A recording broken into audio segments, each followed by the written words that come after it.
got your own style, that's just slang for you, ain't got it though. Talking like you got it, that's a problem, I might let them know. Freeze you like I'm Elsa, so my let it go. Eeny, meeny, miny, mo. Head to toe, said you got your own style, that's just slang for you, ain't got it though. Talking like you got it, that's a problem, I might let them know. Freeze you like I'm Elsa, so my let it go. Eeny, meeny, miny, mo. Never know, talking like Geronimo, get dropped down like some dominoes. Blues and greens and pinks, I got a lot of those. Yeah, you know, talking slime, I can't relate to snakes, I see a lot of foes. Eeny, meeny, miny, mo. Head to toe, said you got your own style, that's just slang for you, ain't got it though. Talking like you got it, that's a problem, I might let them know. Freeze you like I'm Elsa, so my let it go.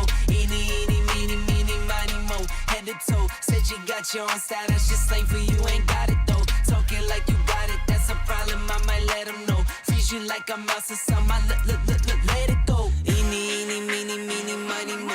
10 toes, keep it thorough, stepping out for sure, though, time to let them know. Rubber band bands, I got a lot of dough, oh for sure. Working around the clock, sometimes I need me more than 24. Eeny, meeny, miny, mo. Head to toe, said you got your own style, that's just slang for you, ain't got it though. Talking like you got it, that's a problem, I might let them know. Freeze you like I'm Elsa, so my let it go. Eeny, meeny, miny, mo. Head to toe, said you got your own style, that's just slang for you, ain't got it though. Talking like you got it, that's a problem, I might let them know. Freeze you like I'm Elsa, so my let it go.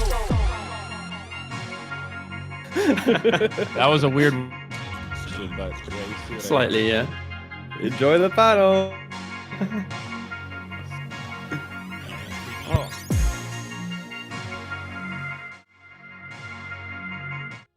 Hello there, Dota 2, and welcome back to another day of Epic League. We've got more action coming your way. A little switcheroo with the schedule. The series you might be expecting to start now is going to be starting in about 3 hours. We got Liquid versus VP first, and then we're going to be going over to that Viking GG and Error matchup that we were planning on starting with. Not sure what sparked that schedule change, but alas, here we are.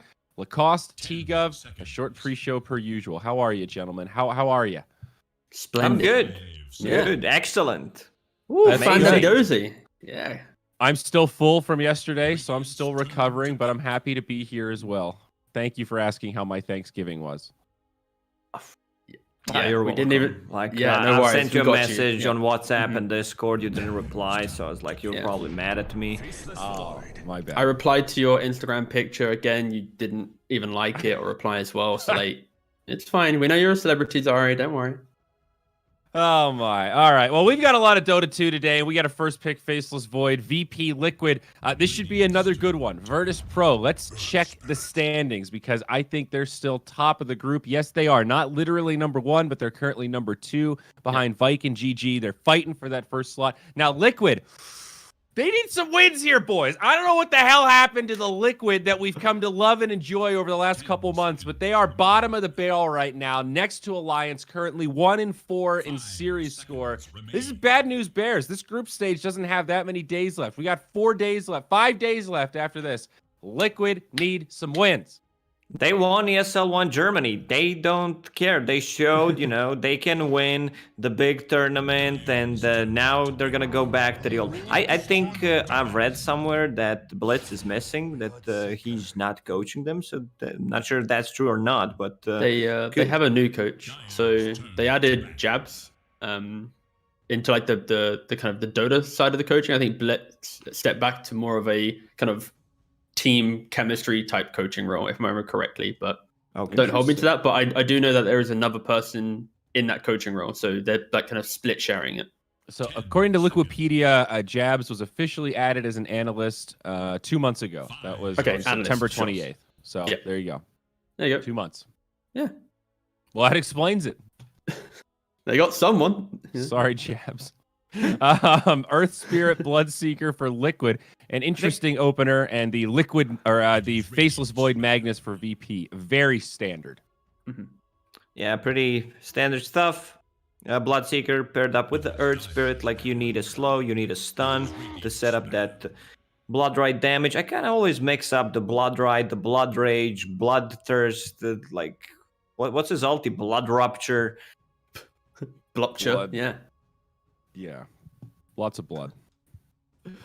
But more importantly, I'd like to look towards the fact that the VP with the Mag and the Void, this is kind of the two most prominent VP heroes, and Liquid was giving them both of them. They opted to ban up both Viper and Lina. So it'll be interesting if they have like a strategy in mind, because like this is obvious that VP are going to go for this type of strat if it's available. So hopefully Liquid's got something in the tank to fight up into arguably one of VP's strongest strategies.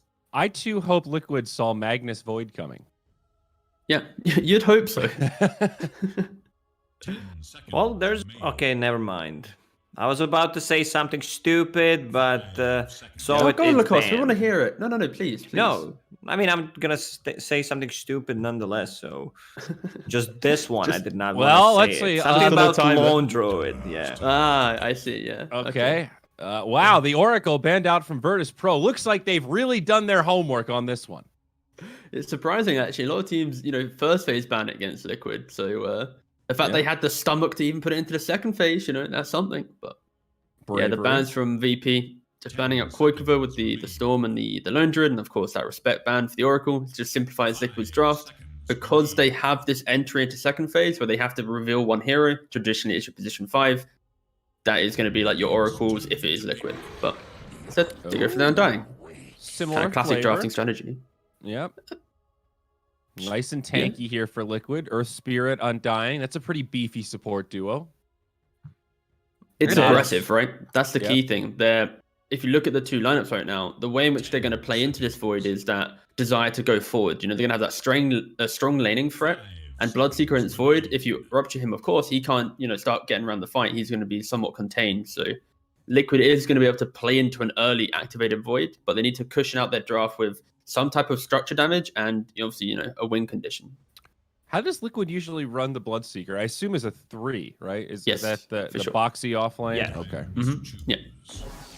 And when you think about it, like, Bloodright is actually a great tool of defending with Tombstone. They'll be grouping around. You don't necessarily need to land a stun, but the AoE silence is pretty damn nice.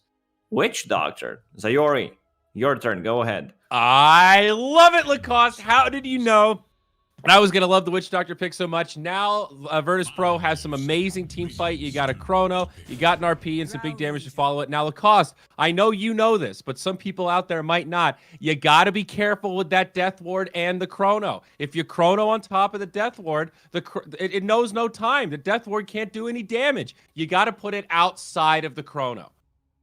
All right, Lacoste. Now, do you talk about Drow? Go.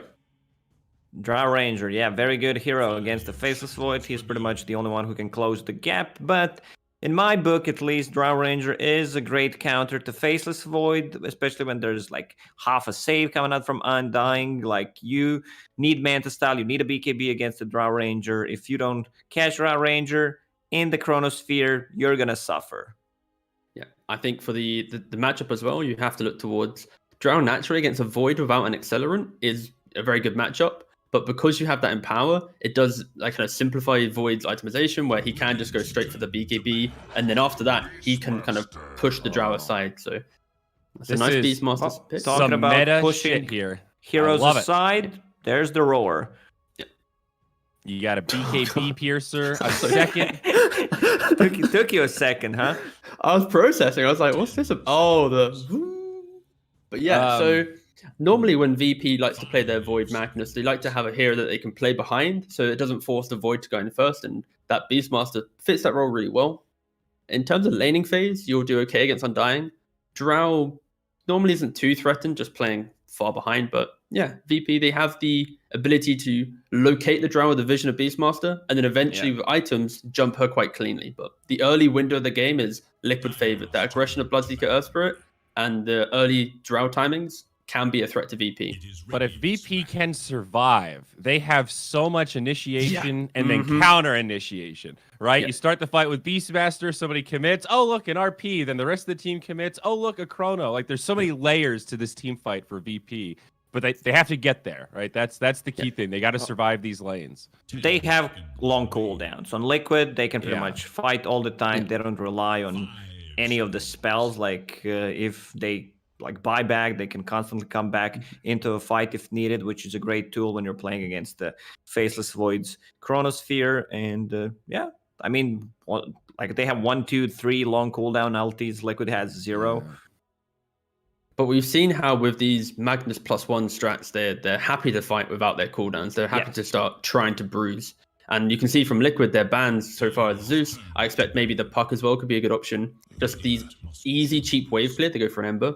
Because right now for Liquid, if they run up into, the Beastmaster at the tower, or, there's that one bit of wave clear, they're going to be, they can't flood the map that quickly. And that's where VP will just, out-farm them and eventually outscale them. So it'll be interesting to see what active mid-hero VP pick to try and deal with the push of what Liquid, the early grouping. What's the final pick here for VP? Void Spirit's still available, right? Oh, okay, so that's mid-mag. Mid-mag, Sure. 5 Okay, Doctors, Skyrad 4. Cool. A lot of synergy. Yeah, fair enough. They definitely needed some magic damage to mix in with this. The effectiveness of this early chrono is going to be whoever they target will just die. Liquid doesn't really have save; they only have soul rip.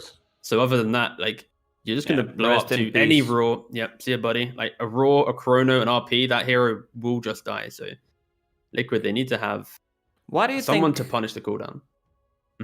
Tiga, what do you think the teams pick like this? They never get Shadow Demons. You rarely see Oracles against the Chronosphere, Wyvern.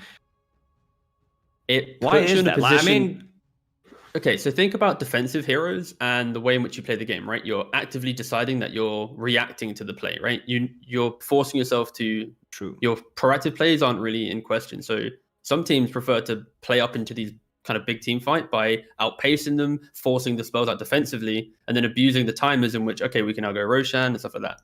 A team that picks Shadow Demon, they're playing on the back foot, right? Yeah, but still, at least in my head, it's really not the greatest thing that you're giving Faceless Void a free Chronosphere. Yeah. He catches in the mid-late game, he catches 2 heroes. These are 2 dead heroes. There is no real counterplay to that. And to follow up Lacoste, isn't there sometimes think about Nyx Assassin, right? It's better for him just to play off the map because the threat of him ganking is scarier than him actually ganking someone. Sometimes the threat of the Ravage is scarier than actually using it. So having a Shadow Demon, whoever, it forces a different kind of mental state for the Void. You got to catch the Shadow Demon every time. That alone is a change in how he plays. Anyway, they double down on that aggression, right, with the Invoker. They're looking for this laning dominance. They're going to be using Invoker. Okay, so offlane, yeah. This with the... Oh, wow, we actually... Okay, I didn't actually... Thanks for pointing out. Whoa. We're going to have a new role on the Bloodseeker. Whoa, okay. Unless they're doing maybe they swap. Just changed the lanes. Yeah. We'll see. Okay, but either way, right? If you look outside of laning, it's still the setup of their drafts is still this early aggression. They have this window of time where they can obviously punish VP, but then they will eventually run into a brick wall of how do we end the game if we haven't closed out the map early enough. So I think just purely on how the group stage has gone so far, the execution and the discipline, I think VP are going to be able to survive what Liquid is trying to bring to this game, and they will eventually close out the game. But Liquid will have some dominant showings in these early fights. Yeah, have to agree on that one. VP just looked like a much stronger team, and I think they can stall the game enough. Also, once again, no counterplay to Chronos. I'm just going to go with VP. All right, let's see if they can do it, folks. You know it, you love it. EGB.com. They've got all the odds for this group stage. Check them out if you're inclined to bet. They're below the stream. Now on to the casters. Nomad 1437. It's Dota 2 time. It sure is, partner. Yes, indeed. Getting into the first series of the day, it is going to be Virtus.pro versus Team Liquid. I mean, Theban, we know that Liquid, they're not really favored in this one, despite having really strong performances recently. They haven't been doing so hot in this tournament. Do they have a draft to maybe pull off a cheeky win here versus Virtus.pro? This is a must-win series for Liquid. I think having a 5-day break probably helped them recuperate and figure out what plans they have to fight against VP here, but I must say, they're playing a very risky draft. I think they got to get ahead in this game, or else VP, their late game is looking massive. They got the Beastmaster buffing up the Void, and the Magnus buffing up the Void, and the Void doesn't really need to go for that much damage items. Can probably play off Manta and a BKB in this game, so I'm really worried for Liquid's endgame here. So they're going to have to build a huge lead, take out all these towers, and really suppress VP. Yeah, and we've got something kind of interesting going on here at the start because we still don't know who's going mid on Liquid because Quakefoot doesn't have any shared tangos. Sania's gone brown boots, tangos, and he's given the one tango to Tiger. On the Yeah, Earth Spirit, who's gone it Bracer, look- Iron Branch, Tango, so... That's interesting indeed. What if it's like a 5-head play and Taiga's going middle, and they're gonna like give Taiga like all the. I don't know what's going on. I don't know what's going on either. I mean, maybe they just think Bloodseeker doesn't need tangles mid if he's actually going mid. He does have plenty of sustain with the thirst. But yeah, this is very, very weird. Whatever is happening right now. Some Yeah, five he's going stuff middle. going on right now. He must be going mid on Quakebot, right? I mean, he's got like 2 mangoes too, though. This is so weird. Very confused. All right, well, let's just see how it plays out as we get into this one. I mean, we've seen a Spirit Middle before. In the Chinese region, they like running it a decent amount. It's honestly looking like Boxy's going mid. He just didn't want any tangles. Okay. Yeah, that's what's happening right here. And then they're gonna have the Bloodseeker go offlane. Because Invoker going offlane is not gonna be buying double nulls. That's what he has in his quick buy. He's gonna want to get boots right away so he doesn't actually die in the lane. So it's looking like a Boxy mid, Quakebot offlane. And with Earth Spirit, I'm not a huge fan of this Earth Spirit on Dire side. He doesn't have that easy pull he can make, like, and deny creeps and get level 2 right away, which I think is like a key component of Earth Spirit's gameplay. Yeah. Oh, Insania will walk up this high ground, see DM and Save and immediately start getting those decays off, but of course Save's going to respond with a concussive shock, but that's not going to stop Insania just being able to waltz in and take this bounty rune, which secures Liquid 3 bounty runes straight off the bat. Meanwhile, Ilias actually dropping pretty low to Quakever and Boxy down here at bottom as they had that cold snap along with the Blood Right to get a decent amount of damage onto that Witch Doctor. And it's looking like It is Earth Tiger Spirit mid. Oh my goodness, I had it right the first time. Should never have doubted yourself, sir. It's going to be Tiger laning in the middle lane on the Earth Spirits. They want that hard initiation. I mean, what does this enable for your team then? Yeah, so this is going to be a very fast level 6/level 7 Earth Spirit that can just constantly run into the enemy jungle. That being said, Taiga, like, this man is top 10 ranks in EU right now. He plays mid Earth Spirit sometimes when there's no core players on his team. This is something he's actually familiar with. So I fully expect him to have insane amount of impact. And this is perfect if you want someone to just control the tempo of the game. I think this Earth Spirit's going to be able to fight so much better than just Quaswex Invoker or something mid lane. But how is the lane going to go?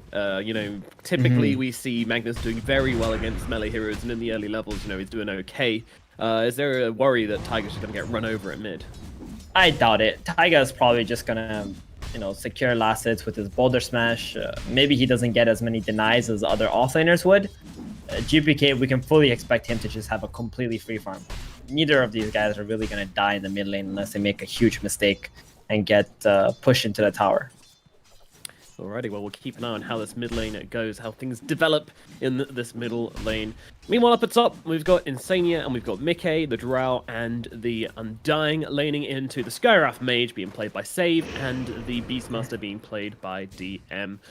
Looking like it's going to be a pretty good lane for Mickey here. I mean, Beastmaster not generally the best at laning into Drow, for precisely this reason, because Drow just runs after your walls. Oh my goodness, that boar. So easily. Yeah, that died way too fast, and DM's like, yo, I don't want to get hit by these frost arrows. He even went for the Orb of Venom. If they ever get a chance to get on top of him on top of Mickey with a concussive shot, they might be able to kill Mickey.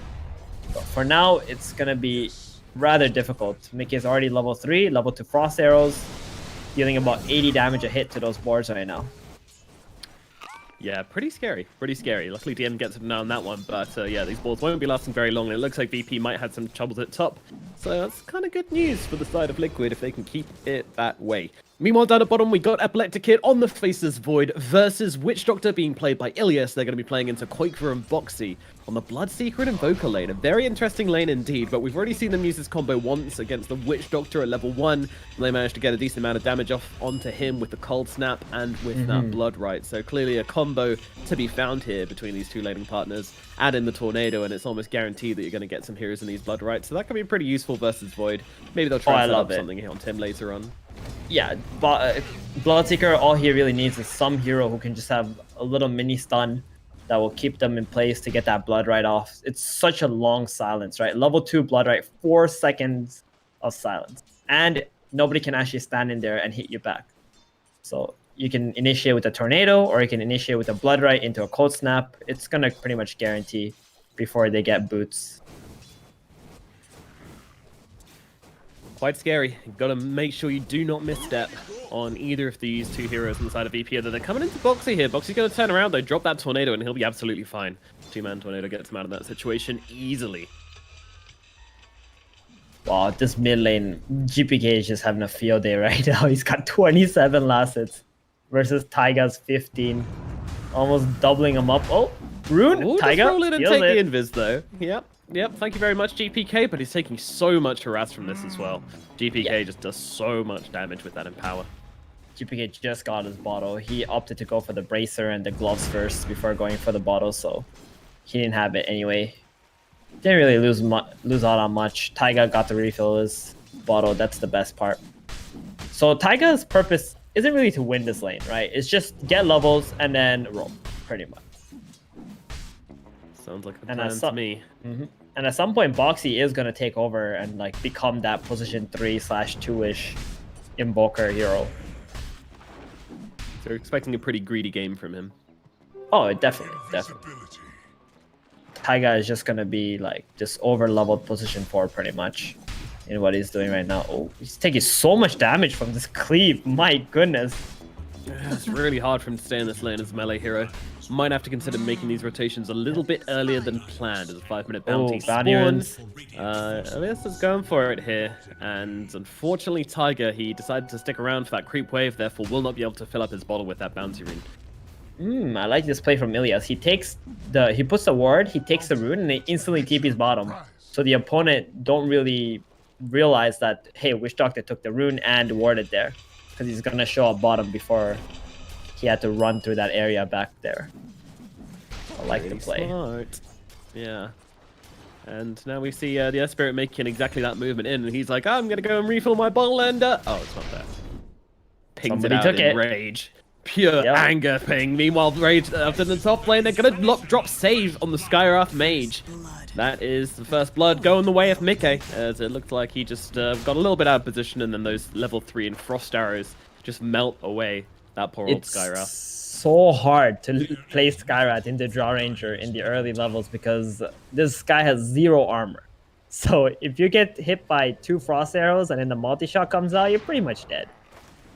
So you're gonna have to have some insane positioning to not die to this Drow. Yeah, and this build is also super annoying as well when you go for the Frost Arrows and then you max out the Frost Arrows over the multi-shot. It's just so much slow. Really, really difficult to play into. And it's level 6 already on Mickey. Having an absolute blast in this top lane. Troubling stuff for the side of Virtus Pros. These lanes aren't going quite their way at the moment. However, that said, this middle lane is an absolute wash. Like, the GPK is going to be so farmed. He's got his power shreds already. He's got himself a bottle. He's got himself a bracer. Heading towards the Blink Dagger. Just wants to... Doesn't want to go Echo Saber. Doesn't want to just try and play the efficiency game. He wants to try and play the aggressive game. It's GPK. He likes killing heroes, and that's what he wants to do this game. Yeah, I still prefer the Echo Saber build, I think, for Magnus. It just allows him to scale much faster and just farm. Oh, D-ward on the cliff here. Nice. 2 heroes TPing across, but he's already getting that He's skewer down to the low hasted ground. But Tiger with the on haste Taiga. ring, yeah, wants to stay on top of him. The roll is going to miss, however. GPK easily able to sidestep it. Has not got mana for RP right now, but will do maybe if he tread switches it up as they drop the Magnetize once again. Rupture out onto GPK as well, just throwing the whole kitchen sink, and they will be able to bring him down. Koikva gets a kill. Meanwhile, the top lane save goes down, but they trade it for Mickey at the same time. Insania still trying to bring down DM, but DM has that TP away, and despite the amount of zombies here, he will just be able to leave. Ilias, unfortunately, doesn't have a TP available. It's Day of the Dead up here as these zombies chase down the poor old Witch Doctor. Turns around with a coconut. Insania still trying to finish the job here. Soul Rip doesn't do anything because he's got a raindrop. Keeps him alive. Insania will not finish the job. The Witch Doctor gets away. Yeah, that was a really nice play from Taiga. They had the haste rune, the ultimate, and like pretty much full stone remnants. Magnus not able to just TP out of there. Bloodseeker, Invoker rotating in for that kill too. That's a big kill, right? That's the most farmed hero on Radiant side. Get a lot out of that. And Koikva, he feels good with that rotation because he can just walk straight back to the bottom lane and just start farming once again. I'm really surprised this bottom lane did so well against the Faceless Void and Witch Doctor.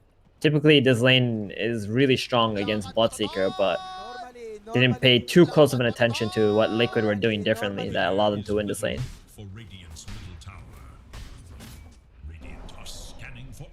Smoke up, Liquid. Maybe looking for some aggression here. They're moving in. Boxy. Smoke's going to get popped by GPK. GPK immediately just uses that skewer to get up to the high ground, not wanting to risk anything. Never want to die twice in a row, so just playing super cautiously and getting himself away from that. Better pop. safe. Taiga, level 7.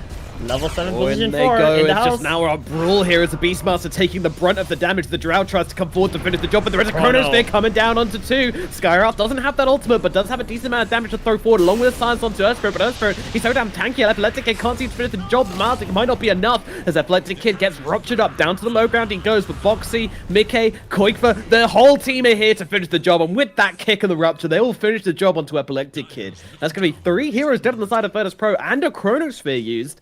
Liquid, that was very convincing from them.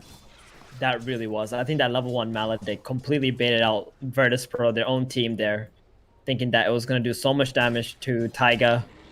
He is now level 8, 1500 HP. Feels so good to just escape from that situation. Oh, Ilias. Oh, Ilias. Oh, no.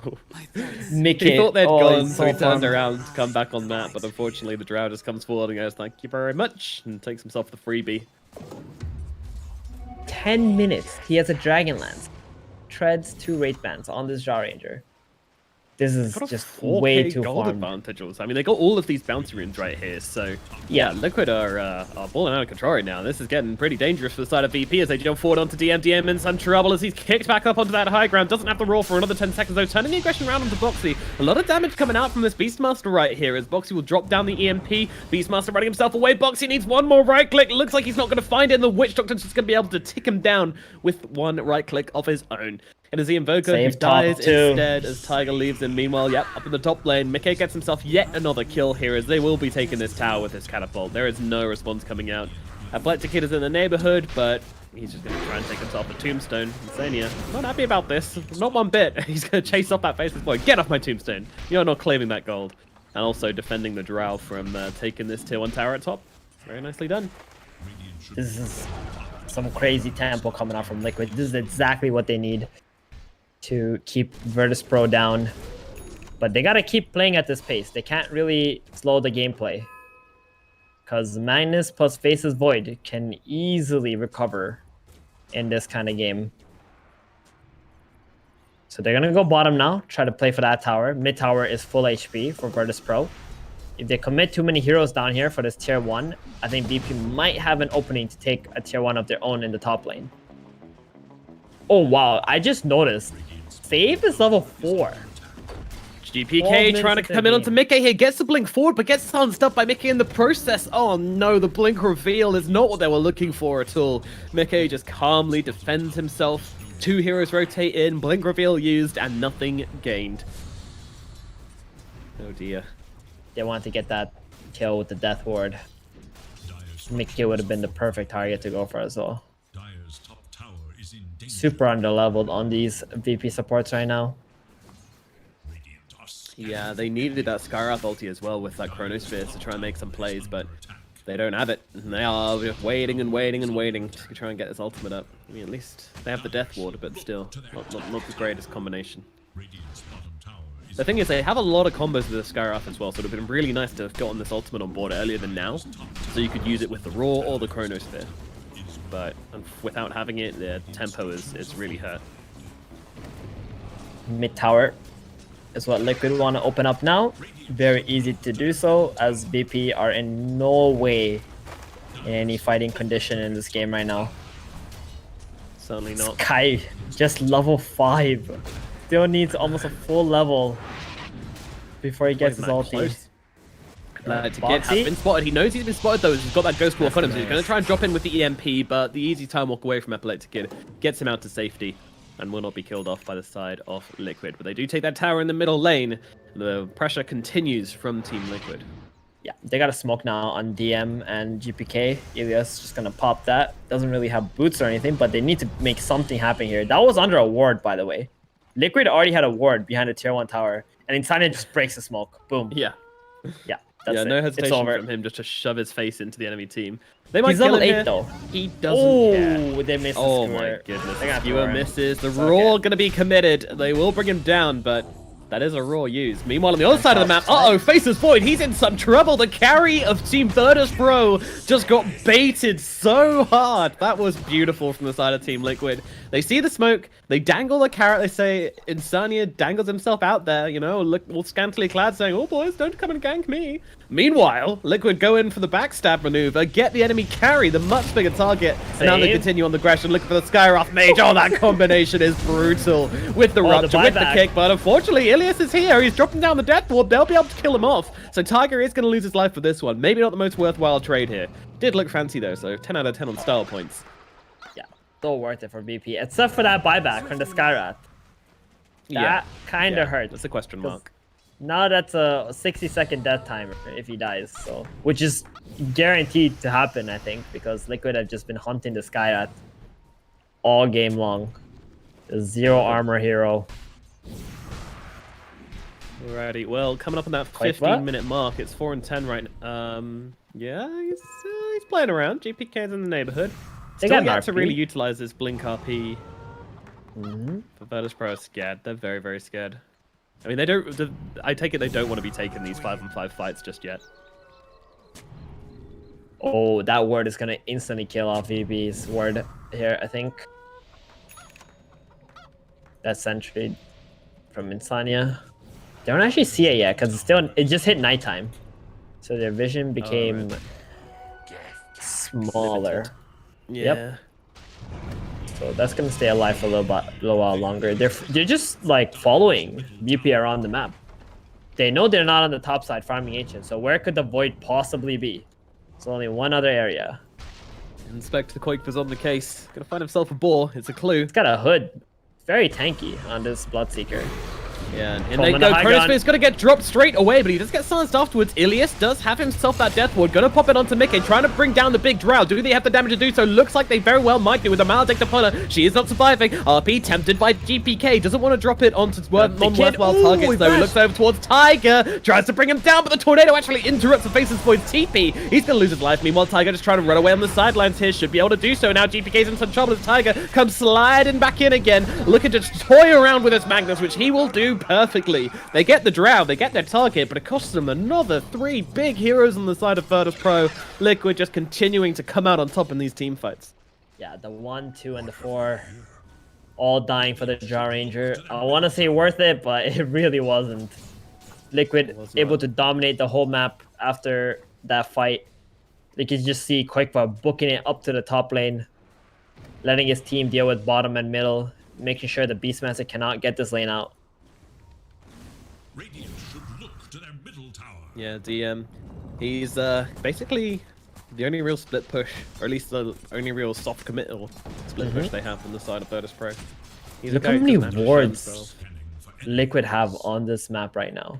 Like, it's so up in your face. VP can't go anywhere without being seen at the moment. Ilias will finally get one of the wards dewarded. One But out it's of still 4. very tough. Yeah. Glimmer Cape He'll already freeze up on the this little area Undying of the too. jungle. But look at Liquid, like immediately they see that D ward and they're just coming in, they're being like, right, well, if our wards aren't there, then we'll be there instead. Virtus Pro just being so choked right now, though that is a great skewer under that tower. Insania is going to get cooked up. Meanwhile, Ilias just trying to get away from Tiger here. Tiger does do a decent amount of damage, but at the same time can't keep the chase going there. Will show some respect to back himself away. Liquid would like to play very efficient right now, but they need to make sure they don't spread too thin on the map. Because VP still have very good heroes that can just kill you with just 2 combination, right? Wish Doctor Magnus, Beastmaster Wish Doctor, or Skyrath, you know, any of their 1 course plus support. DM, oh, roars, okay. Oh, Koikba comes in from the side. I don't know where he came from there, but just runs in from behind. Gets the easy kill onto DM. Alright, he at least got the Imp Claw. They did not steal the Imp Claw from Virtus Pro. That's big.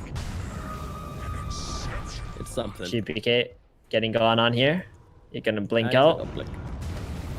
Yeah, Bloodright gonna give them a little bit of vision, but they can't keep the chase going onto that Magnus. He Spaced. gets himself back. This means a play onto top, a smoke coming out onto Here we Mickey. go. The first combination. knows. Can they find it? Chronosphere is ready. It's ready. Oh, just about drops it in time. That was close. But he gets them. Mickey gets brought down. The first usage of that Chronosphere along with the Mystic Flare is onto the exact right target. They'll bring down the big carry on the side of Liquid. Virtus Pro showing a decent amount of life now. That was a 0.2 seconds on that teleport before he got the chrono off. Oh, wow. So close. Mickey's spidey senses were tingling. He used his multi-shot and instantly tried to TP out, but VP were just 0.2 seconds too fast. So I have a question about player mentality, because we've heard a little bit in interviews about Liquid how, you know, this tournament for them wasn't a huge focus. You know, they said they were looking to win one event in before 2021, and they did that in ESL 1 Germany. And then they're kind of like, this isn't a huge deal for them. They've got a lot of stuff going on IRL. Do you think with the announcement of the DPC though, that's going to have shifted and they're going to want to, like, you know, start taking some Well, we already knew the DPC comes up. the DPC was gonna come out, right? I mean, when teams say like we're not taking this seriously, I don't buy it. I mean, maybe like they're not putting all their focus into figuring out what, you know, strategies are good right now, you know, how things adapt, like how other teams adapted and stuff. But these guys, nobody likes to lose, right? Especially these competitors. So I don't really buy it if someone says, oh, we're not taking it that seriously. Yeah, I think I might be misquoting a little bit by not taking that seriously, but I think they're saying, like, you know, going to relax a little bit, and ESL 1 Germany was their main focus. But yeah, you're definitely right, there's certainly mind games going on here beyond what we can see as the just gets picked up from Mickey. I mean, clearly this is a Liquid squad which has been trying real hard to come up with some strategies, because Virtus Pro, they're one of the best teams of the tournament, and Liquid are doing very, very well in this game so far with a 12k gold advantage. I mean, that doesn't happen if you're not trying your best. As Epileptic Kid gets in towards the tree lines here, will stay alive on the Faceless Void. Cutting it kind of fine though. They get that GPK kill on the top lane too. I mean, Liquid is just back to controlling the map once again. They realized they might have given away one or two too many kills. So going for that Roshan, and now just going to start invading the enemy triangle. Go for the tier 2 towers. Don't let PB farm. That's the goal of the game right now. They're invading though. Spirit on the front lines with that Blade Mail. Not a target they particularly want to go on, but they do now just about have that Chronosphere available along with a Mystic Flare, but it's pretty scary to go for this one. Meanwhile, they find the Witch Doctor on the sidelines. That's a much easier kill for Liquid to scoop up, and they will do exactly that as Ilias gets his cheddar grated by Mr. Tiger once more. And now the pressure comes out to the bottom lane. The rest of Liquid though, they're moving up to top. I love this from them. The pressure that this team is putting on right now. It's insane. Like, every time they just kind of zigzagging from the top side of the map to the bottom side of the map to the top side of the map, like really trying to predict preemptively where Virtus Pro are going to want to be farming and existing. It's really nice. This is a sign of like a monster team, you know, when they just don't let you farm anywhere. They're constantly hunting you, and you need to play one up on them, right? Like, you want to go bottom, but you already know they're coming bottom. So you're going to go top instead. But at the moment the enemy starts predicting that, you're going to just go bottom anyway, knowing that they're going to go top, thinking about what you're thinking. So that's what happens in these situations, like when two teams have figured each other out. Yeah, you get into some real mind games. Radiant's top tower has Of course, looks very awkward if you don't get it right and you end up walking into a bunch of heroes because you expected them to be on the other side of the map when they hadn't actually moved at all. Yeah, it's very complicated. Invoker, he's hunting in the he's hunting in his own triangle. He knows that that's where the enemy wants to go to. They find Ilias, Boxy, so much damage coming out from him and the Drow. Not quite enough to finish the job though. He's keeping himself alive for now. Tiger's gonna come rolling in and say, "Don't worry, boys, I'm here." We'll take them down together. The right clicks will come through, and Boxy will finish the job. That voodoo restoration is really Meanwhile, annoying. Mystic Flare coming down as they've got this Bloodseeker locked down pretty hard right now. They're going to drop the Chrono Spear, and also the they don't have RP's been damage. thrown out here, but in comes Boxy with the disarm. A Bloodseeker's going to get ruptured up here as well. Has that BKB and just has to use it to TP away. Oh my goodness, this is a bit of a mess for the side of Virtus Pro. They dropped both their Chrono Spear and their Reverse Polarity and the Mystic Flare, all in an attempt to try and bring down Koikver, and he was just like, nah, I'm good, guys. I'm fine. Don't worry about it. They don't finish the job. They lose 2 heroes. They force out the BKB on the Faceless Void. I mean, this game is looking like it's going to be either a very, very long game for Virtus Pro to turn around, or they might just be tapping out sometime soon. Without a chrono, they can just walk straight into the high ground. Mickey still has the Aegis too. It's gonna blink in, two-shot that. Yep. That is a Bye-bye. extremely aggressive blink as she just blinks past the barracks onto the supports. My goodness, they didn't see that coming. Mickey just has all the confidence in the world right now. Yeah, it's just one hit into the multi-shot and the Skyrath is just dead. Skyrath can't do Jesus. anything. Blood Yeah, even had Blood Rage, Alacrity. Look at Drow go. that guy had a Nether Shawl too, so it was that negative armor against his Draw Ranger. Yeah, that's not where you want to be. 1,100 damage dealt by the Drow to that Skyra over 3 seconds. What a convincing game from Liquid here. This is just a whole nother team compared to how they were playing last week. I love Ready. the idea Nice of the skewer Tiger back Mid. though. Can they bring down Quakefor? It's a question. The silence and the disarm down onto the both of them. They will finish the job onto Quakefor, however, but now they have to fight up in the front lines. And Epileptic just losing his life. He is gone. Dead. The Drow in the backline is just doing whatever the hell she wants, and she's going to look on the DM now as well. The barrage of arrows continues. Ilias, DM, both dead as GPK tries to go in for the skewer, but Mickey's already blinked forwards the Madman. Now just turns around, man fighting into this Magnus, and Magnus, he's not going to make it. Mickey gets the ultra kill, turning around, looking for more. There's nothing to stop the Drow Ranger right now. She's looking for 10 a seconds on rampage for Aegis. herself. Can she finds it? Doesn't look like it. Uh-oh, skewer back into the skewer into the fountain. base. She needs some help right now. Where is the team? Blink out? Mickey actually says get back on the void chat wheel, and the blink out of the fountain gives Mickey his face to get out of danger for now. The tide of BP, they are trying to chase this one, but they don't want to take a step too far as they know how dangerous they could be. But a 2-man RP from GPK, but he misses the skewer backwards, or he was just trying to get himself away. I'm not too sure as Boxy brings down Save on the sidelines here. Mickey is back with the right clicks, bringing down Ilias, bringing down GPK. He can do nothing but die to the Drow.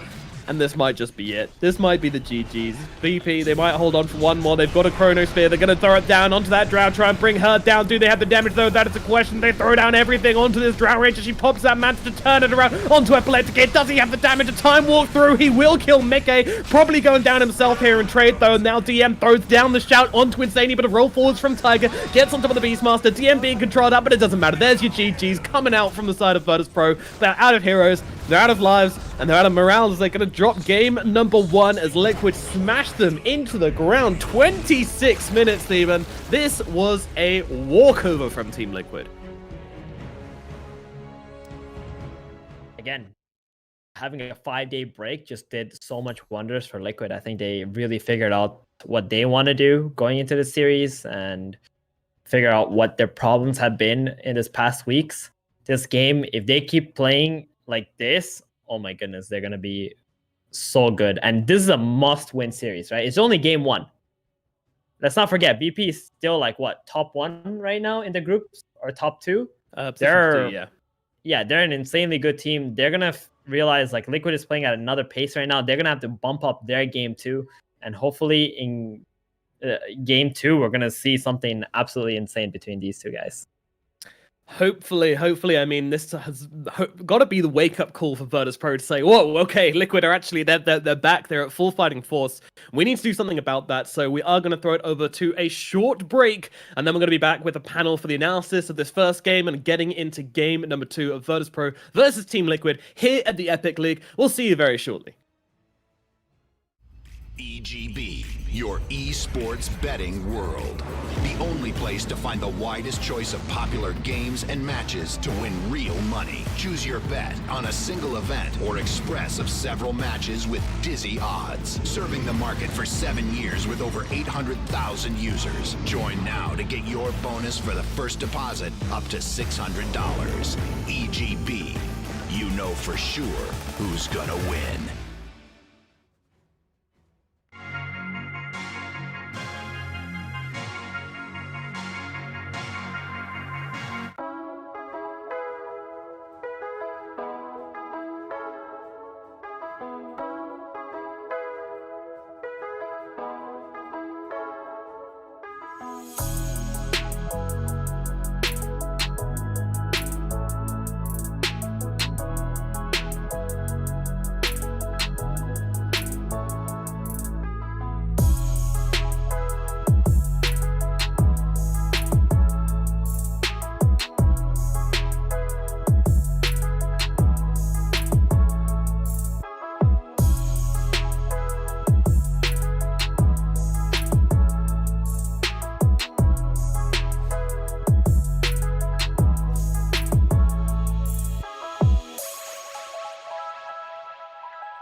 Alright,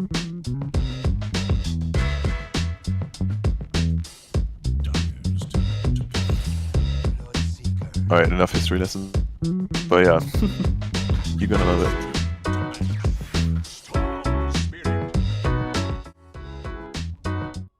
Hey, welcome back, Team Liquid. They lead 1-0. We've got a draft already well underway. Boys, a convincing game one, 31-9.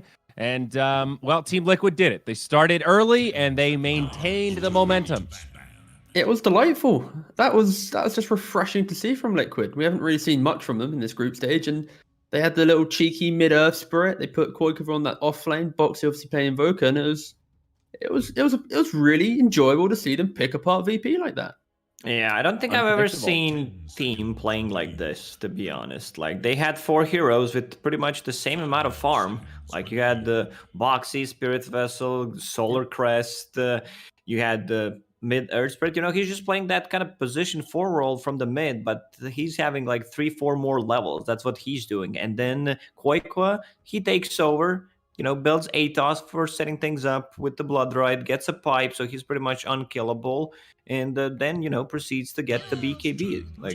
Like some great itemization coming out from Blake with Drow Ranger with a Blink Dagger to dodge the Time Walk and the Chronosphere. Pretty smart. It was a very fluid game, right? Normally we think of Dota in these very rigid, like, locked roles. I'm the one, you're the two, I'm here, you're there, stay in your fucking lane kind of thing. And this was very like, hey, we need this item. Who wants to buy it? Hey, there's farm here. Somebody go grab it. You know what? I can start here. I'm going to move over there. Then we're all going to move down bottom. It was kind of beautiful to watch in a way. It was a little scary because you felt like there were these moments where Virtus Pro just found that team fight. If Liquid overstep a little, they could be punished. But they held it together. But anyhow, into this draft, we got 2 Spirits and a Warlock now for Liquid. A lot of mobility and now some good team fight. VP, they go back for this Faceless Void. So we'll see Epileptic Kid again, most likely on the Void, but now with a Crystal Maiden and a Bloodseeker. And oh boy, they're going quick, is now Spectre gets grabbed for Liquid.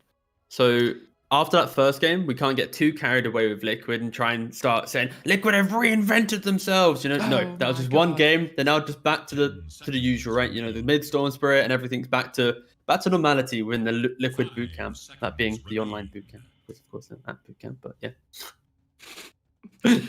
Well, you wanted to see Zyori Warlock, like Warlock Spectre. It goes back to Dota 1 days, like these 2 heroes, you know, being paired up together. Just sustain. And then we have Warlock and the Earth Spirit, like Fatal Bonds plus Magnetize is a pretty sick combo.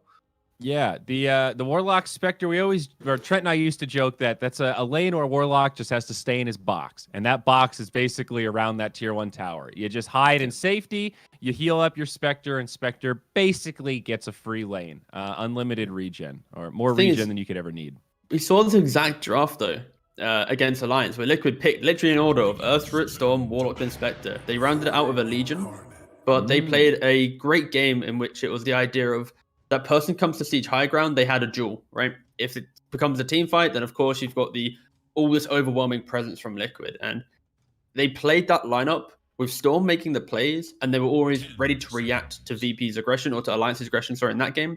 And we're going to see that again here, where they might look for some plays based off the back of Storm, maybe even an Earth Spirit, but in reality, they're waiting for VP to overstep their mark and then to overwhelm them within the fight. And it'll be interesting if VP actually put any regard towards, let's say, for example, this Legion in the ban pool, because right now in VP, if this Void gets kind of taken away from the fight, then it is hard for them to really close out and do enough damage. They ban the Slaughter. Yep, okay. I was going to say, there's a couple of offlaners still that have a lot of catch, like that Beastmaster is still in. We did see Axe pop out yesterday, and I know it's something that Boxy has played a bit in the past, not as much recently, but some comfort there.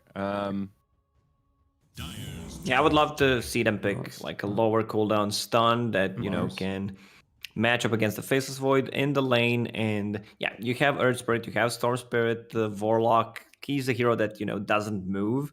And the Spectre doesn't also provide any kind of lockdown for Faceless Void. So what else is there? Like you mentioned, Legion Commander. Yeah, Legion or Beast sound pretty good, because of course you have the Beast v Void in lane, but you have the CM factor, so it probably offsets the Beast kind of counter there. What about Doom? Not exactly lockdown, but a different type. Is that Not no good. It's another long cooldown. I mean, it's good against Faceless Void. They have good chase potential with the Earth and Storm Spirit, but still would prefer like maybe something like a Sand King, possibly. Oh. Well, they have last pick as well, so they are going to be able to see everything from VP. VP are currently looking for their position 4. That's why we're seeing bands like Tiny, Shadow Demon. The question is, what does Save play now that can kind of fit into that role of, I guess, aggression? That's what they're looking for, right? Just to take the fight, and VP are trying to mirror what Liquid did in game 1, that constant aggression and that map presence. Oh, Skyrat Mage still available. Virtus Pro No, the only team that is playing it. Calm down there. I'd like a little more control, maybe. I don't know. I was gonna say coddle, but now that I'm looking at it, I can't justify it. So I'd like to redact it from the record. Rubik available? Technically, it is a pretty cool Rubik game, but looks like Rubik is available. But then again, is it though? You just died. Phoenix. Phoenix. Okay, Perfect. that's goddamn whatever. It's fine. Doesn't count because I said it as he was spawning, so whatever. Very safe, but the double bubble, right? We talked about this yesterday. Anytime you have Void, you want to think about that Phoenix. Great combo. And now they have some healing also, which is quite nice. 10 seconds. Yeah, so for Liquid, they don't really have the egg hitter, right? So it's all about that value. And obviously, Boxy's hero pool normally doesn't align with egg hitters. The question is, how crazy do they want to be with this pick, right? Like, we've seen Division 2 offlane silencer. We've seen OG run carry silencer. You know, like, that could be a pick. Or they could just go for the default style of give us some more lockdown. And then we see... You said it, Legion Commander. He provides Legion, attack speed. He provides lockdown for Faceless Void, the dispel against those root mechanics, against silence from the Bloodseeker. Sounds like a really good pick. I could still get behind the Beastmaster. Beastmaster, yeah, as well. Yeah, Providing aura might not be the greatest in the lane against the Crystal Maiden's bite, but all right, yeah. There she is. It's the exact same draft against Alliance. Wow, So sometimes your job as an analyst is made just too easy, T-Gov. Well, here we go. Copy, Do the paste. research. Yep, was in Twitch chat this morning. Copy pasta, got all my practice in. What do we like, gang? Is this 2-0? Are we going to game 3? Who's winning this one? I like Legion as the last pick, provides them what we discussed about, checks a lot of the boxes. I think Storm Spirit might not have the greatest time here against the Void Spirit, who, naturally builds a Yule Scepter and is a setup for Remnant, is a dispel against Orchid from the Storm Spirit. He's playing into a lot of silences, so he needs to be very good at positioning and trying to dodge these spells. Now they have 2 heals. They have a counterplate to Chrono with the Rock, so I'm gonna go with Liquid on this one. I gotta say, Liquid, they executed this exact lineup against Alliance to great success, and after that first game against VP, it's hard to see how VP really will match up against them because it's such a dominating game. But the adjustments to VP's draft, the lack of egg hitters, the cheap damage they now can provide in these fights, it does bode well for them. But again, I think I prefer the style of what Liquid's doing, just we will win any team fight we want to win. All right, skeptical about Liquid in game 1, confident in Liquid here in game 2. Reborn. Of Lacoste still split. Excited to see where this one goes. Legion Commander, often a boom or bust hero, so exciting either way. EGB.com's got you for the odds, folks. You know where that link is. It's below the stream. You can find him. It's a 3-letter domain. If you want some action on this series, get over to EGB and make it happen. Now, on to the casters. Nomad, 1437. What's going on over there? Do you have confidence in the LC? I always have confidence in LC. I think this hero is pretty underrated, and she's got a lot going for her this game. But I want to comment on the fact that this panel is so fickle. I mean, you guys have absolutely zero loyalty. Like last game, you were like, VP, it's easy. Yeah, Liquid, they're not going to do anything. This game around, Liquid win 1 game, and you guys are like, woo, yeah, let's go. Liquid fanboys, rip off the shirts, got the Liquid team shirts on underneath. What is this, Theban? Prove me wrong, Theban. Who are you going for this game? I'm not sure who to go for. It's a freaking bloodbath. That's what we're going to see in this game. So I'm just looking forward to this spectacle of a game we're going to have. Both these teams have such strong action-worthy heroes. And VP picking this Crystal Maiden, this is one of the faster heroes in the game. Right? Not in terms of movement speed, but in terms of the gameplay. Always pumping mana into their team, having 2 slows or 1, disable-ish. And then the Bloodseeker, VP taking that early on. We know what this hero can do in the draft with that pure damage and the fighting capabilities. The only thing I have concern for VP's draft right now is they have a Phoenix Bloodseeker lane. Normally, Bloodseeker plays with a stunner in his lane, so that Bloodright can always hit on the opponent. So this Phoenix is a better mid and late game hero, but without that disable, the Bloodseeker, I don't think is going to be able to dominate the top lane against a Warlock and a Spectre. Yeah, no, I don't think so either. I mean, this Warlock's job is extremely easy in this game, and it's such an insane hero as well. Like, you just heal the Spectre, and then you go make stacks. You heal the Spectre, you make stacks. Like, you want to leave the Spectre alone as much as possible, and Insania will go and pull and make stacks whilst that's happening, which is exactly what he wants to be doing this game, and what he really excels as a player as well. So, you know, we're going to see some big fat jungle creeps coming out for the Spectre, or probably even Quake Fest take, actually. They love taking their jungle stacks on Quake for a level 7. Again, there's neutral items up for everyone as well. This was one of the things they really utilized before anybody else really was doing it. Meanwhile, Boxy taking some pretty heavy harassment down in the bottom lane on this Legion.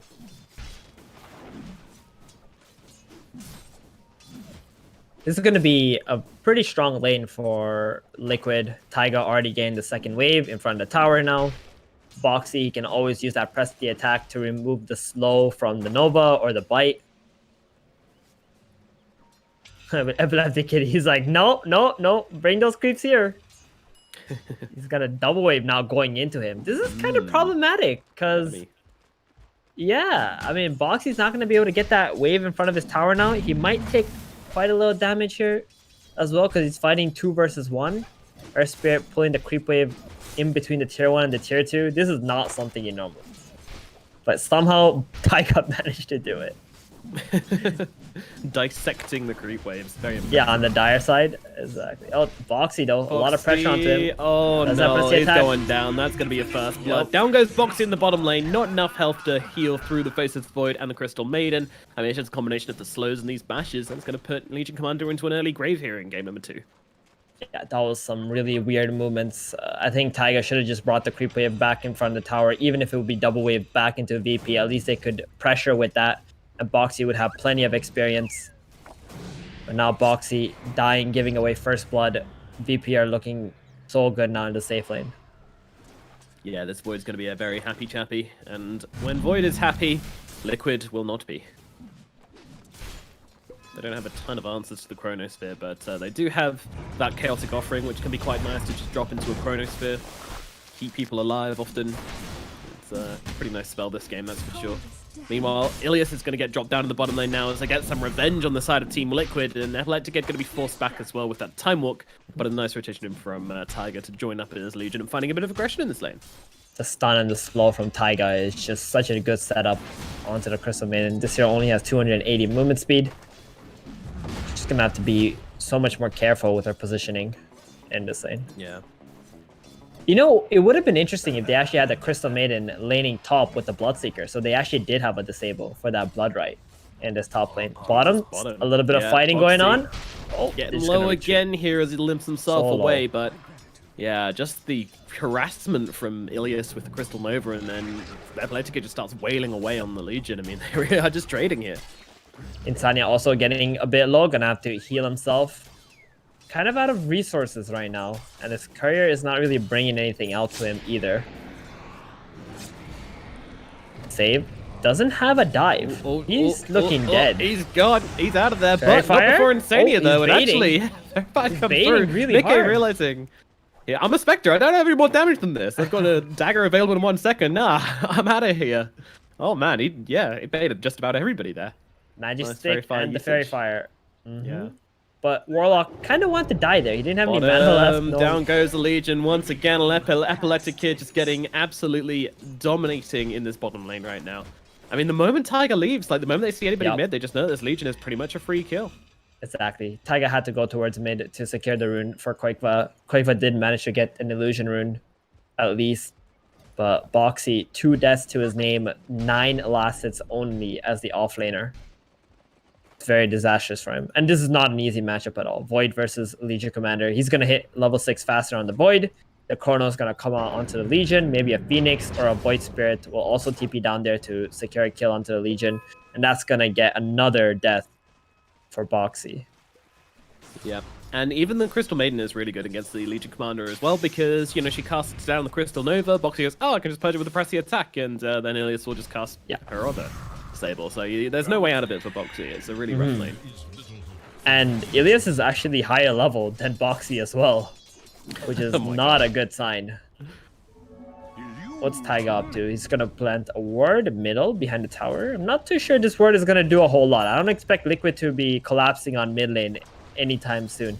Maybe it'll see some smoke, possibly, but other than that, it doesn't seem to be a very useful ward Taiga just planted. Quakeba does rotate bottom now. He wants to pair up with LC and maybe apply some pressure onto this Void CM lane.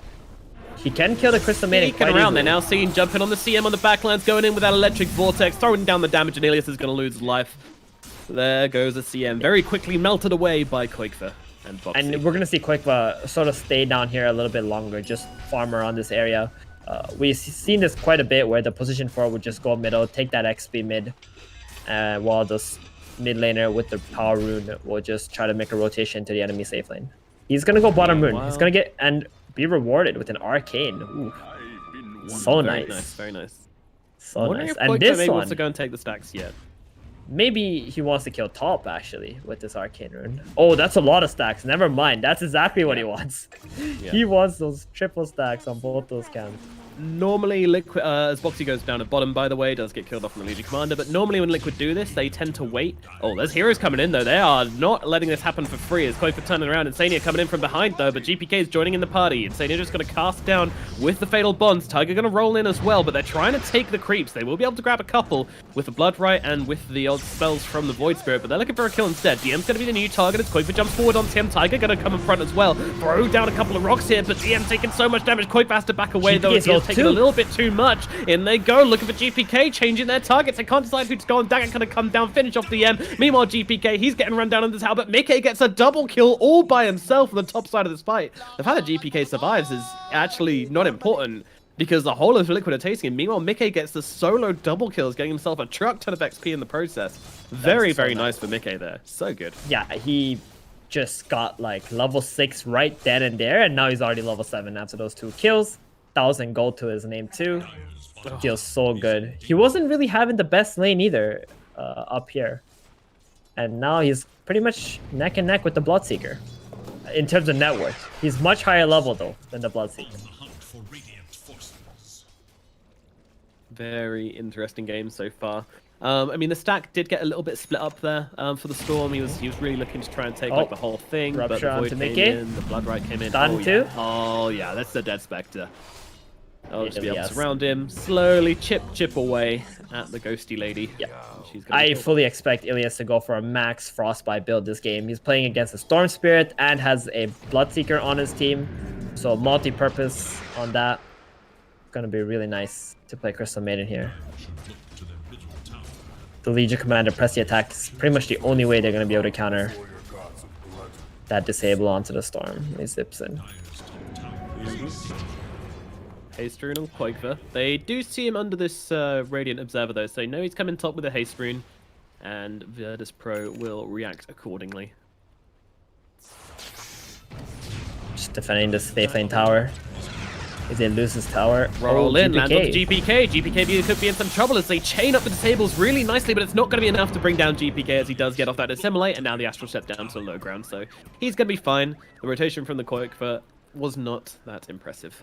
Yeah, I mean, they defended the tower. That's what mattered the most, right? There was so much pressure coming out here. If this tower falls, then the Void's just going to come here, sit up here forever pretty much, and they're going to defend bottom non-stop on VP.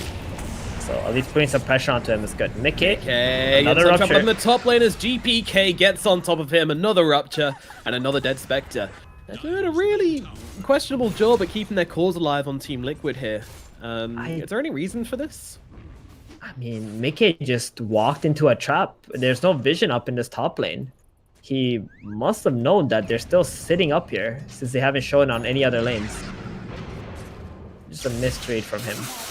Koikva jumping in onto the Void Spirit here. Boxy's coming up through. He does manage to get off that duel onto the Void Spirit. Can they take him down in time though? He's doing a decent amount of damage back, but will eventually fall with the ultimate from Ilias coming down. It was pretty Koikva scary. so low. Koikva needs to get himself away. Does he have the team around him to save him? With that urn upon him, he might actually fall here regardless. It's not so close. Oh, there we go. Boxy comes through, drops a pressy attack. Insania, meanwhile, just gives his body to the enemy team as a distraction. Couldn't really get away there anyway, so that's going to be the Warlock going down. But yeah, once again, Liquid surviving with a sliver of HP on their Storm Spirit. Very, very close there. Yeah, fighting again, top to defend this tower so badly on Liquid.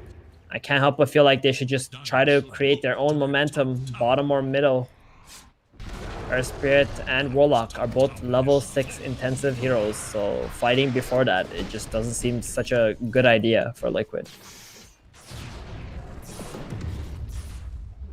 It really doesn't, but they're trying to kind of use these stacks to get themselves into the game. You know, that's what they always do when they play the Storm.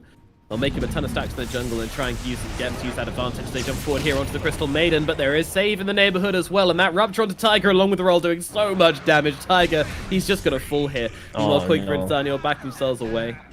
Yeah, and while all that fighting was happening, like, you know, Epileptic Kid, he was able to farm bottom, get free farm, no pressure on him. And that pretty much built up a 3,000 goal lead for Virtus Pro in the last few minutes. Now they're going to be able to just run at mid lane. VP with the faster draft and Liquid still fighting into it this early into the game. Just giving exactly what VP want. Oh, Foxy gets jumped upon here, pops down that Dispel onto himself to try and run himself out of the Blood Right. Will just about be able to do so. Ilias manages to get off the Frostbite, but it's a little bit too deep, and Virtus Pro will back themselves away as Insania throws down that upheaval onto the floor. Just a bit of slowing carpet. Lovely new decor for the mid lane. They don't have the Warlock level 6 yet. They still want to go for this though. Horde's going to come down along with the Supernova as all hell breaks loose in the middle lane. They will lose Boxy straight to the back, but GPK dead as well. But a fantastic Chronosphere from Epileptic Kid's going to bring down Mickey and Koifa, and down goes Insania as well. They're all out of here. Everybody is dead for the side of Liquid, and that tower will fall. Wow, that was awesome. Instantaneous from Virtus Pro. The Supernova plus the freezing field on the Chrono there. That was so beautiful to watch. They lose. Spicy. Yeah, they lost GPK right away, but it didn't matter because they had to invest everything they had into that kill. Warlock managed to just hit level 6 at the end of the fight. Wasn't able to drop that chaotic offering. Maybe if he was able to cancel that CM ult somehow, it would have made the difference, but fortunately very sad for Team Liquid. Very, very sad indeed. Yeah, just want to point out they did 1,600 damage on the Crystal Maiden. They did 1,200 damage. Produced by the Crystal Maiden, produced by the Phoenix. 1,500 damage dealt by the Bloodseeker, and 1,300 damage dealt by the Void, and then 0 damage dealt by the Void Spirit. So very much a team effort from Virtus Pro. Everybody near enough doing a huge amount of damage, but all similar amounts, just proving how every single spell was utilized perfectly in that team fight from them. Really fantastic execution. Yeah, and Liquid are finally starting to slow this game down and just focus on the farming, but it might be a little bit too late because VP, they're just going to keep running at you. They have no intentions of slowing down this train at all. Bloodseeker just finished his Atos,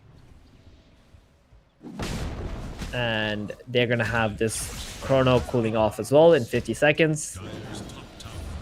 Safe down here at bottom, gambling on the fact that there's no one around with sight. He's actually just going to drop the Supernova to try and get himself his safety here. Will land the stun onto Tiger, and now, well, they've got the Blood Right coming through as well, along with the Root, and that is going to be a dead Tiger. Meanwhile, Koifa going for the TP wave, but he's just picked up the Atos, gets on top of the Storm Spirit. Storm Spirit tries to get the zip out. Will be able to do exactly that, but he's coming. DM, he's coming. He wants it. He gets him. And he's going to get away as well. It's ridiculous. He even sees Mickey here. Does he have another Atos? No, not for 2 seconds. Oof, that was scary. There's the Atos. No. Right. Nope. Not going to go for it. Ilias a little bit far away. Ilias does have the level 4 Frostbite now. So that's a 3-second root. So they have pretty much 5 seconds of root combined with the Bloodseeker and the CM, which follows up into a 6-second silence from that Blood Right. Yule's out in the middle lane. That's going to catch out the Legion Commander as she just gets completely jumped upon by GPK and DM.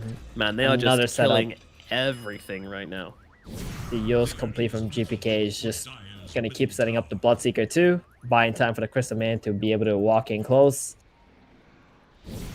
The flow of VP's gameplay right now is so good. I don't know how Liquid are supposed to stop this.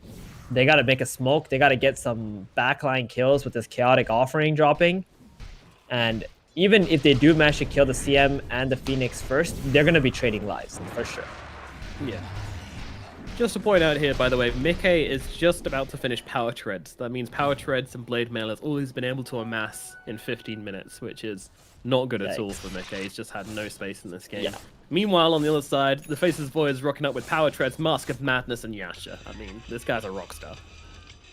The Spectre had that double kill and then just died 2 times back to back, and his game just pretty much ended right there. Exactly right. Are scanning for enemies. Well, All back in 3 of the sticky cores. Situation here for Liquid as the scan will see Quakever. I think they're guessing on the side of Virtus Pro that they're trying to make a play in towards the middle lane, wrap around like this, but that's not the case. Liquid are elsewhere. Storm does have an Orchid now. I wonder if they're just gonna split them up. They're just trying to split them up first before they make any plays with the Storm. Quakeman knows like he cannot afford to die at all. But they're gonna run into him here. If he gets Atos or Yules, right under Observe. He's literally chilling under Observe. What, this is so unfortunate. Oh my goodness. Bye, Storm. Bye-bye. and they're back. They're going straight into a triangle now. They don't want to let anyone on Liquid farm. 1 hero dead. That's all they need to be able to invade this triangle area. Oh, DM Rupture onto Boxy. Yeah, see you later, buddy. He's popping that Blade Mail. Not going to do a lot of good, though, as Boxy goes down once more.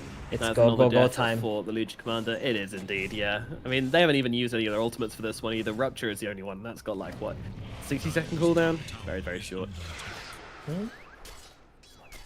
I just want to mention that DM is also focusing on finishing a pipe as his next item. That's going to pretty much diminish all of Liquid's damage output, right? Earth Spirit, Storm, pretty much all magic damage heroes, and that's their highest source of damage too right now in the game. So you remove that. Rolling from Tiger here, moving on to that play to get there, trying to connect with the No duel, but duel. unfortunately not able to do so as the Yules comes in from GPK, saves it from the duel. Now they Big can turn it chrono. around once again, dropping the ultimate. It is beautiful from Virtus Pro as they will drop down Boxy, looking ahead for more, and Sadia tries to turn it around with a chaotic offering. It's not going to do anything. It's a drop in the ocean as Virtus Pro take down 4 more heroes. Once again, every single ultimate used with perfection. That was brutal. I can't imagine what's going on through Liquid's minds right now. To like, what happened, guys? We can't fight. We just used every single one of our spells and we just couldn't fight. That was the Haunt used, the Chaotic Offering. You know, they try to go for that dual play onto the Void, but GPK, he knows exactly what he needs to accomplish in the fights. Beautiful use from him to stop the Legion Commander. 13k goal lead already at 18 minutes. It's so weird, Nomad, you know, how Liquid like played a super fast lineup in game 1, and then in game 2 they decided to like really slow it down. They got Spectre, Warlock, even Storm needs quite a bit of items first.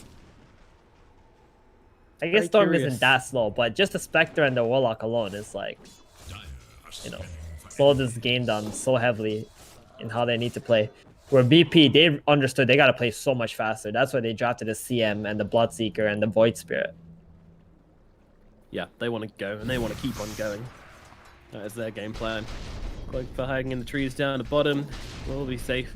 What's the turnaround potential for Liquid look like? Again, they have to get to that backline. They got to get rid of the CM or the Phoenix, or maybe if they can get a duel onto the Void, like where Void Spirit is not there to use the LC with the Playmail, they could maybe get a kill on him, but it's looking really, really hard. And every fight that they lose right now is just making such a huge difference in the net worth. Like 13k Goldie at 19 minutes. This is like impossible to come back from territory already. So they need a miracle right now. We'll see what they can do. How hard can they turn this game around, Team Liquid? Because the pressure is really on them right now. Virtus Pro just being assassins across the map.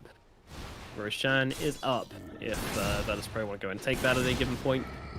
Not sure Liquid will be there to stop that from happening. It's going to be a smoke down the river from Virtus Pro. 4 heroes involved, 1 at top, GPK just being that 1 extra hero staying on the map. Liquid is surprisingly doing a very good job at splitting the map up though, and like the Legion Commander has been able to farm in this triangle for 2 minutes, waiting for the 3rd minute, also going to get a bounty rune.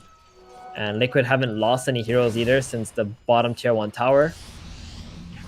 Could be in some trouble here. Oh, the Atos connects, and that seals his fate. The Storm Spirit gets dropped in deep. Once again, they get themselves a pretty big pick-off. It was a long smoke, a long movement from Virtus Pro as they went all the way down the river, all the way back around into the jungle to finally find that kill. But if it works, it works. And that's going to be Roshan. Double damage, spawn bottom. It wasn't top at least, but it's still going to be a Roshan going down here. Liquid do have their skills available, but the Storm is just not going to be alive for this. 15 seconds is too long.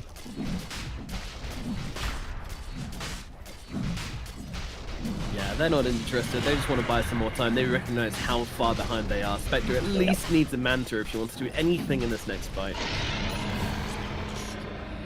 Liquid, you know, they're the masters of delaying games.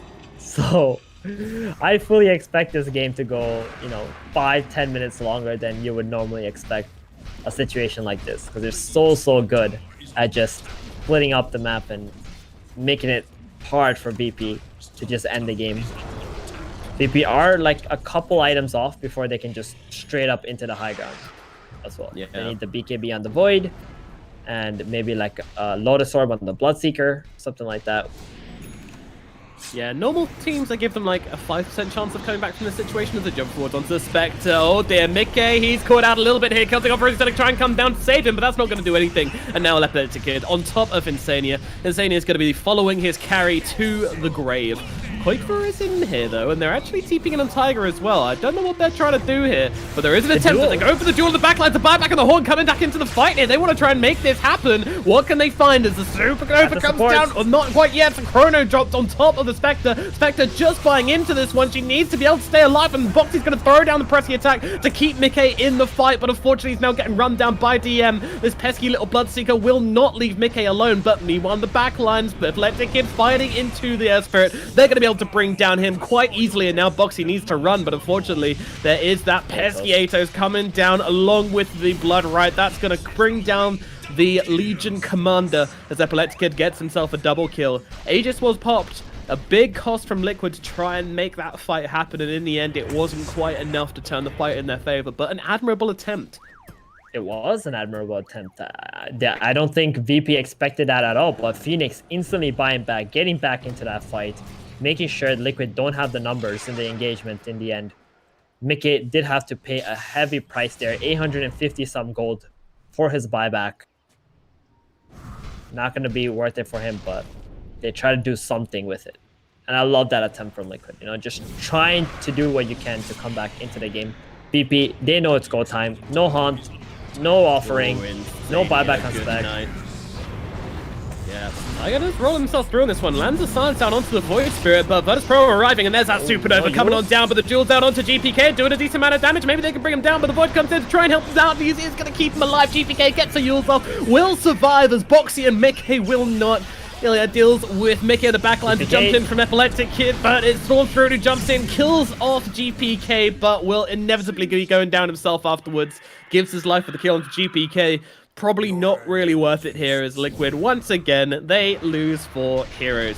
They only get 1 kill in response, and it feels like every kill they're getting, Liquid, is just costing them so much to get anything out of these fights. An Epileptic Kid just skipping for that BKB, going for the Scotty, getting that extra bit of slow, negate the healing from the Warlock. It's gonna be so hard to bring this Void down now. This is what you call a raid boss right here. Yeah, he 24 minutes in.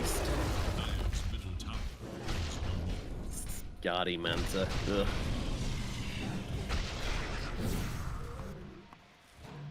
That's the thing. That they are just too far. Like, if they want to win this game, then Liquid need to just keep on. I mean, they're doing what they need to. I feel like to kind of win the game, if you know what I mean. By even though they're not winning fights, they're drawing out the fights. You know, they're getting 1 or 2 kills, just meaning that Virtus.pro, we can't quite go high ground yet. Oh, we can't quite go high ground yet. And that's the kind of constant thing when it feels like you could never go high ground against Team Liquid. Yeah, and the situation that Liquid is in right now is just because of the early fights that they took when they shouldn't be taking. If they just waited for 10 minutes, like, sure, you got the enemy off the tower, that's great. Now wait for 10 minutes, wait for the outpost to give you some XP, wait for your tome, get the level 6 on your Earth Spirit and your Warlock, and then you can go, right? But they took those fights before 10 minutes, which just gave too much to VP. And that's what VP were hoping for too. So Liquid investing way too much time into a top lane and giving Void free farm is how they got to this position now. Tiger, meanwhile, caught out by GPK with this fresh new Aghanim Scepter, hot from the factory, but Tiger makes the roll away happen, and GPK doesn't quite have the chase for him, and that's going to mean the Earth Spirit gets himself out. A bit of Spirit-on-Spirit action. Earth Spirit does survive.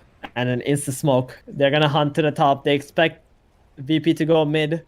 They want Mickey. That's all they want. They want this carry who doesn't have a buyback.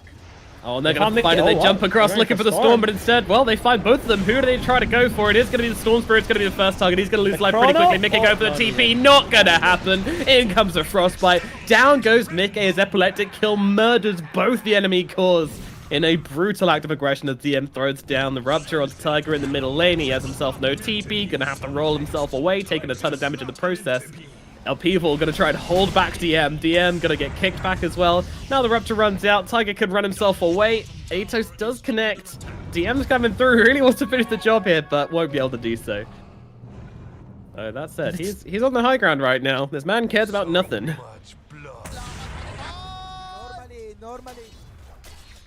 You got someone's Aquila. Was that Boxy's Aquila? Oh no. Someone gave way in Aquila. Oh no. Okay. Alright, Boxy kills Ilias. Yeah, I mean, looking at items. Meanwhile, Boxy's having some fun. Unfortunately, the fun will now end as GPK is going to put Boxy's fun to an end, trying to keep himself alive with a pressy attack, but that's not going to happen. Down goes the Legion. But hey, that's some damage, right?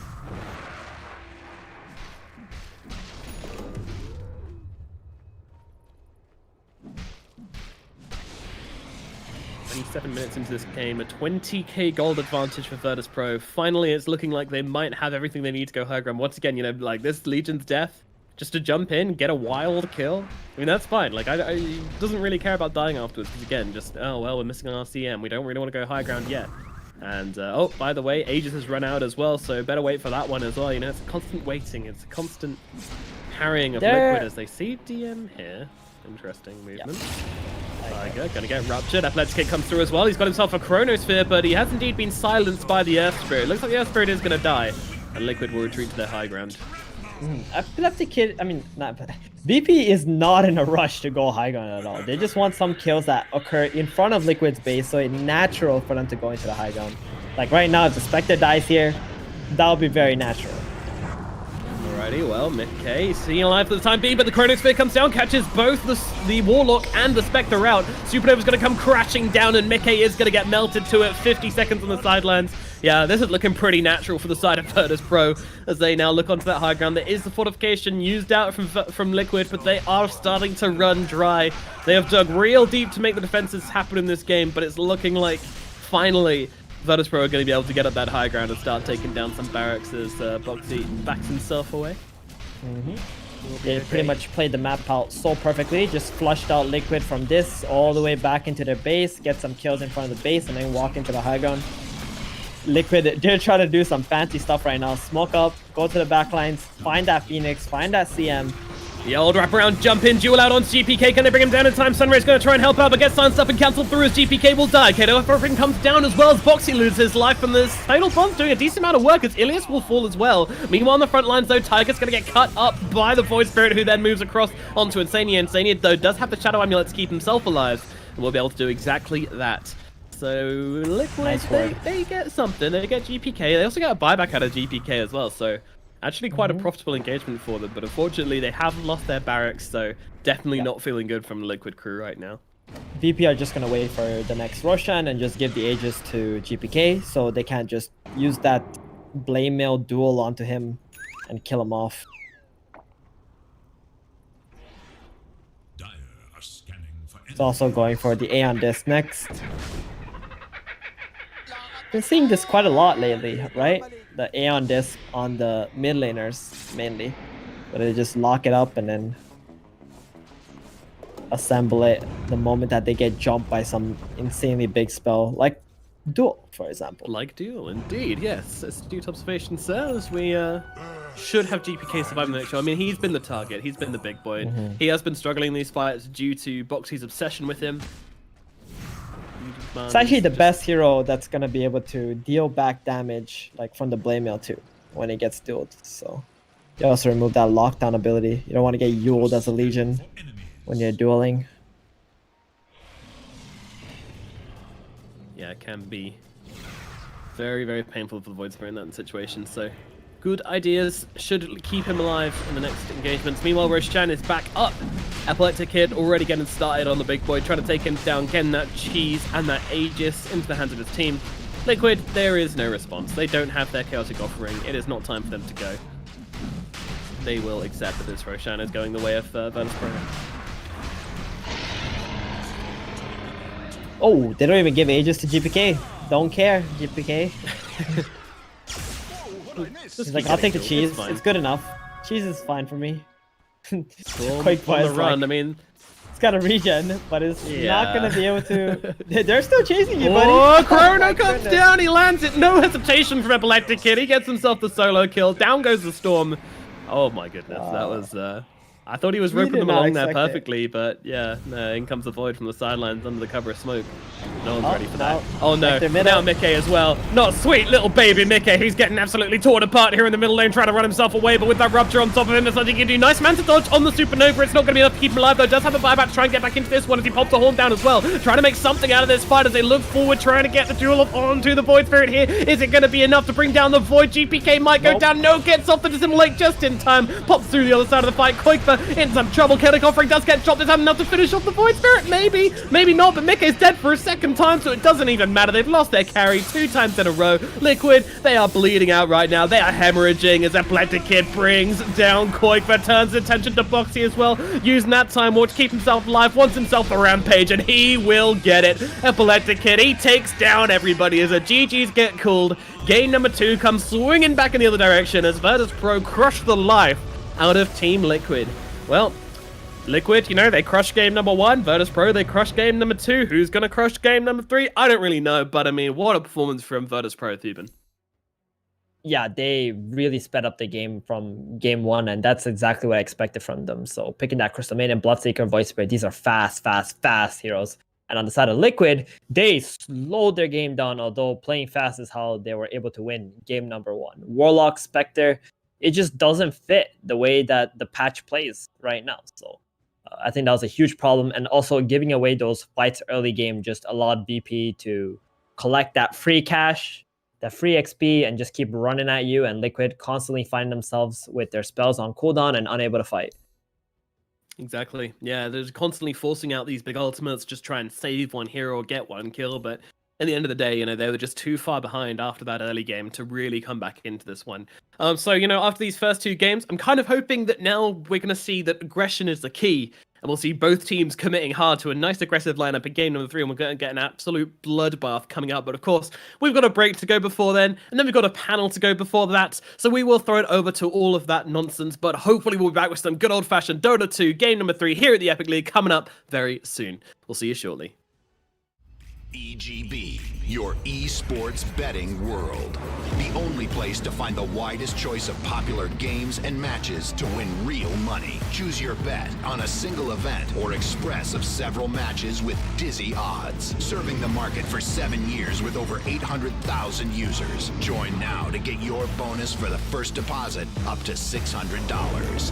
EGB, you know for sure who's gonna win.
Our world is changing, and our world needs new.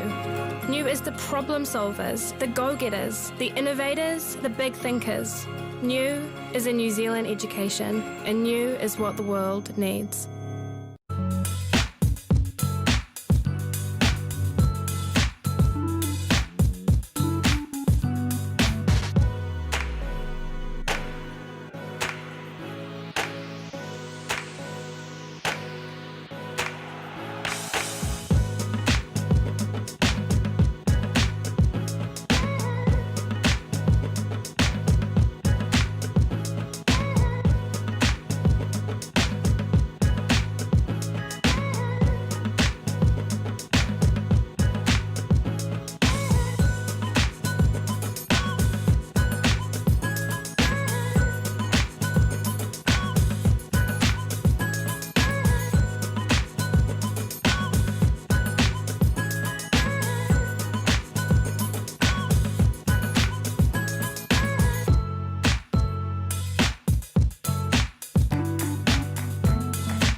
Back again, gang. More Dota 2 on the menu. First series of the day goes the stretch. Lacoste, you live up to your reputation again. Good work, buddy. A 3-game series going the distance. Yeah, I mean, I'm just gonna, predict if one team wins game number 1, the other team's gonna win game number 2. That's how it's gonna go, because I believe out of like 20 games, only 2 games were 2-0. Something like that. You guys have been slaying it on the predictions as well. Another convincing game here. But an interesting series. Like, both games have been complete stomps. So that does potentially make for an interesting game 3. Maybe this will be the even match we've been hoping for, eh? Yeah, I think I can see the pattern. Whoever picks Bloodseeker wins the game. That's how it's gonna go. Oh, so okay. VP already won then? Is that it? Or do you think Liquid has the ability to break down the Bloodseeker? Bloodseeker is such a strong laner. Yeah. I'm not sure why he has such a high armor, good attack animation. Like, Bloodright is low cooldown ability. They just dumpster the top lane. Like, they did not have enough sustain. And I love the build from the offlaners these days. Like, Viper going for Urn, Bloodseeker's going for Urn. Then he gets Road of Atos, something that kind of just completely cripples the Storm Spirit, and it's a good setup overall, for the Blood Right. So you're saying that for Bloodseeker offlane, it's just the itemization that really can also make the hero good. Are there any games that you've maybe seen that showcases Bloodseeker can also be not so good? Yeah, I've seen a game yesterday when just Error played, where no one went Rod of Atos, Power Treads, Force Staff, and then Blade Mail. I think in most of the scenarios, like Rod of Atos is completely fine. Then you need to start thinking about some team fighting items. Most likely it should be a hood/pipe. There's always going to be magical damage on the enemy team. No one's playing we're just going to right click. We're not going to use any of the spells. And like Bloodseeker already mentioned, he has a high armor. One thing he lacks, is magic immunity or just magic damage reduction. And Pipe gives him that. He's super tanky. Once you get that Atos, once you get Power Treads, you're sitting at 2000 HP. It's a hero that is pretty hard to take down. I mean, the Force Staff really took me back, though. That was one of the first, even Dota 1 territory of the amazing synergy. Ooh. You hit him with the Rupture, you hit him with the Force Staff, guaranteed damage. I mean, Lacoste, this is big stuff. It's not. I think he was thinking more of forcing himself or his teammates out of the cogs because he was playing against the Clockwork. Into the next game. Yeah. Anyway, some change of pace here. The Faceless Void makes it through, does not get picked up. Instead, that VP here, they go for the Bloodseeker, they go for the Enchantress. But Oracle, Monkey King. We know Liquid love Oracle. I think someone, maybe Lacoste, remarked that if you don't ban it out, Liquid might even pick it up in that first phase. But Monkey King, what's this garbage hero doing in this draft so early on? So I think it's a potential counter to the Bloodseeker in theory, because when you get ruptured, if the Monkey King is your primary target, he can drop his Wukongs, and if he's under threat, you then layer that with the Oracle on top, and you can completely mitigate that rupture duration because he just stands within his monkeys. Itemization, we've seen Monkey King go for Ags, and then pivot into whatever's needed, be it a Deso, Skadi, Manta, etc. And when you stand still, of course, those monkeys spawn, it's very hard to really get on top of him. So I think it's Liquid's adaptation on how to deal with the Bloodseeker. And it's also very good. I think that's going to be a safe lane monkey, not a mid monkey. You want to have good laning stage against this Bloodseeker. So, I'm taking this back. The Bloodseeker is going to win them the game. Seeing the Monkey King as a response, especially with the Oracle, it's a good setup, great synergy in the mid game. Once Oracle gets his ulti up, the healing coming out from Monkey King, he's very hard to bring down. But there's also response from the Virtus Pro Enchantress. He's passive is dispellable, so that's pretty damn good. Any kind of dispel, good. Liquid has one. Virtus Pro also with the Enchantress. We need more dispels. We need more break mechanics in the game, or we need to, tone down some of the numbers and those heroes that are a bit OP. So you want 7.28? Yeah, I think everyone wants that. Right, please. How much we've shifted. First, we were please, Valve, don't ruin our group stage by putting the patch in it. Now we're halfway through the group stage. Please, Valve, anything to make this group stage more interesting. Please, we need the patch. I think as time goes on, right, we're going to see these teams try and find new solutions to these problems, right? So for example, the Omni Knight come into fruition. What's the situation? We've seen Invoker picks against them for that Purge with Tornado, and now we're seeing Liquid with the Monkey King with Bloodseeker. Even though the patch itself has got pretty boring, you'd hope that as the tournament progresses, people have to kind of think outside the box to bring that creativity to really push through to actually trying to secure top 3 or even survive the group stage if you're Liquid. And I wouldn't call patch boring. I just feel Stay no? Yeah. I think this is one of the best patches we ever had. Yes, I can very balanced and fun to play, but we've been on this patch for way too long.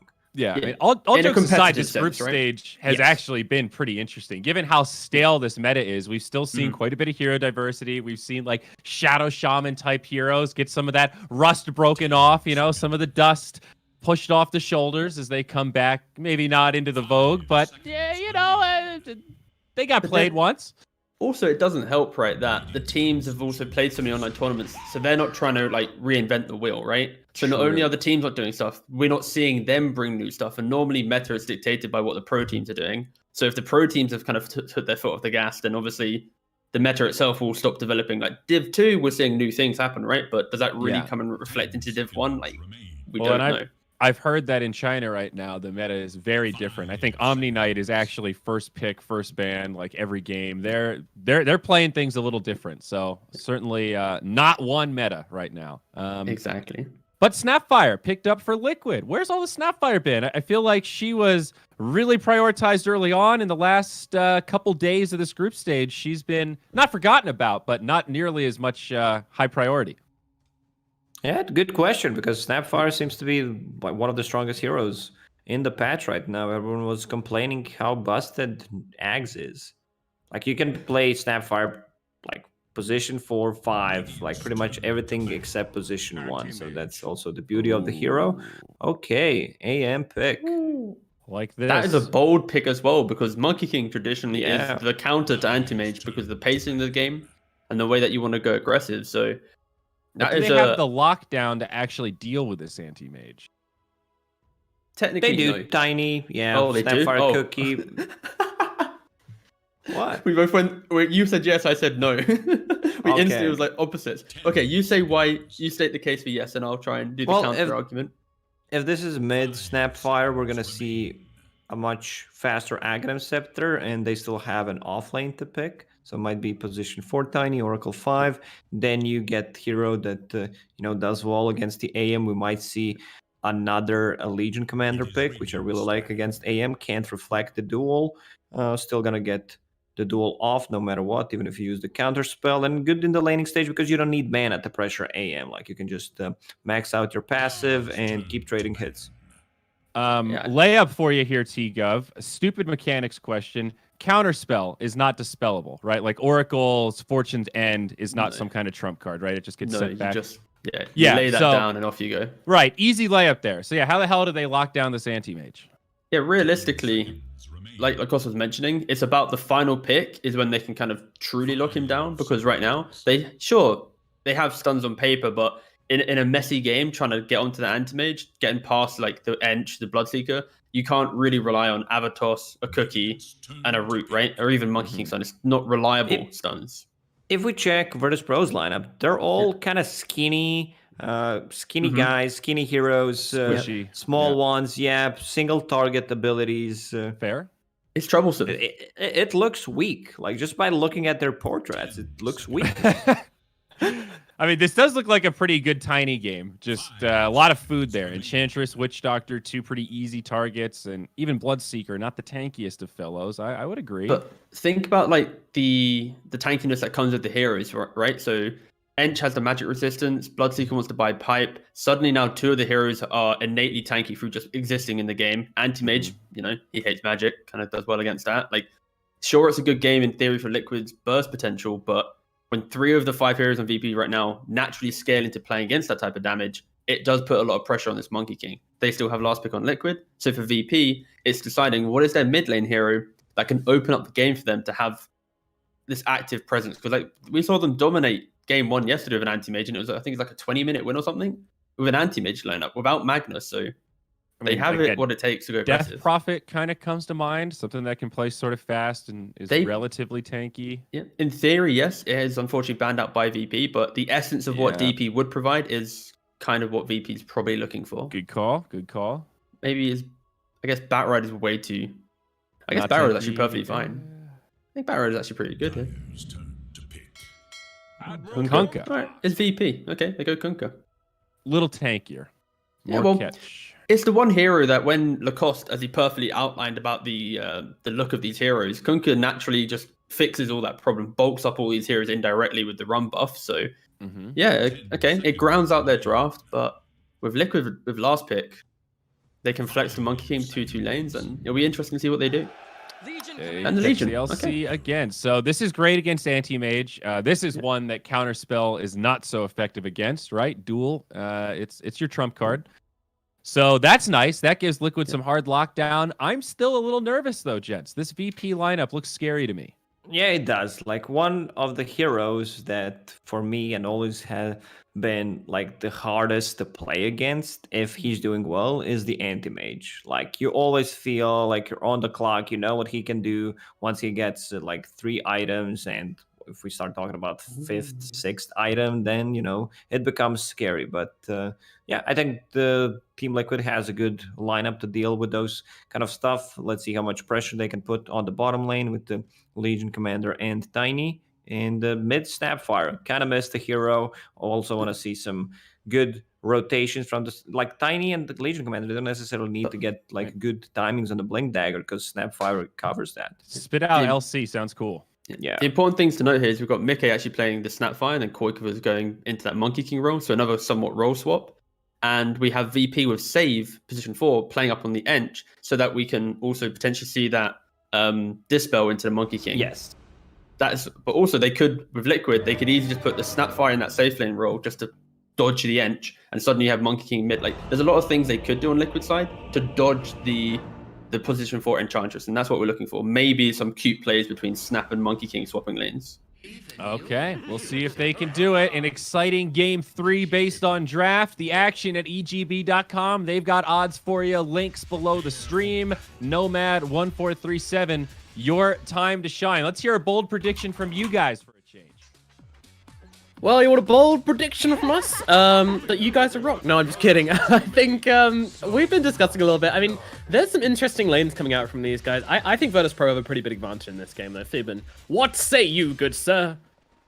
Listen, I dislike Anti-Mage. And in this game, he doesn't have a Magnus on his team, so he's going to have to go for that Manta style plus Battle Fury build. Oh, Boxy, please. No, Boxy. Oh dear, oh Not dear. like this. Run, little Boxy. Run to the river. He's Run out. past the river, in fact. He is going to be okay, though.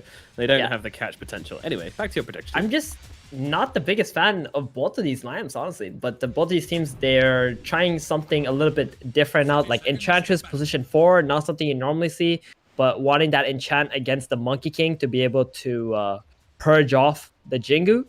And then the Snapfire. Mickey is playing a position 1 Snapfire in the safe lane. Like, I understand this monkey pick, right? You just wanted something fast-paced lineup. Like, that's why they got the Tiny as well in this game, the Legion Commander. They don't really have this hard carry on the side of Liquid. They want to fight into VP. And VP have this anti-mage who doesn't have a good target that he can mana void in the early game, which makes it so much harder for him to join team fights and relies so much on his teammates to make space for him for about 20 to 25 minutes.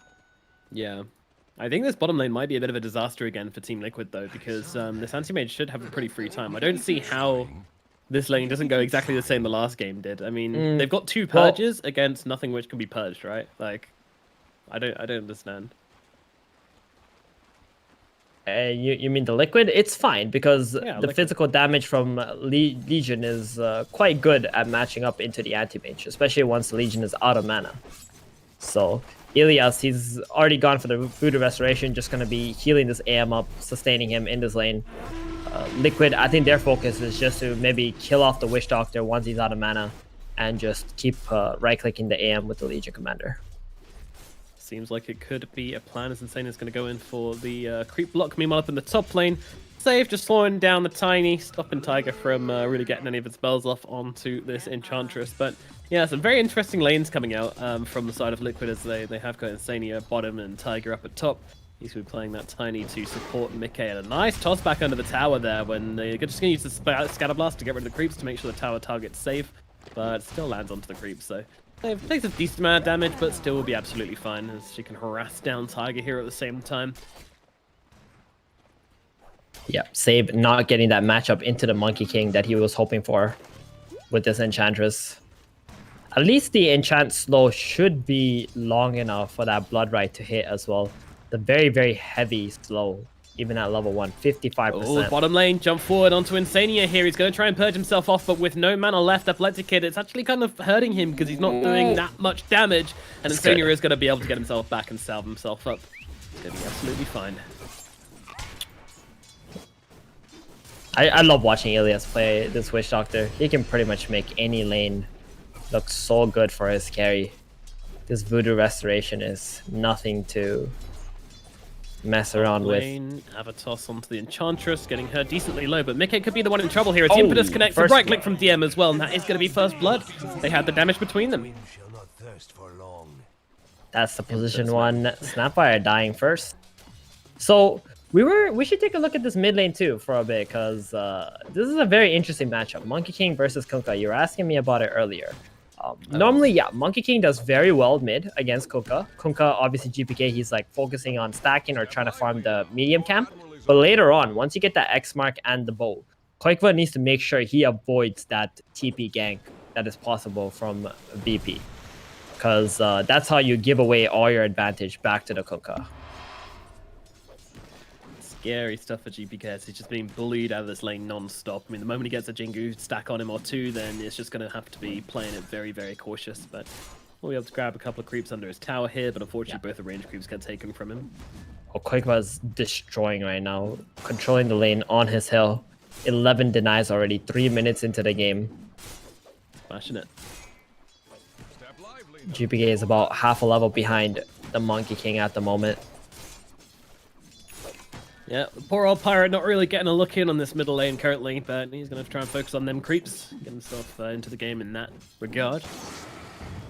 Anti-Mage now has a Ring of Health bottom. It's going to be able to play so much more aggressively onto Boxy now with that Voodoo Restoration plus the Ring of Health, Ring of Regen that he has going for him. Yeah, kind of happy just go and trade some hits with Boxy, and even if Boxy turns around and gets a couple of moments of courageous off, as long as he's draining his mana, he's going to feel pretty good about that one. And Sensania takes the step too far forward to try and get the kill onto the courier, and now he's in some real trouble. Oh, that coconut! Ilias, he's feeling lucky today as they bring down Insania. Boxy will be zoned out as well. Meanwhile, Tiny up in the top lane, getting very low to DM and save, but they don't quite have the range to get off that last right click or impetus. So instead, they'll just use it onto Mickey instead. So much damage coming out from these two, though. That was a 1 in 7 chance the coconut was going to bounce back to him there. Nice, and he got it, yeah. I was counting how many creeps and heroes there. Minus the one that already got hit. Epileptic Kid gonna bounce back that Fortune's End. Do like his so hard ability. Yep. For the Oracle to at least harass the anti-mage. Top lane DM. Uh-oh. He's in some trouble now. Does get the silence off onto the both of them. They're trying to surround him. 1 DM second on trying to run Scatterblast. through the tree. Scatterblast is going to miss. He moves across to the creep wave. They need one more right click. Are they going to find it? They will have a toss Mango available toss. in 2 seconds. But with save coming in as well, he's it's alive. a little bit too tricky. Tiger, he really wants it. He really wants to see him, but he doesn't get vision on DM, and he's just going to go down. Tiger can't get the kill. And Save even feeling a little bit aggressive onto Mickey. They might be able to get this kill. Mickey tries to jump forward onto DM, doesn't find it. They're both going to die to Save. Mr. Tomato Man is too damn strong in the top lane. Save's going to take them both down. That's a double kill for the Ench. And Liquid going to be feeling very awkward about that one. They're absolutely crushing this top lane. That was supposed to be a free kill onto the Bloodseeker. Instead, they die on the Tiny and the Snapfire. DM's back up to full HP with that Urn Charge. And the Thirst. Jeez. DM so good, dude. Stun out yeah. Boxy in the bottom lane. They throw down the Maledict as well. But not going to follow up on this one. Not with Insania backing them up. Too scary. Save. He's rotating towards middle. He wants to get a creep and maybe get a gank onto this monkey. Kunkka is level 6 now. Yeah, and this is what you do as a Kunkka. You just avoid the matchup into the monkey. Just go jungle. You got your Tidebringer. It's pretty easy. Then you just got to get 1 kill onto him. Save. Uh-oh. Could be in some trouble here as Koikfer is able to get off that Jinko, and the Boundless Strike will finish the job. Meanwhile, Tiger's having some trouble with DM here as DM's just right-clicking him down, but GPK with a nice little 2-man torrent here. X-Mask comes down to Koikfer as well, dragging him back into that boat. Oh, he dodged some boat damage. Throws in the cookie, which actually, yeah, well, fair enough then. A really nice dodge from the Monkey King. Yeah, he mischieved the boat damage there. I think that could have killed him if he got hit by it. Really nice moves. Allows him to TP away, and that's going to be that. Did go back to base though, so GPK is going to get this free wave mid, and let's see where he goes from here. Probably just going to jungle up while his boat is cooling off. So pretty even lane bottom. Like, there's 39 lasts on AM, 34 on Legion, but Legion also has 11 denies. They're going to try to go on him right now though, bottom. Yeah. It's kind of awkward because Boxy never has any mana, so the anti-mage is never really getting that much damage up with mana break. Yeah, exactly. And Boxy got that level 3 moment of courage just to trade against the AM. Yep. If you have no mana, why bother leveling up spells? Just take your passives. Ilias dares coming too close to Boxy. Boxy just runs at him with a creep wave attacking him. Always going to proc the moment. Tiger getting rupture top. Oh, down he got goes. tossed Oh, into Save's tower. actually the one who drops as he goes under the tower. Yeah, really nice little toss play there from Tiger. Unfortunately, this creep doing so much damage. Mickey trying to come in and help out with the cookie, but unfortunately it's not enough. Meanwhile, Ilias goes down to the bottom lane to Boxy and Insania. And then looking towards Athletic as well. He has to back himself away. Does have himself a Mana Void to play with, but doesn't feel like it would be enough damage to bring down Boxy even with that Maledict on him. So that's going to be straight up death for both the supports on the side of Virtus Pro. Indeed. With this early lead from the Bloodseeker lane and the Kunkka, the amount of power that he can bring into his lineup, I would have felt so much more confident in VP's draft if it wasn't an anti-mage. If they had like some carry that could actually fight in the early mid game, so they can keep on, you know, pressuring with this lead that they have built up right now on VP. Your hatred of anti-mage never ceases to amuse, but yeah. I mean, I do agree with the points you make about the heroes. You know, you give him a fantastic lane and he's like, all right, I'll pay you guys back in about 10 minutes. I'll go hit some creeps. Meanwhile, Insania in the bottom lane in a bit of trouble. They will get the disarm out onto Yam to keep him alive a little bit longer, but he will most definitely be falling here. Meanwhile, the Hadouken and the impetus is onto Boxy. Boxy just wants to TP himself away, realizing that even though there was actually a Mana Void available on the AM, realizing he wasn't going to be able to get close enough in time, he decides to peace out. Meanwhile, Quakefa's going for this Aghanim's Rush. Something we've been seeing on the Monkey King whenever it does get picked up. This seems to be the most common build. It's very nice. Strong. Battle Fury is also something that's very common right now. Quakefa, Mischief. Once it again. No bones today. He can't miss. Meanwhile, oh, 3-man stun out from Mickey there with a beautiful little cookie into this one. Unfortunately, they don't have the damage done despite around Quakefa. He needs to leave. He's going for the TP. Not going to make it. Mickey in some trouble as well as the side of Virtus Pro start chasing him down, and they will be able to bring down the Snapfire. I mean, one of the sidelines, Insania just trying to bring down DM, but can't quite keep the vision there. With that thirst speed, he's able to just navigate through the trees away from the Oracle, and now that Oracle is in a whole world of hurt as DM's going to bring another one down. They lose 3 on the side of Liquid. Getting violent flashbacks to game number 2 when they had this kind of smooth laning phase, and then Liquid just started turning up some strange fights, and VP started to pull ahead real hard. And the Snapfire carry is actually going for a mech build, Nomad. Mickey going for mech, not Aghanims, not some right-click damage. Oh, that's gonna hurt a little bit. Curious. See, I was even with the toying with the idea of maybe some, like, you know, playing for the multi-shot talent. Was it level 20 talent on Mickey? I mean, we don't really see anyone doing that, but it could have been fun. I guess the idea here is he's making way for the Legion and the Monkey to be the carries because they got good matchups against Anti-Mage. So as a Snapfire, he's just going to play that utility role and provide some good cover for these two heroes. The only problem is his lane was an absolute disaster, and he just died defending the mid lane too, where he thought he was going to make some really big time plays. Yeah, Sanya. It was really nice until it wasn't. Sanya. She cancelled the TP in the last minute there. Oh no, he just cancelled, yeah. Taiga, toss back. Duel. Nice little top back. Oh, that is a beautiful little two-play there nice from Liquid as they get the toss back into the duel under the tower, and Mickey even throws in a singular Mortimer's kiss. It's almost like a Batman kiss, isn't it? Just one kiss on top of him. Just like, mwah. You die now. Cute. But now that is on cooldown for almost 2 minutes.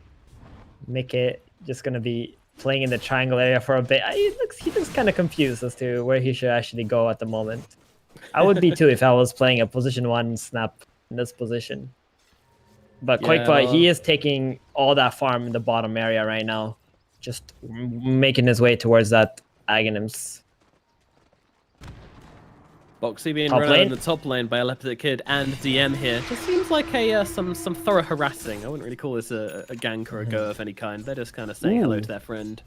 He's got a Blade Mail now. That's really big. That's going to help be able to even solo kill the anti-mage. Avatos on to the Enchantress. Not quite enough to finish the job, though. Enchantress still alive for the time being, and now turning it around on the Tiger. He's the one who's going to lose his life. Instead, down goes the Tiny.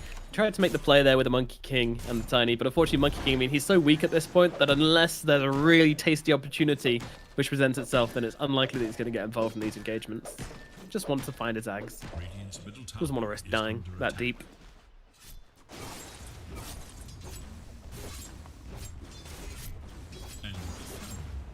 Witch Doctor plus Enchantress combo surprisingly very strong.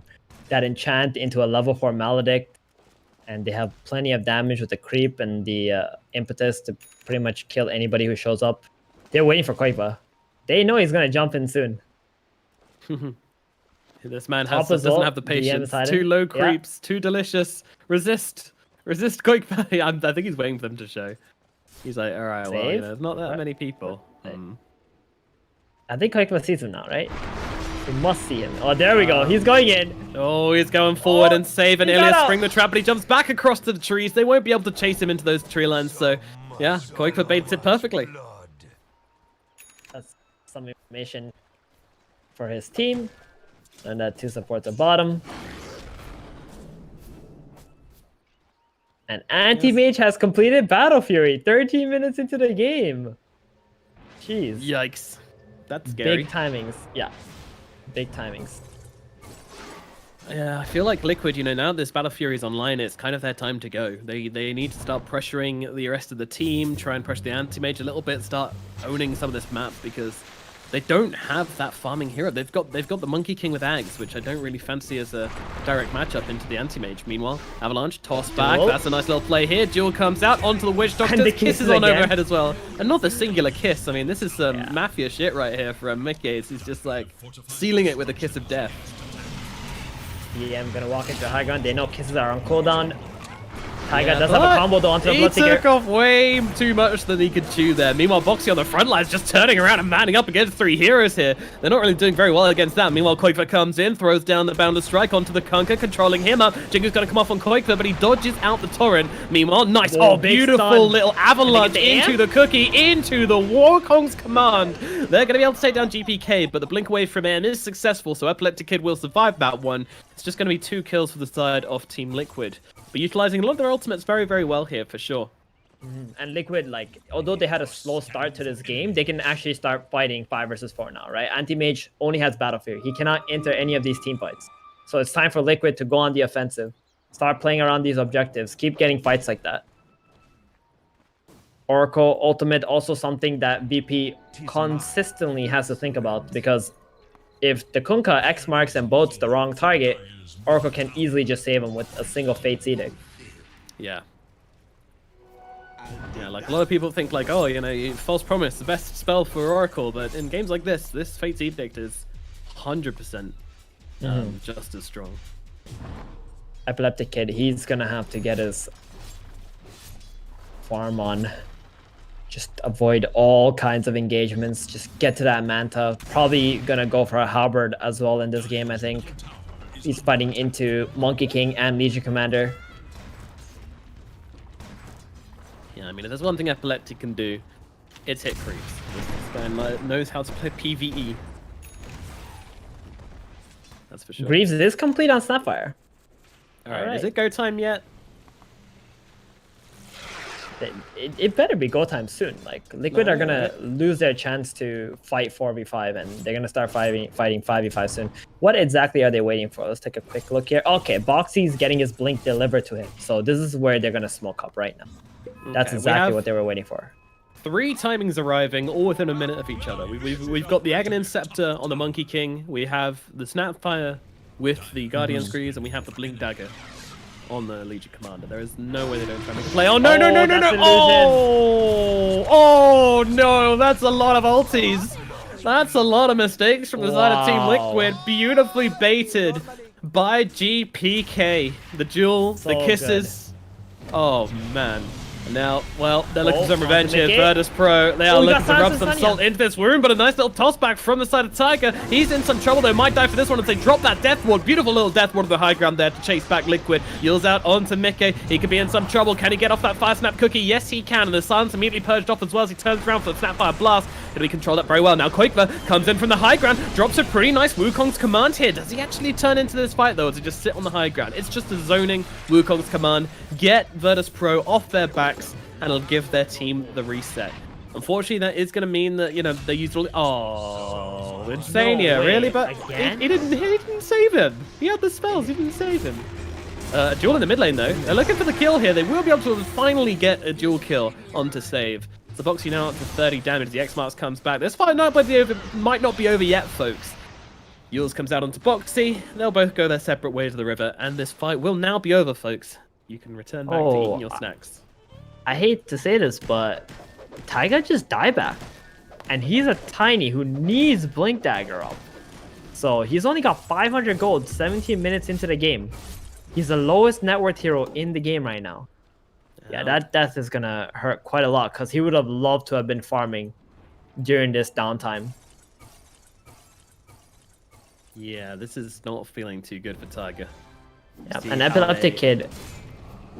I was gonna say, I can't help but feel like he's also maybe showing up to too many fights right now. In most of these games, 30 seconds or 1 minute from now, you would already see the Manta and the Anti-Mage. He's still about 1,000 gold off. So, oh, he has a stack here. Okay, so he's gonna get it. Mid tower, probably not gonna be able to defend it. I think he won't have the Manta complete quite yet. Yeah, Cloak with attacks and double damage. I mean, that's just a tower which is gonna fall very quickly indeed. I'm wondering, it's usually when you see Monkey King players sieging towers, they usually get like as close to the tower as they physically can to allow these soldiers to spawn within attacking range of the tower. But I think Koiko was just a bit worried about the blood right. So it's also really difficult to jump onto the Monkey King too, because then you're getting into all those statues where he's just been chilling and summoning them. Meanwhile, 4 heroes of Virtus Pro hanging out at top. It's just saved behind this middle tower.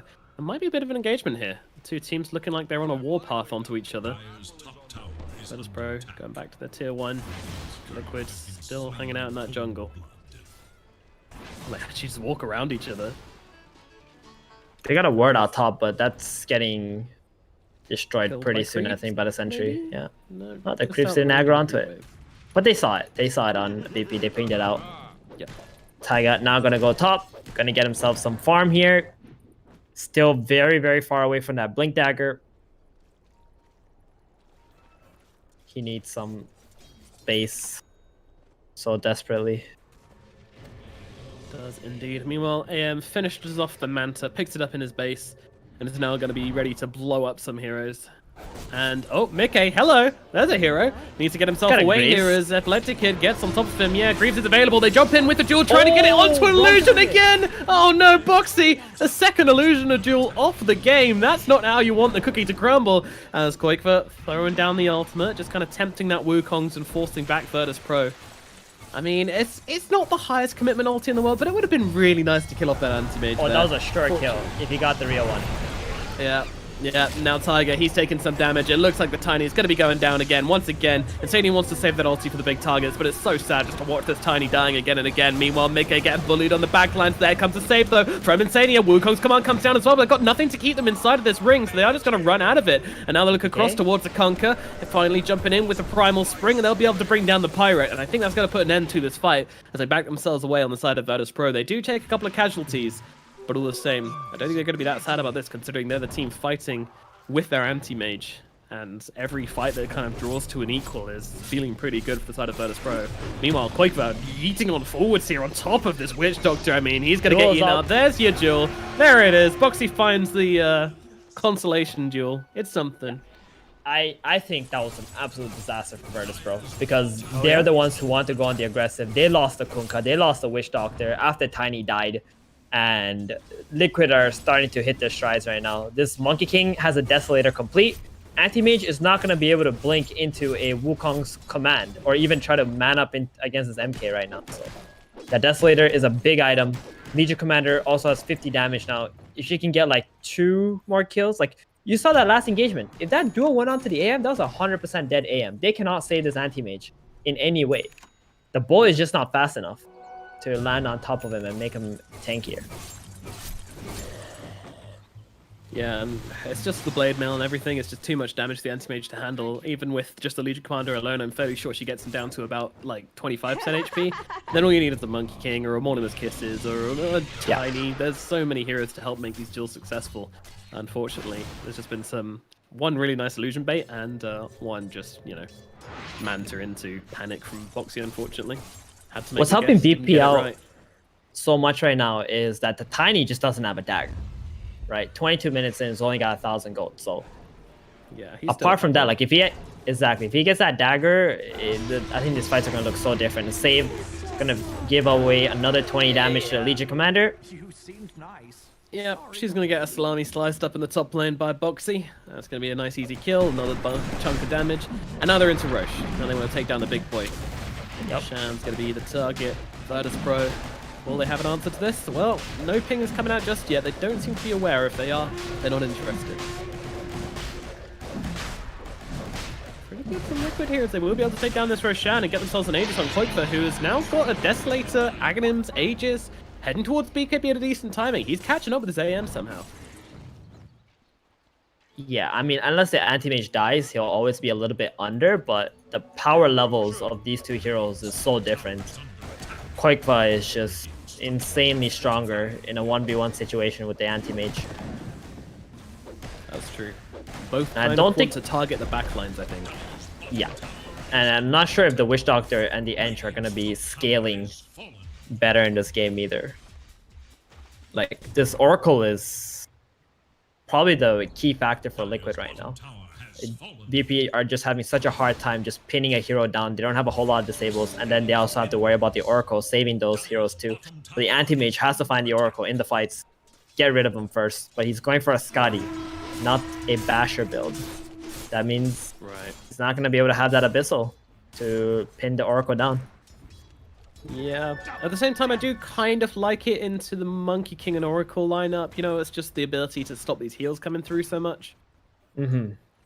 I don't think he can ever hit the Monkey King. That's just not a possibility. There's just way too much physical damage. Yeah, and Legion Commander is starting to reach that point too, where she's going to be super, super high on physical damage. Plus 70 so far. Needs a little bit more. Oh, save. Nice plays walking around the trees there.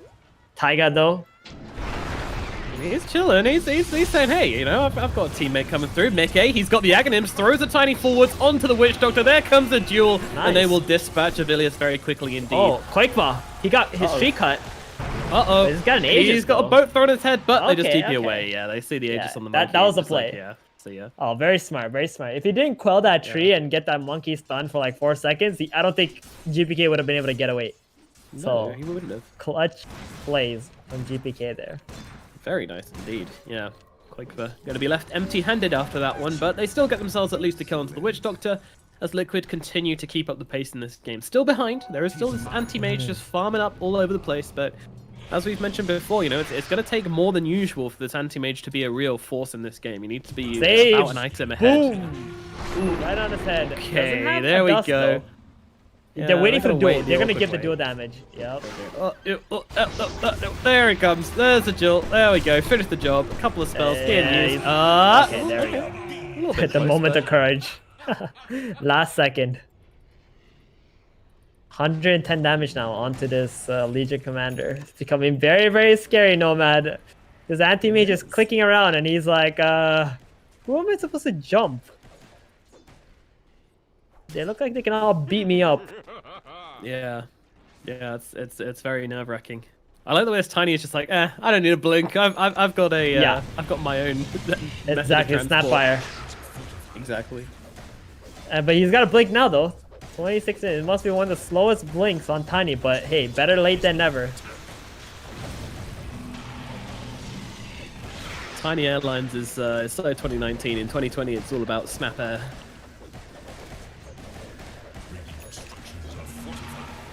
I like Snap Air. It's very OP.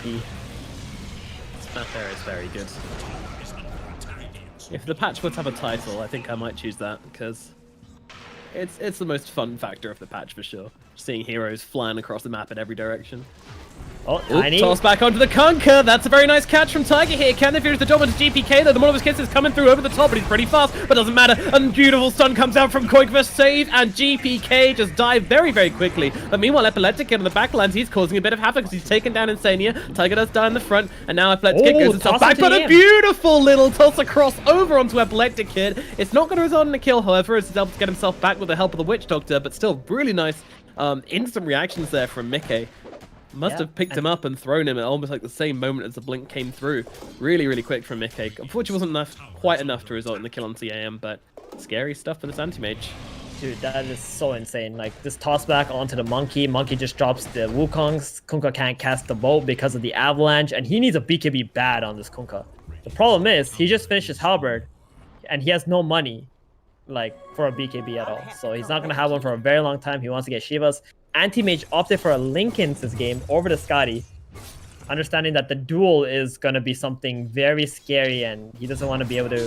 Oh, here it is. And they go... Oh no, the tick gets instantly popped by the Oracle. Nice Lincoln's, nerd. They stay in the bottom lane as they bring down Epileptic Kid What a bait. instantly. Oh So good. no, he thought he was ran him like a safe. book. Meanwhile, at top, Witch Doctor's just getting turned into sliced ham by old Mr. Quakefer. That's the However, BKB. maybe could be in some trouble. Never mind, Yeah, BKB. BKB. Yep. Just baiting, waiting for Mickey and Taiga to come on over here. And with that kill onto the anti-mage, like, Liquid can just dominate this map. They're going to put everybody in their base. Anti-mage is literally their entire team at this stage in the game. They can't do anything without anti-mage. Look at GPK. He's pinging out. Oracle is missing. They know as long as this guy is alive, they cannot kill anyone on the side of Liquid. It's too hard. It's too damn difficult. Team Liquid now besieging the enemy base. Feeling very, very confident just to sit here with Quakefer, you know, even if he just spends a few seconds up on this high ground. Getting those soldiers out. Going to do so much damage to this tower. Yeah, GPK must feel so unplayable against this Oracle right now. Very well-known counter to Kunkka. Pain in the ass, that's for sure. He's done a really nice job in predicting the movements here, but And he Tiger wants to comes get back. blink back, throw back onto the save. He's going to lose his life. The Enchantress shall fall. Another one for the back of the Team Liquid. Statues. Yeah, Quakefer doesn't even need to hit the Enchantress, just needs the little statues to get tossed onto, and then boom. Tiger jumping forward, Boundless Strike to follow as well. GPK though getting back, and Epileptic Kid's on top off this Tiny. Okay, Tiger probably losing his life here as the rest of the Team Liquid try to back themselves away, but unfortunately Boxy not quite so lucky. Even with a BKB, he's going to get finished off as well. Down goes 2. A little What drove him back into overconfident that there. fight? Was that a blink? Or an X Enchantress, Enchantress also bought out in that last engagement, seeing that they had the opportunity to be able to jump in. Yep, save very quick to buy back into that and just give them the extra bit of force they needed, possibly throwing out an enchant to grab themselves that extra possible kill. And now Virtus Pro with 2 heroes dead again, let's try and put some pressure onto top. So, 2 for 2 bounties. Liquid were not able to secure 4 bounties, although they were controlling the map pretty hard. I think that was a little bit of a misplay there on their end, to just stick around when the anti-mage was about to respawn. They could have just went over and took over the triangle area and try to get VP to run into them instead of being right in front of them.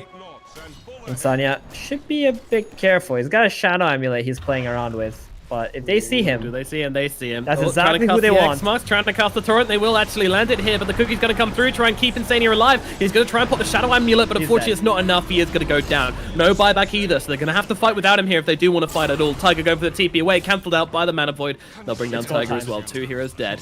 Yeah, The get best on hero that to high kill. ground, Virtus Pro.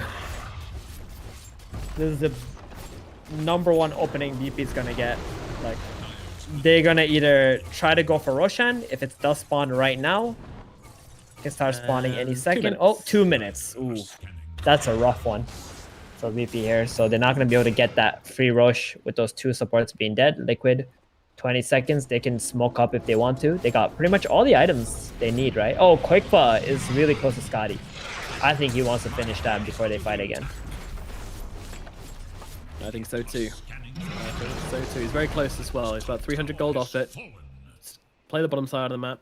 Honestly, Virtus Pro don't get anything for this. Do you think they should have gone high ground? No, they got the tower, right? They got the mid tower, the top tower. They just need to keep on building up their gold and getting to their next items. I think if they go to a high ground, they always have to worry about the buybacks from Liquid, right? Oracle and Tiny. You don't know what their goal situation is, and if they buy back and fight you and you're stuck in front of their base, you might lose way more. So play safe, play for Roshan, play for the map control. Liquid, though, they want to go in. In they go. They find GPK on the front lines. Can they bring him down in time? It looks like they can. The duel come through, and the Conker comes down. GPK out of the fight, but he does buy back into this one. Boxy looking over towards Epileptic Kid here. Of course, they have no duel anymore, so he has to run himself away, but ruptured up, not really possible to do so. Now the heal comes out from the Oracle as they look across towards Anti-Mage, taking so much damage. They come in with the Avatos combination. Is it going to be enough, though, as they turn around and just rip into the Legion Commander, making sure she goes down. Now looking over towards Tiger as well as the X marks out onto Mickey. He's thrown out of position. Virtus Pro on the warpath right now. Quick with the BKB, trying to turn it around, but it's 1 man against 5. Is this really going to work? I'm not sure. A lot of soldiers being spawned. Senia helping out from the high ground as well. They're going to try and make it back onto the safe land. And they can't actually keep fighting here, Virtus Pro. Everybody's so low on HP, and these statues are a real pain to try and fight into. So Quakefor is actually going to be able to repel the forces of Virtus Pro and force the reset. Yeah, that was a buyback from the Kunkka too. Legion Commander just being way too confident after they killed that Kunkka, running in, getting ruptured, and on the retreat was taking so much damage from that rupture. Just putting her team in a very awkward position. VP, that was so beautiful to watch. Just instantly buying back, baiting in Liquid just a little bit, and then turning the fight, and now going to be able to secure that Roshan. Aegis on the Anti-Mage. Monkey did have to drop the Wukong's command to be able to kill that Kunkka the first time around, so that's how they knew that they would be able to take this team fight no matter what with that big ulti on cooldown. Yeah, I mean, it could be considered a slight overcommitment onto GPK perhaps, because, you know, there was Duel, it was one of his kisses, it was Wukong's command. Pretty much everything at their disposal went the way of him, but then again, you know, it is Kunkka. You need to kill him in that duel time, otherwise you've got a real issue. Exactly. It's a bait kill. It's a position 2. They could have just played it a little bit slower and just seen, like, as soon as the Kunkka bites back, you just walk away and bait them into your monkey ult. But Liquid just overplayed their hand just a tiny bit and losing Aegis now for it.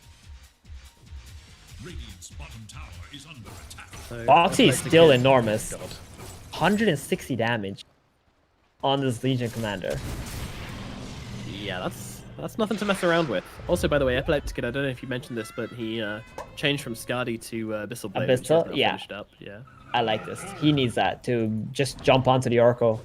Oh, he jumps into open here. I mean, immediately the duel comes down the backlines onto saves. They're trying to bring down the Enchantress nice and quickly. Won't be able to do so, though, as they control that Boxy really nicely because he didn't pop that BKB. Meanwhile, Disini gets killed on the backlines by Epileptic Hit. That means no Oracle. That means the fight is probably over. But Quakefor, he's trying to stand his ground, popping that Wukong's command. Has a BKB at his disposal, but I don't think he wants to use it here as Ilias does get killed off by Tiger on the side, utilizing the zoning provided by Quakefor. Meanwhile, GPK, did he get the X marks off onto that Tiny? Looks like he didn't. Tiger's going to be okay. Mickey, though, he was killed off in the back. That is another big kill for the side of Virtus Pro, as Anti-Mage gets himself another. Yeah, Quakefor does not have the Wukong's command. Ilias just instantly buying back, wants to go to the high ground. They got the Aegis, they got the Abyssal. Oracle's still dead for 15 more seconds. Epileptic Kid, he just went straight for that Oracle, didn't hesitate one bit. Legion Commander was on the other side. Link and Abyssal onto Tiger, scaring him off here. They don't want to overcommit because they know this Blink Duel is available from Legion at the same time. So if they lose anyone by accident, this could spell problems as the Heaven's Halberd down to the Monkey King from the Kunkka. He's happy to come forward here, though. They managed to jump in. They try and go for the duel onto the AM, but it doesn't come off in time. I think the Lincolns blocked it. And now, well, Quakefor and Boxy both caught inside that boat here. Quakefor trying to turn around and try and fight up into this one. Is he going to be able to heal up enough with that Jinku? Just about, but the Ruptures on him, and they're going to blow him up with a Mana Void. And now Epileptic King gets on top of Insania. Buyback comes out from the Monkey King and from the Snapfire, who only had a couple of seconds left, but they know they need to fight. They know they need this combo. Throwing the Monkey King forwards, trying to bring this Anti-Mage down for a second time as they combo it up with a cookie, and they will kill off the AM, but it's a big cost to bring him down. Maybe they can get DM as well. They do indeed. Fortune's End comes on top of the Blood King. He's dead as well. Sorry, Blood Seeker, not the Blood King, as he gets killed off by the Monkey and by Boxy. And well, I mean, it cost them a lot, but they do defend this high ground. Now, what is the play? I think they need some buybacks here on the side of Team Liquid. Yeah, they want to run down mid lane. They got the Wukong's command ready. Oracle has his ulti up in 20 seconds as well. They want to force something out. Anti-Mage buyback would be really nice here. 60 seconds, that's a very long time to be dead. Bloodseeker buying first, seeing if he can scare off Liquid from sieging the Tiger. Oh, repair kit. That might make them think twice. They do want to jump for more though. Tiger, oh, he steps forward very far here.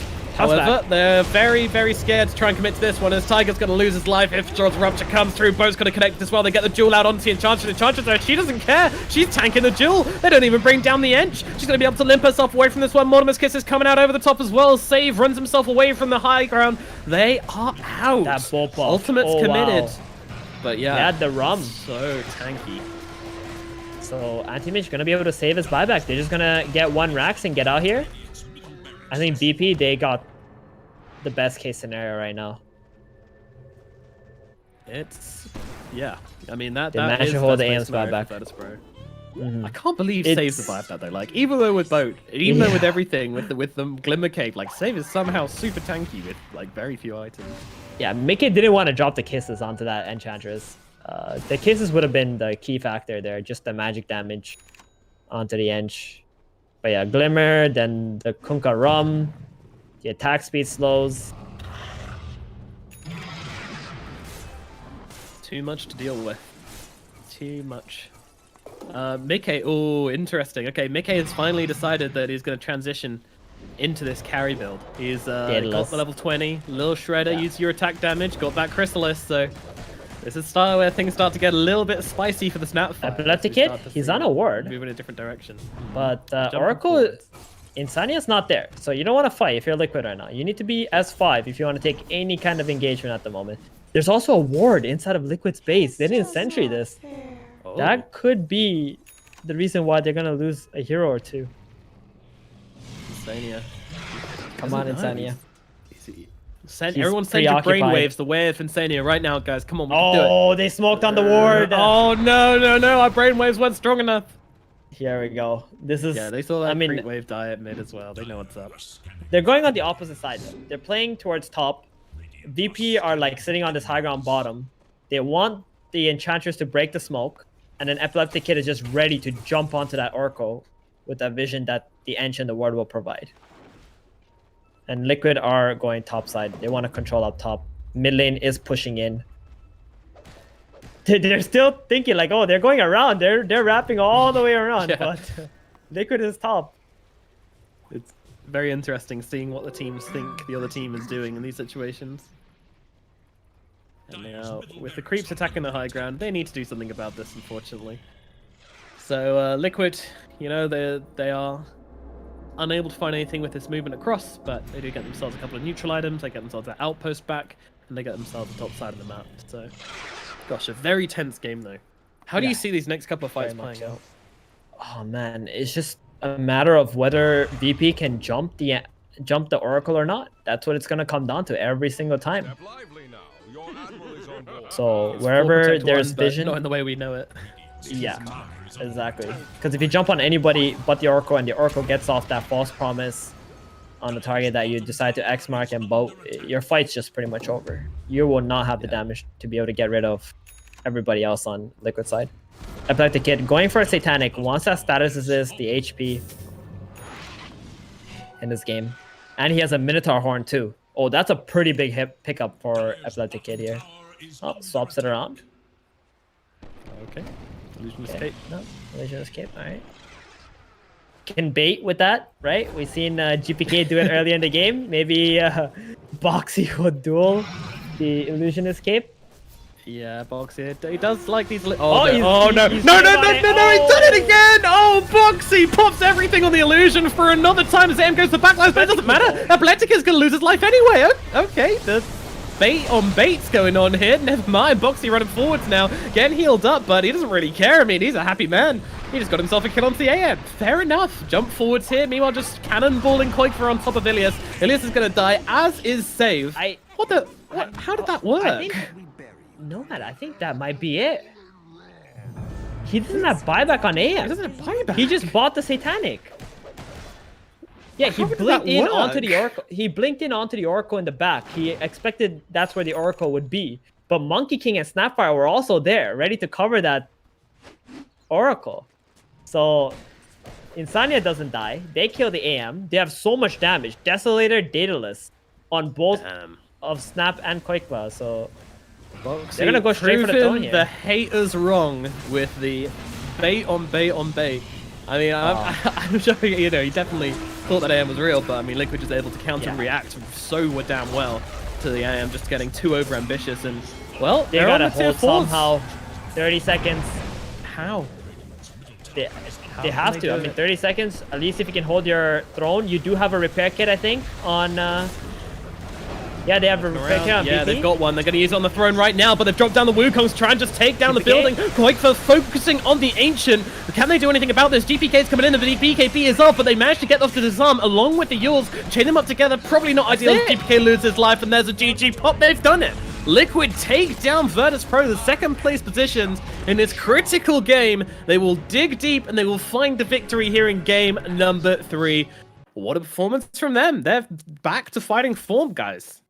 Well, there was so much physical damage on the side of Liquid, and these are the kind of lineups that Anti-Mage cannot play into. Like, VP, they played so well, right? They played the early game well, they played the lanes properly, they made the right moves around the map, but then once mid-late game hit and Liquid started farming these physical damage items, like, Anti-Mage just couldn't enter the team fights without dying, and he also had to go for the Oracle every single time. In the end, I think this was just a matchup problem for VP, and Liquid, they punished it so well. Yeah, and of course, Insania just being so damn good with his positioning, like making himself super elusive. It was very Exactly. difficult for Virtus Pro to actually get on top of Insania, and in the end, that's ultimately what led to this Anti-Mage's demise, because he had to jump the backlines, he had to make the blind jump in the end, so desperate to try and make that play, using that small window of opportunity they got from Boxy dueling the illusion. And he thought they'd really been able to clinch that one out, but unfortunately, it was not the case. And the aim goes down a little bit too deep, doesn't have buyback, and that ends up costing them the game and ultimately the series. Team Liquid, with their backs against the wall, were able to pull out the victory here in game number 3. They do it in style, and I think we have a beautiful panel ready to break down this game, and also with an interview coming up a little bit later on as well. But Zori, why don't you give us the 4-1-1 on game number 3? Thank you, Mr. Nomad. The beautiful panel is back. Lacoste and T-Gov.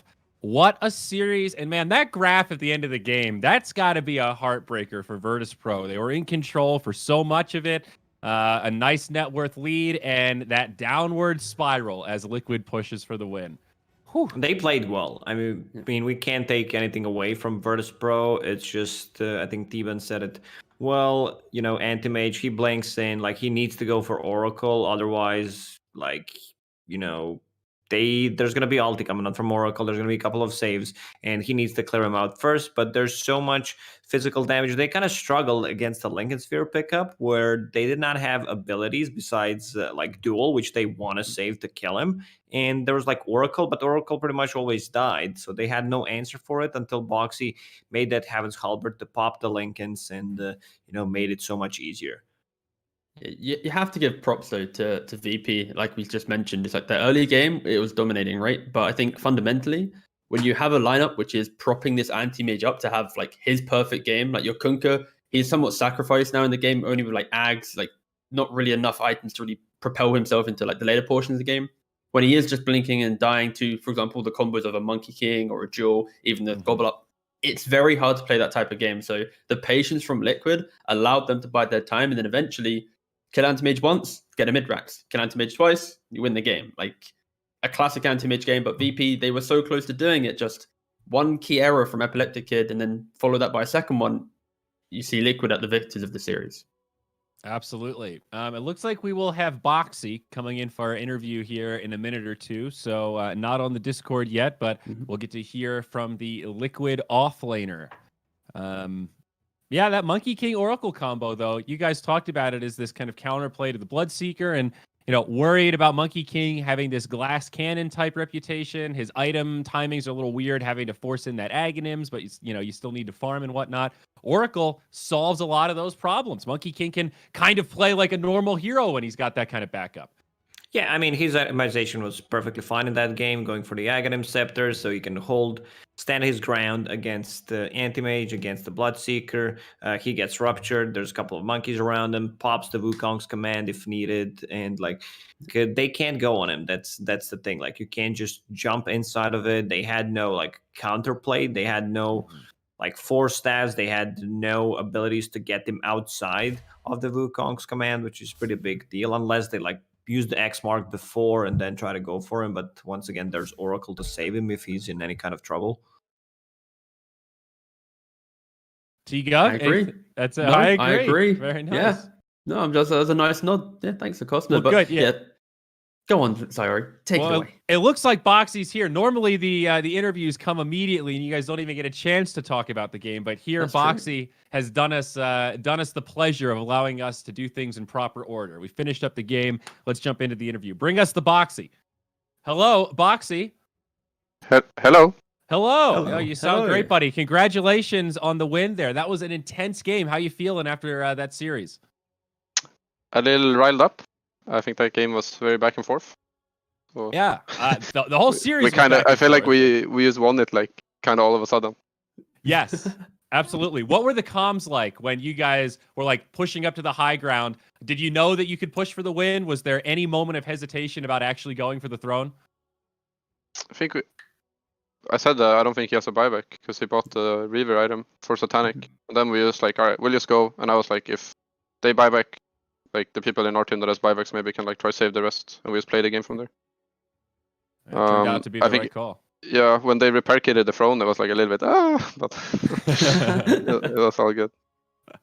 How are you finding? Because obviously, like Liquid being one of the few teams to have these kind of role swap between the players and stuff. Like, how are you finding it playing where each game, like, so you're suddenly playing 4. We've got Mickey playing this like safe lane Snapfire. Like, what's it like playing like within the draft, for example?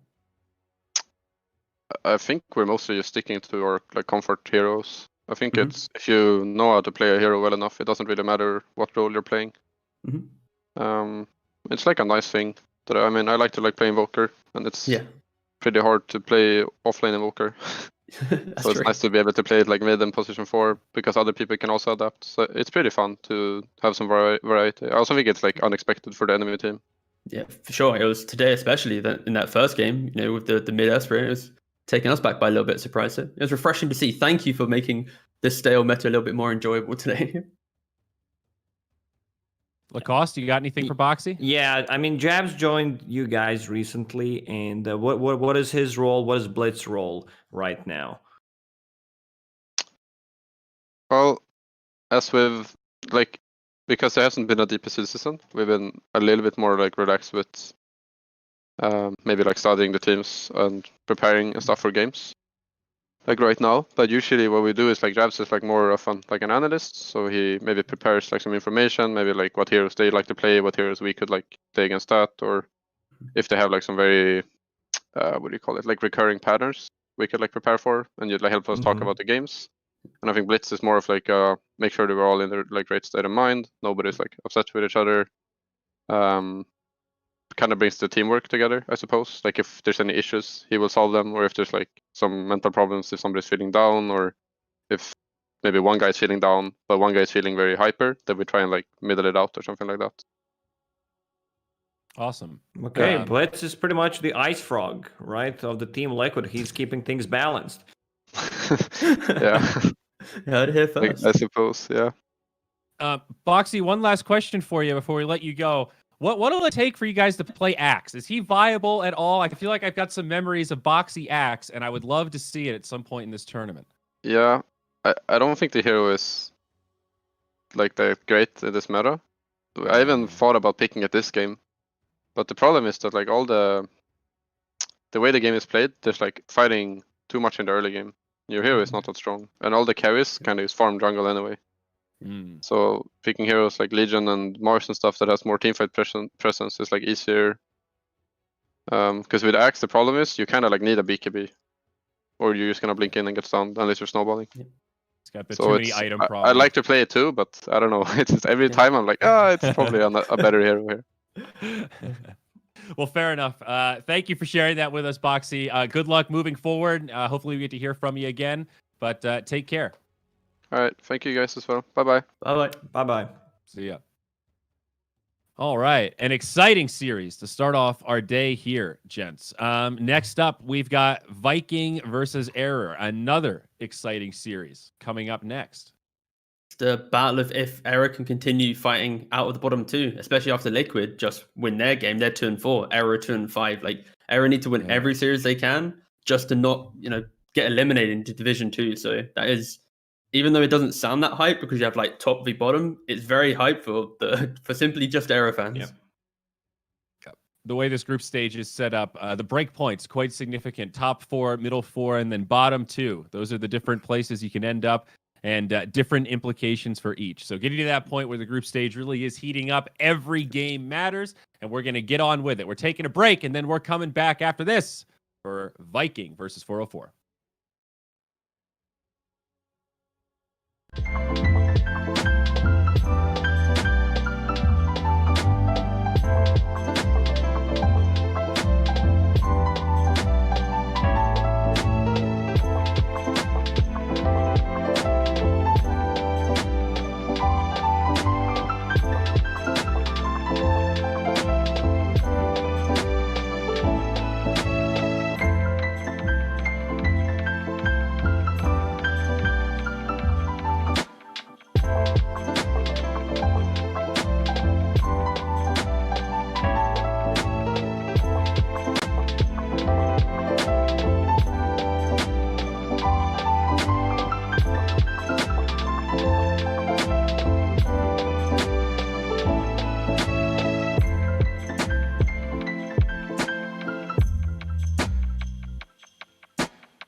Hey there, Dota 2 fans. Just as promised, after the break, Viking GG versus 404. They're all coming true today. Trent, welcome to the panel, buddy. What you got on your lapel there? Is that Faceless Void?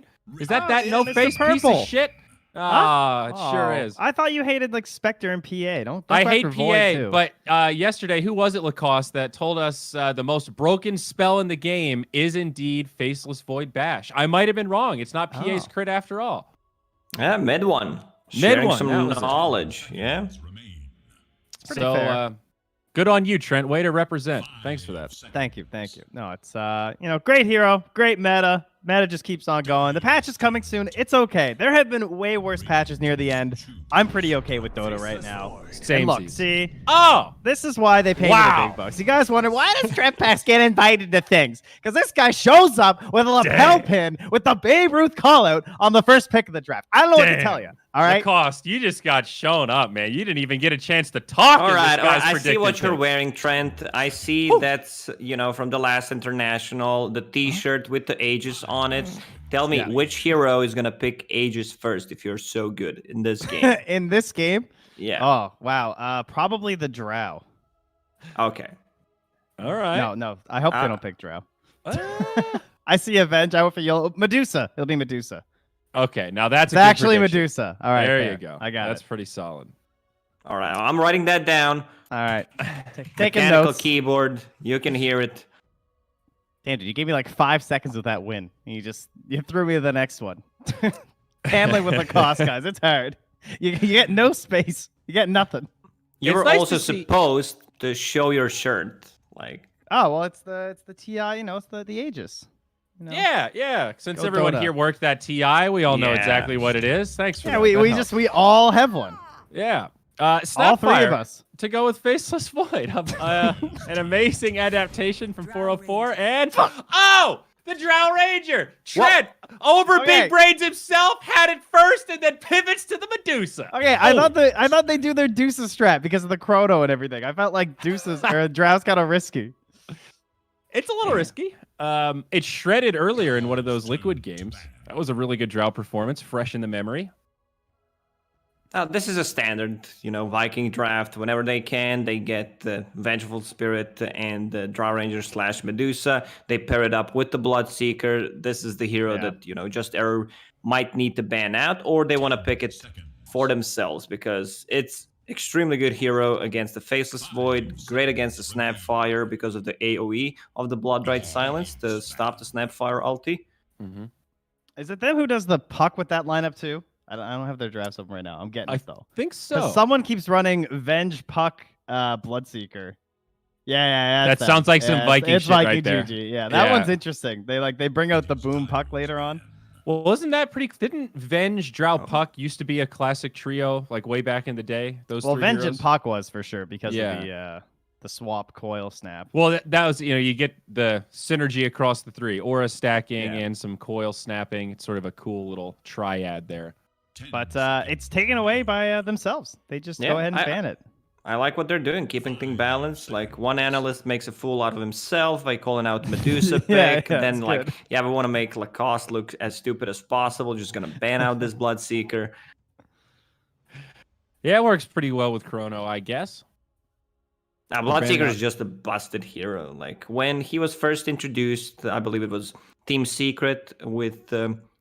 who was it? Vendranger and Bloodseeker lane. Then we saw Rubik. Bloodseeker always pretty much went for that Veil, Guardian Greaves, but people are shifting these days, going for the power treads, more attack speed, getting Urn early on for like more lane sustain. He needs mana and, gives you more kill potential. And going for the Road of Aethos, just a great setup. And a lot of the heroes right now are those maneuverable heroes, Faceless Void, all the spirits. So Road of Aethos, the root mechanic is extremely powerful. Yeah, the item has a great build up. Like I feel like some of the other stat items, like losing some of their luster, like you got Meteor Hammer and Rod of Aethos look a lot better because of that. So I think that's why you see them a little bit more often. Some big Rod time- is like a super solid pickup in a lot of your games. I feel like it is under purchased in pubs. I have been playing Underlord and rushing Aethos, and I have been getting free MMR, and it feels amazing. Get it before the patch drops, folks, because it's not Guys, going to last. It's working for Zyori. You can do this. Seriously. Yeah. Seriously. It's Yeah, easy as well. I saw a Reddit post about the guy who went from, I believe, like Archon or whatever Pepega bracket that is, to reach. He reached Immortal actually by playing ET offlane. So Wow. you can see which things are overpowered in this patch. So just spam it for the next week or two before the next patch comes. There you go. Tide Hunter now for Viking. I guess they felt like a lot of offlaners banned out here, so we'll get one while we can. The watermelon. It's like on the one hand, it's like, well, you can't crack in Chrono, but on the other hand, it's like, well, please spend your entire Chrono trying to kill Tide. That's Yes. probably going to be okay with us. I guess you can't and they have crack in the swap and everything, Mortimer too. Kisses either, so that's kind of nice.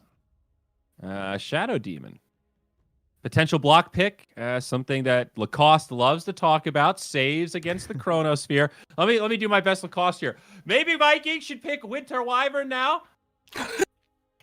Was that close? Was that good? Yeah, I think that was closer to good. Yeah, podcast. I don't know what you were going for there. No, the thing is, you pronounced Winter Wyvern correctly. You need to mispronounce it like I do. Winter Wyvern.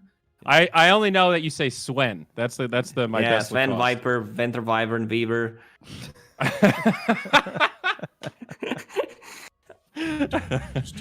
Oh, and if it's the Wyvern, no, it's the Earth Spirit. Okay, they take a classic. They got form their to go with revenge. the All right, damage. don't They fall might in have on the save, saves. so they're not gonna go for it. There you go. And the Shadow Demon is extremely powerful against the Drow Ranger. If you can just, it's kind of the same thinking Oh yeah, as when you're playing against the Luna. 10 seconds. Good call. remaining. Yeah, just kind of bog her down, get the copies. Easy I love game. this Viking GG draft though. This screams comfort zone, very well rounded. Like I've got no issues with these 4 heroes at all. A lot of And synergy, they have last pick. good team fight. Yeah, this is beautiful. So yeah, they're in a pretty good spot right now. If I'm just Error, I mean, this is obviously who do we not want banned? So potentially a mid, I guess, right? Unless there's an offlaner that really stands out. Unless they want to do the snap mid, but I don't know how much they're into that sort of style. Grab the Okay, virus so for they now. keep things open. They're not showing their hand yet. Snapfire could be 5, could be mid, and it's a strong combo with the Mars. A Yeah. lot of setup for Snapfire to use a good ulti. Right now, they have a good counter to Tide Hunter where you have like Faceless Void. So like you need to have it like Doom, Static Storm, Chrono, or any kind of break mechanic. Like none of these heroes build any break. Shadow Demon like eventually might get Aghanim Scepter if you're talking about 45, 50-minute game, but until then it's going to be very hard to bring him down. Yeah, if it was other teams, I could see this being like the mid snap and then they go for like a Phoenix or something last for just air, but I don't really feel like that's what they're going to do. I feel like this is probably support Shadow Demon, support Snapfire, and they're going to pick something else for Sumail. Just seems likely. I don't know. I mean, I'm down. I would be very interested in seeing the mid Snapfire again, and they just go for a solid team fighting 4 to like really give them the big edge over Viking. Is Pugna good here for just error? It's damaging Chrono. Obviously, it's not great synergy with right clicks on Void, but it is a great tool against Drow Ranger. Yeah, that's your It Sumail is. ping hero, right? Yes. Yeah. He talked about it during one of his interviews where he said, yeah, I'm just going to, decrypify the other guy and deny. That's because he has, 120, 140 ping? Mm-hmm. Yeah, Pugna's actually pretty legit here. DP's just a classic combo with a Faceless Void. Would have helped them get some objectives between Towers and Roche. And then the Zeus has just been so common lately. Same idea for like trying to track down that Drow Ranger, right? Set up for really good chronos. Although the Zeus has seemed hard to execute with. We've seen a couple of games where we get really excited about Zeus in the draft, and then it kind of falls flat because he's just not mobile enough. I think you're He would've had talking a lot of about space though. the game against the Phantom Assassin, where she gets, level 15 talent. She had a nullifier. You can't True. do anything. You can't really itemize. He does farm really fast. That's undeniable. Oh, we get to watch this again. So against the ping monster, I would be skeptical, but we saw Sumail do this once already with Mirana, and he really embraced the shoot arrow, hit arrow mentality. Yeah. I mean, this man was just connecting, and it's doom for Viking. A pretty quick pick there for the mid lane. Very safe. So they have quite a bit of setup, right? I mean, Cookie and Disruption. So Fast moving around the map with the Mars ulti. This looks like a Arenas and Chronos early game from Just Error, like trying to get your timings around there. And whenever I see a Drow lineup, my first question is, how is the Drow lane going to be? And how, because like shutting down Drow in lane is just like so bad for this hero, because he just does not farm that fast if she's a bad lane. It feels really hard to get back into the match. And I don't know, their lineup looks pretty good. Zayat's pressuring with no one on the that's like disrupt into spear. So that looks kind of scary. I'm looking at the Vikings draft, the way they drafted this, you know, protecting the Drow Ranger, where Faceless Void needs the Chrono, the Tide Hunter, but there's also counterplay to it with the Vengeful Spirit swap. And you also want to kill Drow Ranger first. And there's also Doom. So a lot of, you know, these tanky frontliners, they have 3 strength heroes in the front line. So Drow Ranger will have a really good time. A lot of team fight coming out from Viking. I like what I see, you know, save against the Chronosphere. They have a counter to Faceless Void like Doom. I think Boom, in one of the games that he played, he had like BKB drums 10 minutes in. It was just insane amount of fun. Yeah. He'll do that. Yeah. Go for the gank plays for Error. That's how they win this game, right? It's all about the pick off Dota. So Well, a big series for Error. Bottom of the groups. They absolutely need a win in game 1 and ultimately this 3-game series. EGB.com. They've got you covered for your betting needs, folks. Get at it if you're so inclined. Do it responsibly and have some fun. When the fun stops, you stop. Now on to the casters. Killer Pigeon, Pycat. What do we got here? Oh, I think we've got a really exciting time here. I mean, I don't know about you, PyCat, but for the reason that Lacoste highlighted, I'm pretty buzzed for this Boom Doom. Like last time we saw this guy, I think Lacoste on it, it was BKB, drums, and one other big item by before 20 minutes. He completely dominated the game from the mid game. Yeah, I can't remember the matchup, but it was. Was it? I think it was a matchup that was not. I think it was a like. Yeah, it was Puck, right? Against it was against the OG, right? The Thompson Puck. I mean, he had sort of an off game, but I do think that this might be an even better matchup. Mirana can, you know, you can do some right clicking, but once you get this chainmail on Doom with all the regen, you're gonna be able to sustain a lot. You should pretty much be able to get kind of every creep. I think one thing that Trent was saying was is like the Shadow Demon, the disruption into the spear. If they can kind of make this the safe lane feel uncomfortable for Viking, I think 404 have a good chance. Otherwise, I would probably favor the Viking lineup here. It's a very speedy draft once they get the ball rolling. They've got the Doom with the last pick there. He's probably gonna have a very good game in the mid lane. And yeah, I just like it really fits them. I feel like it's very much their style. And I think 404 need a lot of things to go right for them. Yeah, I like that you kind of hit on their style, right? Like they have the components they need to kind of come together and fight as 5 pretty quickly in this game. I mean, the kind of interesting part is that Boom, you know, if he does pop off, great. If he doesn't, it's still a Drow as a backup plan. He's dead. Oh, they do get him with giving up hit. the first blood to Sumail, so it's gonna help quite a bit. He tanked the arrow for Shad there. Otherwise, he would have been dead.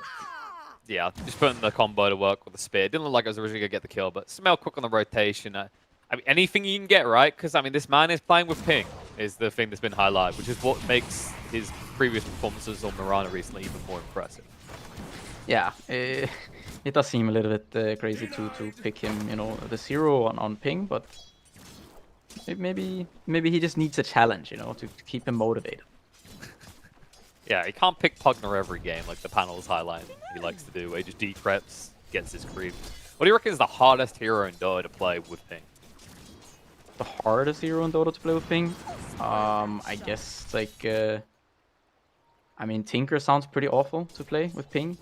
Tinker, Meepo, maybe Invoker, Anti-Mage. Like, any hero that requires you to be on your TP toes, I would say. Yeah, I'm thinking like Meepo and Invoker I'd agree with.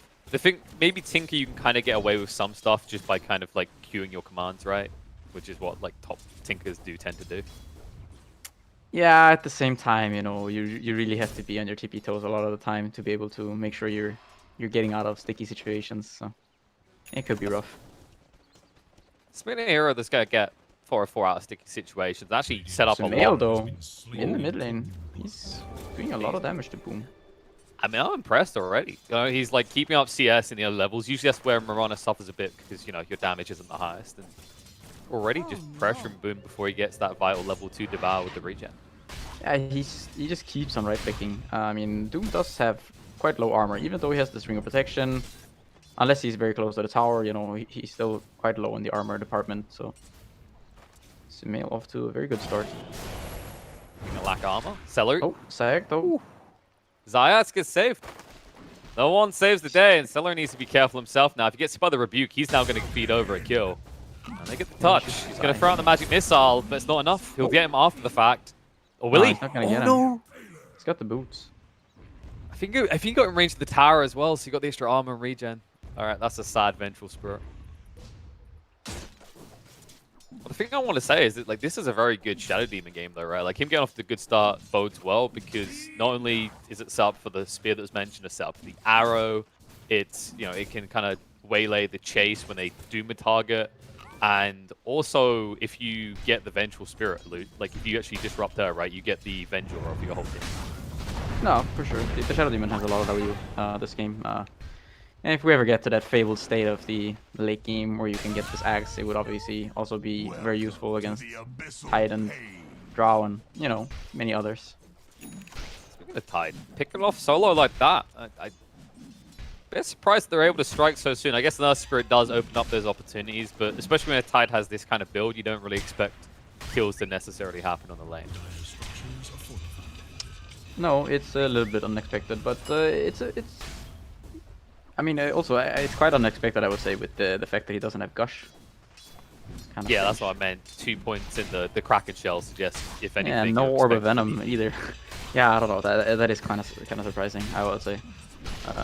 Sumail though, he keeps on dominating this mid lane quite heavily. Of course, it's a Doom, so the net worth is still gonna be okay-ish. But yeah, I mean, he's up a good 500. Of course, he did get the gold from the first blood, so some of that is attributed to the first blood. So roughly like a 200-300 gold difference from creeps.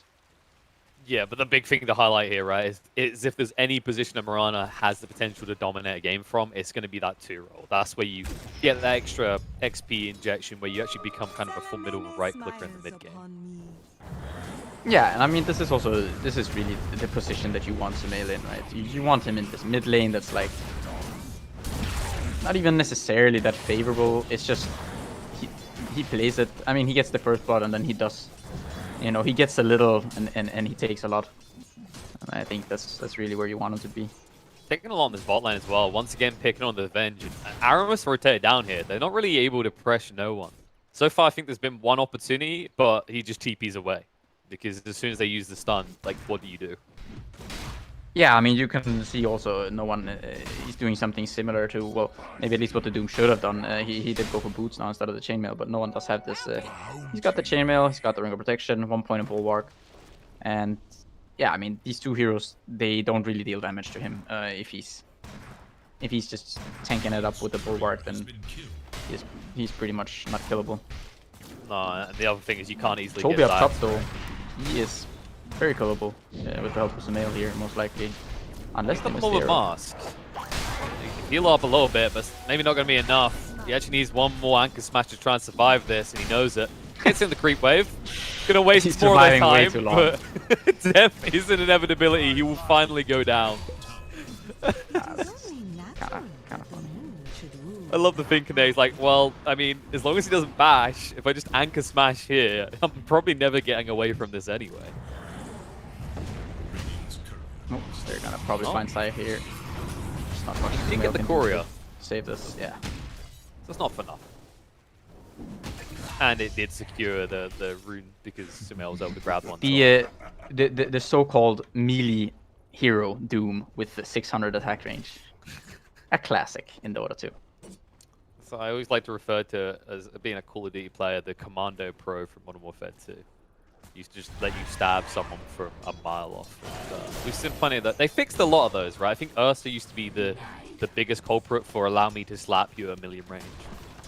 Yeah, I mean, Doom has always been sort of that in that weird state where, I don't know, sometimes you just get away with these swings where you're just like, that guy, he's like 600, 700 range away. But, you know, he's getting hit anyway. I mean, it makes more sense for Doom than Ursa, right? Like, you got this giant sword versus these Yeah, claws. fair enough. It's a pretty big sword. You watch one time, like in the future when Doom is not relevant, they'll buff him by giving him Monkey King range. And all will be well again. Okay, probably won't be well, it'll probably be broken, but... It's nice to see some Monkey King core again. Just that hero. I feel like that hero is always fun to watch. You know, it's just the way the hero plays. I think it's just it's a smart, like it's a nice hero. It's the concept of the hero is good. I think it makes for interesting games. I feel. When it succeeds, it looks broken, right? But it's like the fine line you have to walk is what makes it like reasonable. Yeah, but it's just I also think it's just fun. Chrono here. Yep, sets up the arrow. This Frost Armor is doing a lot of work though, but not quite enough. No. And it forces rotation, so it doesn't feel that bad using the Chrono. Good job by Ramses getting rid of the creep so Sumail could follow through. Yeah, and it also it's like a nice build here by Ramses. He's got the Max Bash, he's got the Mask of Madness with the Glove of Haste, so just going for that optimal amount of just farming and damage. And they get him. Whoa. Wow. Go pretty deep for that one. Yeah, I saw them poking around. I thought Shad might just try and guard near the tower, but he tried to escape. Gets punished for it. And, I mean, this is the thing we highlight, right? The one that needs to be doing well is Shad. And right now, you look at CS and look at his net worth. He's having the roughest time of them all. Yeah, this right now, like the way 404 are playing right now, I would say, it actually reminds me quite a bit of the VP of old. I mean, they're really like running them over in the early lane stage. Of course, it's not that uneven. It's only up like 1k, but if you look at the XP right now,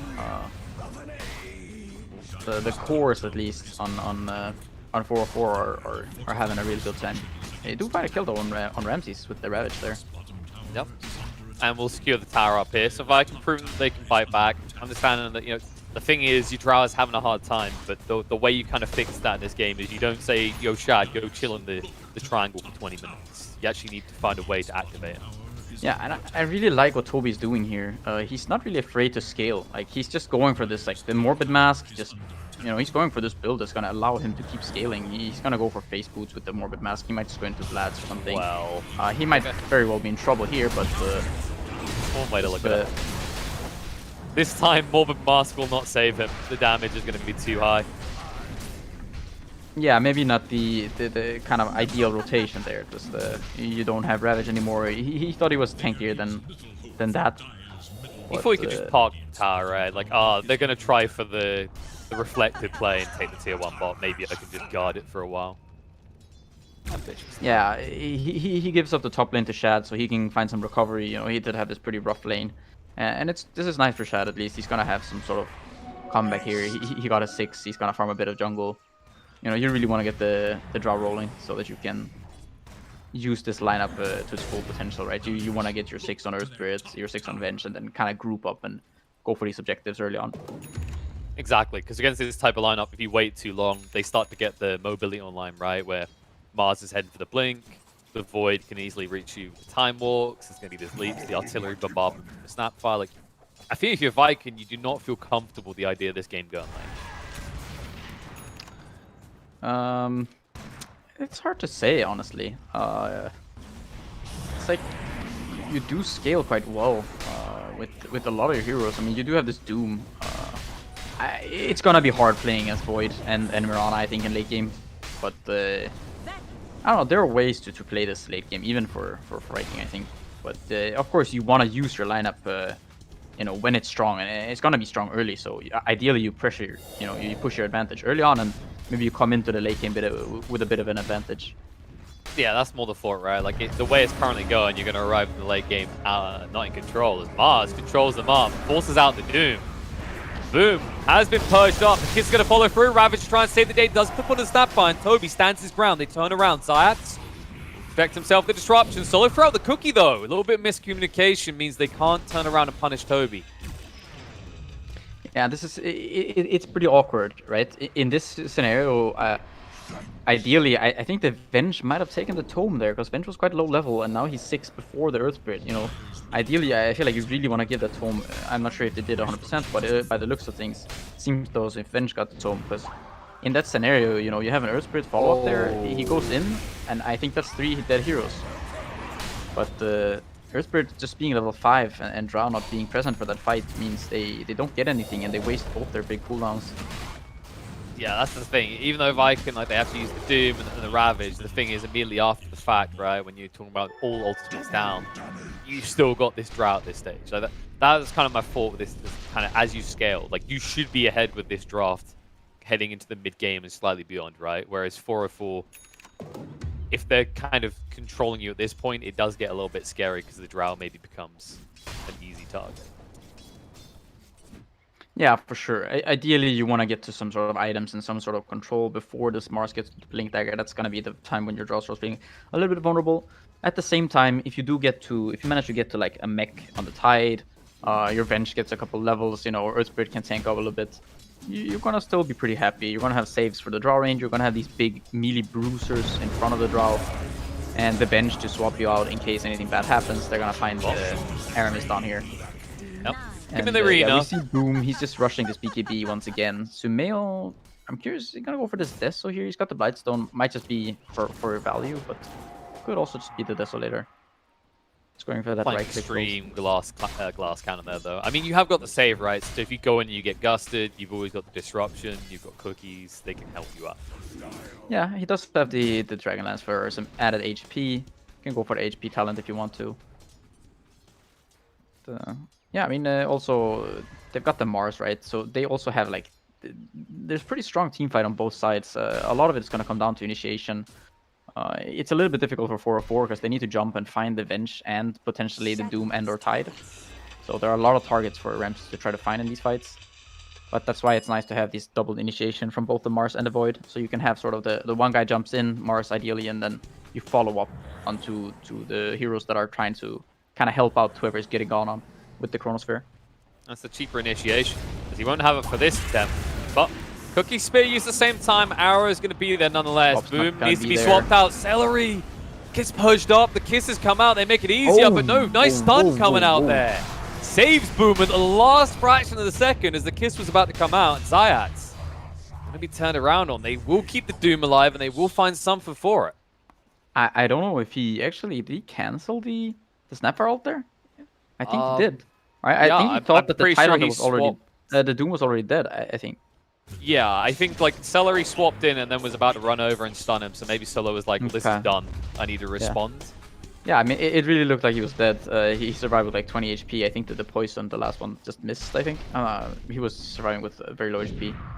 So a very kind of, I'm not sure, fortuitous or just a very nice swap play there by Celery, a little bit of both, perhaps. But they're going to go again. Because now they have the arena again. That was the thing. They did not have the arena that time around. They might go for a bigger target here as they're moving in towards Drow's home. In the triangle. And Shad walking over for the bounty might work against him. They'll move in. Gusty's going to come out in time. No one will hesitate. As they realize Celery is nearby when the wave of terror comes through. Now Zayat's going to be turned around on. Arena is going to go down. Pins Doom to the wall. And their arrow is going to follow through, which will connect with his face. But they've lost Zayat. Viking, I mean, they're feeling confident right now. Like, if 404 slip up like that again, you know, you're getting close to that stage where this Drow lineup could just walk into that pit.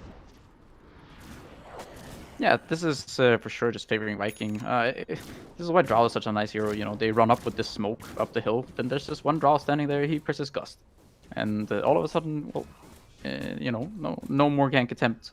They do run into the Doom, who now has finished this BKB, and you know, Solo snap. He cookies him kind of away from this arena. So no real attempt there being made. Now you can see Viking want to make an attempt in the mid lane. Rolling's good. No one's been found. Just shy of having his Blink Dagger as well. So that's going to cripple his timing. They're still thinking about it. They're lingering around. Yep, they go straight in. They go, okay, with the Mars being dead, the arena being on cooldown, I mean, what are we scared of here? Yeah, nothing it would seem. They do have also the ice armor, which is definitely going to help you quite a bit. Put it on the Tidehunter. You've got the Vlads. This is a little bit slow though. And kisses? Yeah, the kisses are going to dissuade you from doing this. It will send them away for the moment, but I mean, Tide, it barely tickled him. They couldn't try and follow up at all. It buys time for Mars to be back up. Viking might now try and find a pick before going back into that pit, but you can guarantee they're going to hang around this area still. Yeah, but now though they do have the BKB on Ramses. They got the BKB Mask of Madness. You know, if he manages to chrono this Doom and or Venge, or you know, just I don't know, if he gets the chrono off, a decent just chrono, I think this could be a very nice fight for 404 here. It has crippled that damage a little bit, though, not having the kisses available. But yeah, you definitely have the means to kind of bring down an individual target, right? With the follow-up stuns that they have from the Mirana and the Mars. Yeah, both teams just kind of wasting time here around this Roche pit, doing a little dance around here. And yeah, I think for now, I think this actually does favor Viking. They've got the Doom with the Devour going, and it's just an awkward stalemate right now, where you know. Both teams are kind of just trying to outmaneuver the other opponent so that they can go sneak this Roche. Yeah, and you've got this Mirana who wants to keep fighting, right? Whereas if you just farm for a long time, like you said, you got that Doom, and it feels like they've got two better scaling cores, at least if the game goes chill like that, right? Yeah, I mean 404 they would like the game to be quite slow, but I don't think Viking will let that. They're just gonna get this Roche. There's no more kisses right now on the Snapfire, and they're just gonna be too late to contest this. They show on the other side of the map. It's too obvious, and Viking will pick up that egg. It's an important one for them as well, right? This is kind of that critical moment. You can see why 404 was kind of obsessed with trying to stop it, because usually when Drows get their first Aegis, it's where they end up usually taking all the remaining outer towers. Yeah, I mean they might go for 1 or 2 towers with the Aegis, but I think a lot of the time for this Aegis might be used. You know, they might use it to pressure a little bit, but it's also going to be to some extent a farming Aegis. They can try for some pickoffs. Doom has gone for this plate now. Maybe going for the blink next. They're going to go for smoke first. But yeah, they need the draw to get some items here. And the Aegis, I think a lot of these fights, it's not going to really be decided that much by just this Aegis, but rather by kind of who gets the initiation. You know, if Drow happens to lose her team before the fight, or you know, like even if she has the Aegis, if her team is dead, then she won't really do all that much once she respawns. Yeah, it's that type of Aegis where it's like, this is a safety net if you get caught looking stupid while farming, right? Like, if you're out far and they jump, you will be able to respond.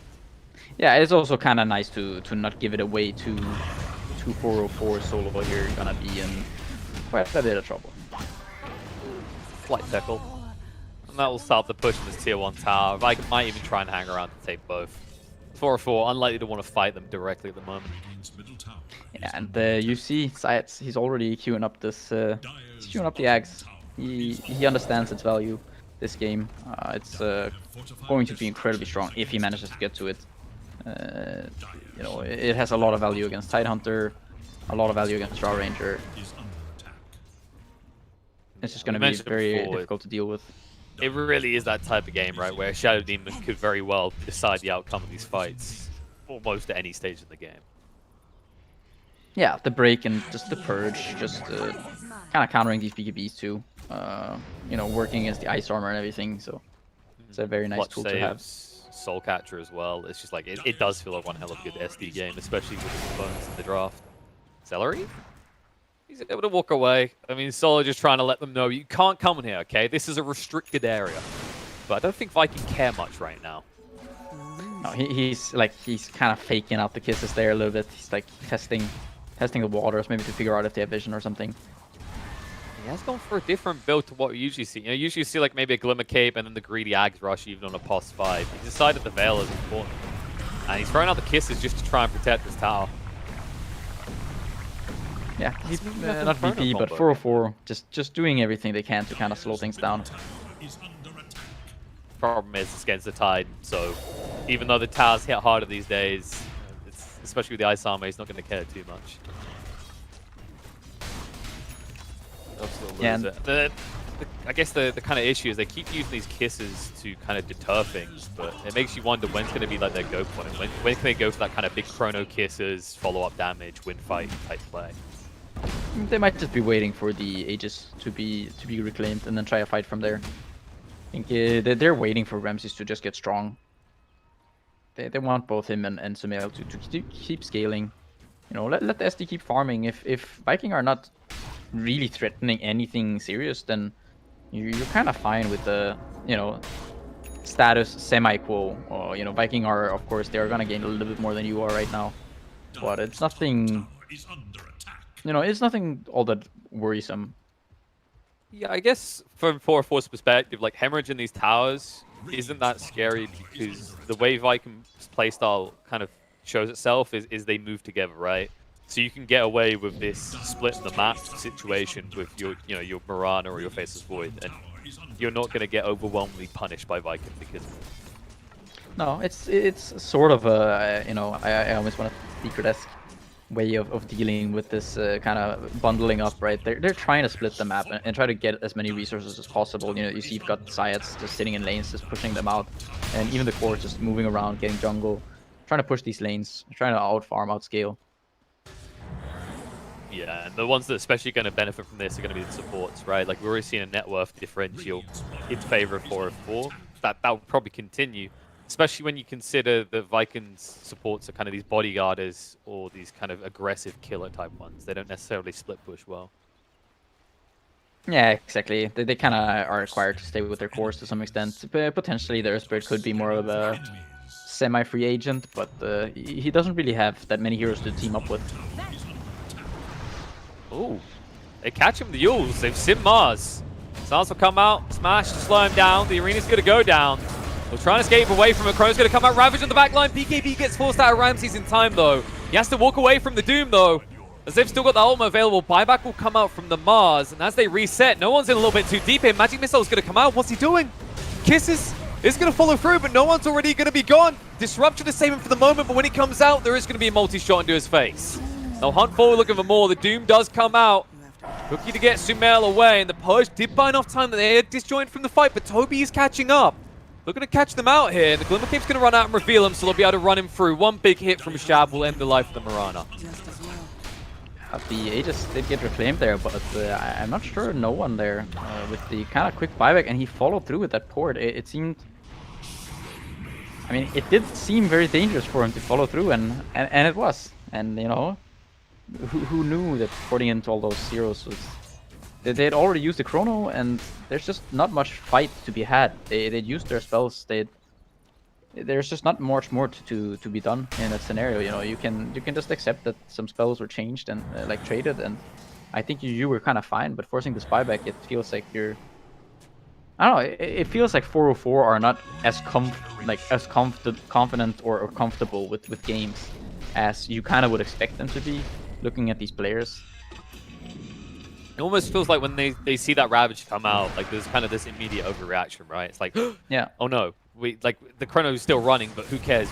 If I don't buy back and go in, we're going to lose the rest of the team, and they're still losing more heroes. A solo, thought it would be safe to run into the jungle that belongs to Shad. Yeah, just sort of a kind of heavy overcommitment. I thought, you know, everything was kind of fine. They used the Chrono, Ramses, BKBs. He's totally fine. And he's just gonna be able to BKB TP if he wants to. Like you say that, Celery is coming, so if he doesn't TP now, he's gonna be in a lot of trouble. And he knows he's coming because the creeps are following him, but Ramses, he's like, nah, they ain't got the means to catch me. They still got the Alpha Wolf, they have no good stuns. And he's getting very close to his MKB at least, so it's gonna be some quite needed damage boosts for the Void here at this point. As you see, this I would say, like, this is kind of the ideal game for Viking to be playing right now. You know, they're up 5k at 25 minutes. They're in a quite comfortable position. They have quite a solid lead. And they might find no one here. But, okay, they get the arena out of him and the Moonlight Shadow. They'll accept that as tribute. Yeah, but this is, I would say, like the typical position they really enjoy being in. I think the Ags here on this SD is gonna be like the X factor of this game. He's getting closer. Still a little while off. And you know, Sumail, he's somewhat keeping up, but you can start to feel that he's falling somewhat behind the rest of the pack, right? Like, he's almost been surpassed by the Tidehunter now. Yeah, and I mean, you also see no one, right? He's just kind of fallen flat. Tidehunter keeps on scaling, whereas no one with that dieback. He is now pretty much down there with the supports.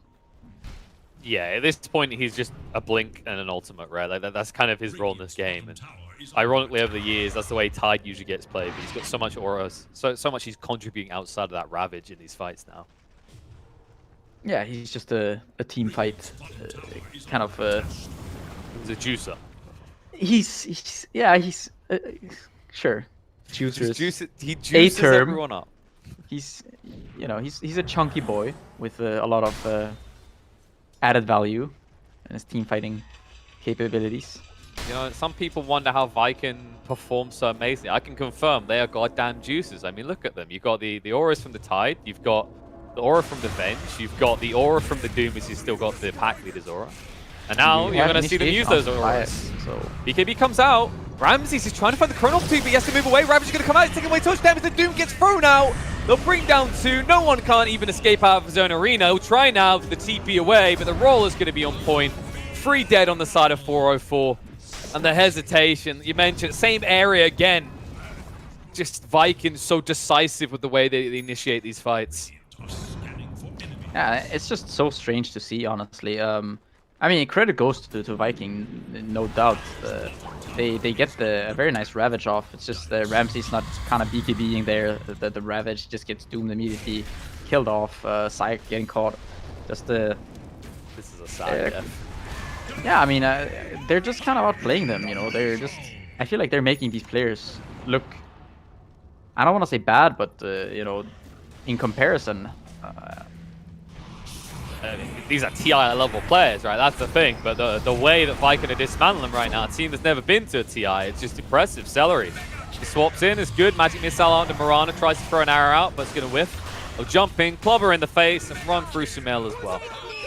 He has the leaf there, but I think he can't find the angle. He's like trying to click, but you can't turn, so he can't really find the angle to leap away. And I mean, Viking are completely rolling with this now. It's like typical, I would say, Viking fashion. They're gonna find even the telescope for the Venge there, so definitely the best item you could hope for. Just adding more range to the swap, more attack range, everything. Just in conjunction with this, with the Vengeance Aura, you're gonna have additional bonus attack range. I mean, draw is now what? It's gonna be sitting at like 1,015. That sounds about right. It's pretty high. And now, if the draw wasn't hard enough to find a kill before, with a DD and the perfect timing on Rose spawning, you now have to contend with Aegis and Cheese on the side of Viking.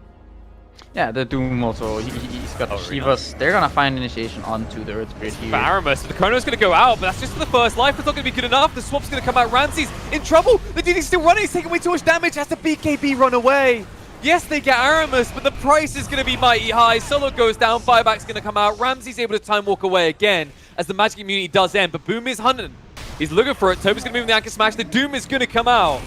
And this Faceless Void is looking pretty done. Doom is going to be hit up by the arrow, but it doesn't matter. The arrow is coming out from Shadow, much more superior as they'll run them through. Triple kill for Boom. They'll keep hunting for more. They try and stun up Toby, but Zayats might also fall. Ravage thrown out to try and ensure it, and it will get the kill as they zone them into their fountain and force out the GG. Yeah, I was really expecting them to just tap it out there. Not really like, I feel like these players to just sit there in a game like this. Dropping some items, kind of adding on insult to injury. And Viking, I mean, with this draft, it's, you know, typical Viking fashion. I feel like they show up and they really gave him the business here. I'm really liking what I see from this team in terms of draft and just kind of following their style, just doing their thing. It's very enjoyable to see this. Yeah, it's that constant improvement. And from a roster that, you know, none of these are known players, right? They haven't got a coach behind the scene that's been to like 5 TIs. They haven't got some sort of mentor that has, you know, won TI or won 4 majors or something like that. This is just like the new generation. And I love the fact that they're willing to commit, right? We've seen that from like the current Liquid, is that there is a way to succeed with these longer commitments. And I'm glad to see that Viking are finding success like this. Yeah, and I also think it's so nice to see them actually do it in a fashion which is just running people over, right? Like, this is the old team. Like, these players are the team, and like it consists of players that used to really just run you over, and now they are getting, you know, they're getting the business from these new kids who are just I mean, they're applying the same tactics, right? And it's just fun to see, a new team do this, like just to play this aggressive style, and it's just very enjoyable to watch. The relentlessness, the no hesitation, is the playing to win mentality, and without hesitation, they already take one game from Just Era, and Just Era, they're gonna have to come into this second one with maybe something a little bit more aggressive in mind if they want to stem the fire that is Viking. Otherwise, we will be on our way towards a 2-0.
Viking GG. They do it again. They find a way to make themselves look strong in the late game despite struggling in the mid game. The Drow Ranger strikes again, Trent. Wow, what a hero. You know, they I've been seeing Clairvoyance, you guys know, former coach of more like North America and some Europe, I believe, too. But now he's down in Southeast Asia. And he has been harping about Drow quite a bit on Twitter. And again, after this game, he already said, you know, Drow gets no respect in EU. So it's unbelievable how little respect she gets considering what she can offer to a draft. And I mean, he has a point considering how often she is first phase banned in a lot of the other regions too. And how often do we get to the second phase in these European games and you see the Venge pop out and someone just goes, oh, well, here we go. The Venge Drow game, you know, like why are we putting that there and we're keeping like the mag so isolated in the first phase, right? It's like the same thing basically.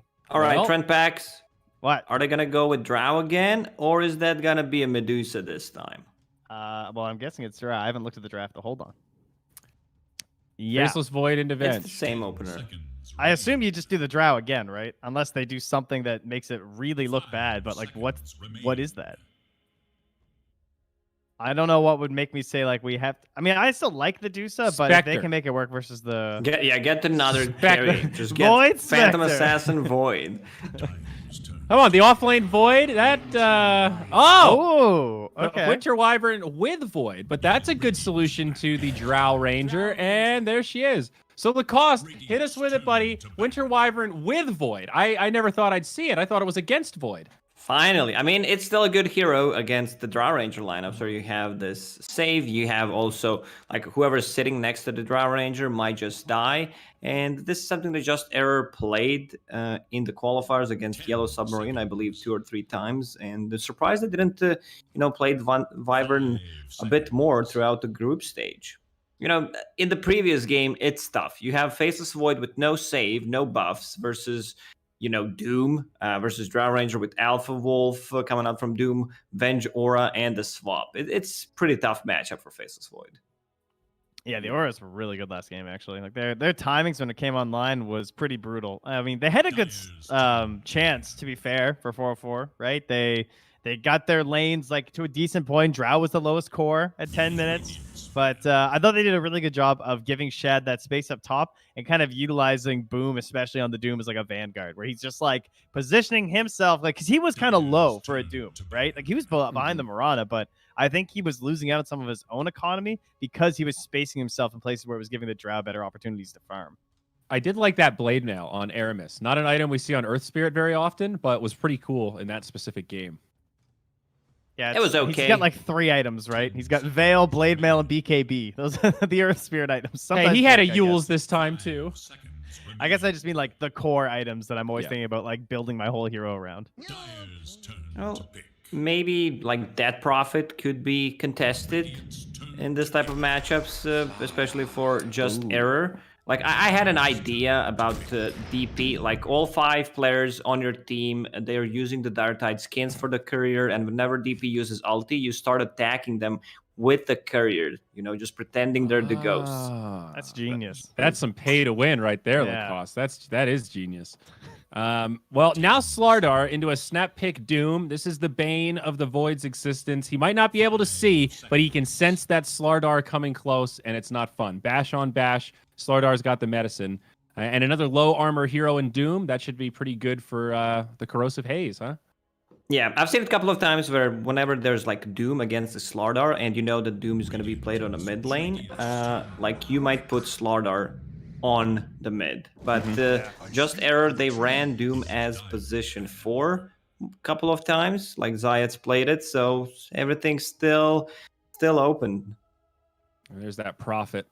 Probably your no one hero for the offlane. Yeah, most likely. I don't think we're really into the support Prophet anymore. And then, I don't know, mid and safe lane Prophet is probably still fairly viable, but I don't know. In this case, I guess he kind of does the same thing as a 1 Prophet out of the offlane here, right? He's probably going to be a little bit more of like an Orchid right clicker, considering he's a Doom and a Void on his team. Yeah, I would imagine. I mean, I guess unless it ends up being a 4 Doom, and then you might still have to pick up some of the Aura stuff onto the Nature's Prophet, depending on their last pick. And that's one of the great things about Prophet. We talk about Bloodseeker, but to me, Nature's Prophet is the real, like, the epitome of blank slate. This hero can buy any item and make it work if it's the right game. Yeah, it's true. Of course, had some problems because of that, but yeah, right. It's a weakness and a blessing. Yeah, nothing particularly amazing other than like Orchid, I guess. I can't believe Bat has just been so ignored lately in these games. I don't know. I mean, I know he gets like banned and everything, but maybe it's because we are having like these Venge saves. Like, I mean, the Venge was picked super early, and Oracle's still a really good hero, so I guess that's probably what's like hampering the Bat picks. But I didn't really feel like that hero ever got to a point where I was like, man, I don't know why people are still picking. There Bat. you go. Well, Bat just got banned. TrentPax, you're on to something. What? Finally. No, it was already banned. Don't worry. It was already banned. Yeah. No credit sorry. for you. Thank you for trying, but that's they do ban the Magna though. Yeah, more pushing. It's kind of scary with Nature's Prophet. Take some objectives. Plenty of time here for Just Error to think about this. I mean, this like Slaughter plus some of the combinations like Phantom Assassin, Faceless Void, Sven, like Drow Ranger is also extremely powerful where like you pierce through the base armor and then Slaughter just, gets rid of some armor minus 15, minus 20, level 3. It's just insane amount of damage. Somebody that could get into the back line would be nice here, but they banned out the Storm Spirit themselves. Not an obvious mid choice jumping out at me here. Yeah, it's kind of ugly. I don't. The Pugna ban was just really good because I'm trying to think like what else can you do besides like Ethereal State to deal with all this, and they ended up just going for we're gonna kill them first. Right, Tiny has been our go-to like last pick. Nothing really feels good. Tiny's pretty well rounded. He gives us an option. Fuck it, let's go with Tiny. I don't hate it, but maybe hard to execute, I guess, is the way I describe Tiny right now in a lot of matches we've seen. I almost wonder if that's going to be a NP mid. Oh, well, now they have a DK, though. It is Sumail Tiny. Mid. So Sumail goes mid. No one takes the Prophet in the off lane. Zayat's Doom. Okay. They kind of had double picks there, I guess, depending on what the last pick was from Viking, just in case. But now with the DK, it's that's a super solid lineup for Viking. It is. So much synergy. Yeah, similar yet different. Long duration stun. Like sometimes we see Dragon Knight, keeping up the farm with not just the normal carries, but also the ones that like Sven or some heroes that are buffed up by Magnus. It's insane how much farm you can get with the Dragon Knight. What's crazy is how much they have a lot of single target for the most part, other than like Slardar's like small AoE crush, and so there is a lot of team fight, at least for Error, to help them. So to me, that just means that like Aramis has so much control in this game between like potential avalanche seals or obviously like the Chrono or the Winter's Curse. That would be the huge ones, but I think he's gonna have to carry just a little bit in these team fights. If he like performs like a slightly just average Rubik, this game looks really good for Viking GG. But other than that, Error has to hit the right team fight spells. Yeah, I'm leaning towards Viking once again. I think their team fight execution, just a general idea how to play the game right now, has been on top for quite some time. Like I feel like they know the patch 100%. And I remember yesterday when we had an interview with them when they said like, this one's the coach came to us and said like, this one is on me, guys. I drafted the shitty lineup and then they came back. They understand what went wrong and they fixed it immediately. Even though in this lineup, I don't see any flaws. So confidence in Viking. Again, EGB.com. They've got you, folks. Betting action continues. KP, PJ, you're up. We need you. Oh, yes. I don't know about you, PJ, but I'm looking forward to this one. I mean, Viking. Such a beautifully well-rounded draft. I don't know if you had that feeling, if you kind of looked at that and it was like, yes, it all just makes sense. Even with the final pick, DK. I think they're kind of on the point. The Viking, the way they draft right now, it's so nice. It's so clean. Let me tell you, KP, all right? Trent was onto something there, He was saying that if this Rubik just performs averagely, that's going to be sufficient. That's just hitting the right spot, When Isn't all that you have always to do Rubik, is just... though? when all you have to do is just give an average performance and it's just enough, then you're in the go zone. Is that your approach here? Yep, just punching in the check here. Okay, nothing expected too much from me. Yeah, just keeping it average, Oh, I like that. Like it's a good game.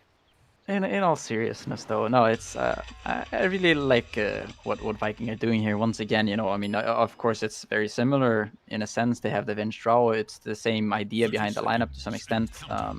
But this time they've got the Slaughter and the DK. It's something we've seen them play. I think quite a few times before. They get this early blink on both Boom and Toby. All these heroes extremely low cooldown. No real ultis that you rely on. Maybe the Dragon for some extent, but even that you can play around with these heroes. They're gonna have this solid mid hero against the Tiny. If he starts rotating, he's gonna lose his tower. DK's gonna be big. But there's one thing though, for this 4-4 lineup, they do have now this Wyvern, which is gonna be a very big tool in saving some of these heroes potentially. And they also have this Nature's Prophet against Drow matchup. And Shad is just gonna get bullied here. Yeah, I mean, he should just be dead. It's not much you can do. Very nice body blocks coming out of no one there. Just blocking him with the Treants. They're gonna get this first blood. And I mean, they're gonna look to pressure them quite a lot here in the early laning stage. And they kind of have to, because I mean, once you get the ball rolling with this, if you thought the last lineup was kind of snowbally or whatever, then I mean, this one is this is as snowbally almost as it gets, I would say. Once you get the ball rolling with Slaughter, Drow, and Venge, Dragonite, towers they're gonna fall. They are. I think the kind of key part is past that initial kind of bullying on the lane, make sure you keep pressuring the Drow, right? Because that was the impressive part. Is like Chad didn't have the most resounding start to his game in that bot lane, but Viking made sure that they leveraged what their lineup does early on. They kind of understood their timings, even if you don't necessarily come out ahead in the lane. Yeah, I mean, exactly. They're just their lineup is not really designed to just crush lanes or anything, right? They just want to have this timing, post the 10-minute mark or whatever. They ball up once they get some levels, and they just go. They press the go button, all players all aboard, and then they just roll with it. I just love the way that they kind of open up their drafts as well. Like, it's usually Celery's hero, right? And it feels like right now teams like, okay, yeah, just don't give Viking IO, don't give them Ench, and that's fine. But now we just keep seeing them come out with these kind of Venge-focused drafts that are very good against current popular heroes, but also they manage to create this complementary lineup each time. I mean, I feel like this has been the way that they're drafting. I think has been the recipe for success for a lot of teams that have done really well throughout the years. I think it's similarly to the way OG has been drafting at TI, kind of the way Alliance was drafting when they played at TI as well. They have these heroes where you feel like you don't want to give them this, but when you ban this, well, then they get this, right? They're always playing comfort. They have 4 or 5 openings that they always want to play, and they're always going to get something, so they're always going to be playing their comfort zone.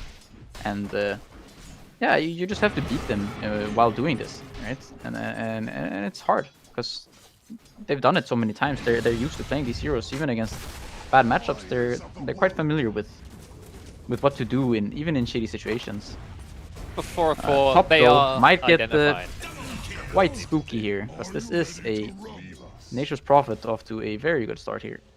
Yeah, at Zayat's already having a big impact with this Doom support. Finding the crit strike with the pack leader aura is not something we see much of right now, right? Possible Doom earlier this year, everyone, including your mum, could play it, but this hero fell off hard in terms of pick rates as a support, as Wyvern's going to go down the bot lane.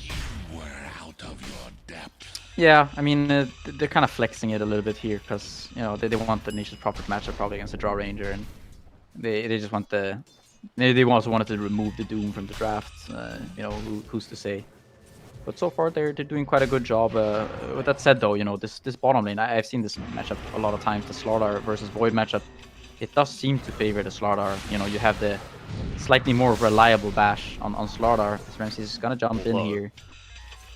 Yeah, no RNG going his way too much, and he got one bash there. If he got the second, guaranteed kill. But I think you're right. It's not just the fact that you get this reliable bash, it's the bonus damage on the bash pity pits that make it very easy to trade. Yeah, Sumail gonna guess wrong here. Rune is gonna go to Aramis, most likely. We're actually just gonna give it away, okay. Giving it to Boom. And he's like, I'll walk back. And what's happening again? Shad gets picked off. Celery's going to fall as well. They almost had Zayats, but they're just baiting themselves in. It's already 5 kills to 404, and all of them have involved this top lane. Yeah, I mean, this lane it can get very difficult for Draw Ranger against Nature's Prophet. With the Vengeful, you don't really have enough damage to bring down these Treants. You only got the 1 point in the multi-shot. And they just keep running at you with Treants and with the Doom. And you just don't have enough damage to kill the Treants and to deal with the creep wave running at you. 404 just keep pushing the lane, and yeah, Draw is gonna suffer for it. Yeah, I like the Zayats. He's gone for these pranks, whereas usually you think phase boost in this hero. It just means every time that they're back, he's going to be full health and can run at them again. That should help. What have we here? Am I running them now? Sumail's come up here. Zayats will be tossed in. TP in from no one. Easy pick on the Celery, and they might even die for more. They see Shad, they're hunting.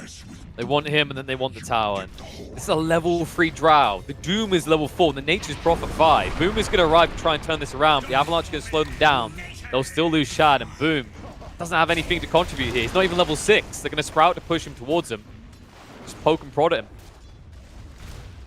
Yeah, they can't really bring down the Dragon Knight unless Sumail's going to have another volley of souls. Boom should just die here too, actually.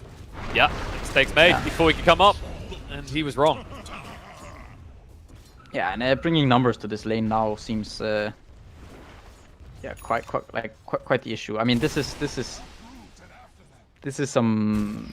pretty dominant. These are very high levels of domination at this stage of the game. You know, the Drow being 0-4-0 at the 6-minute mark. Nature's Prophet, he's got his treads. He's close to getting his ultimate here.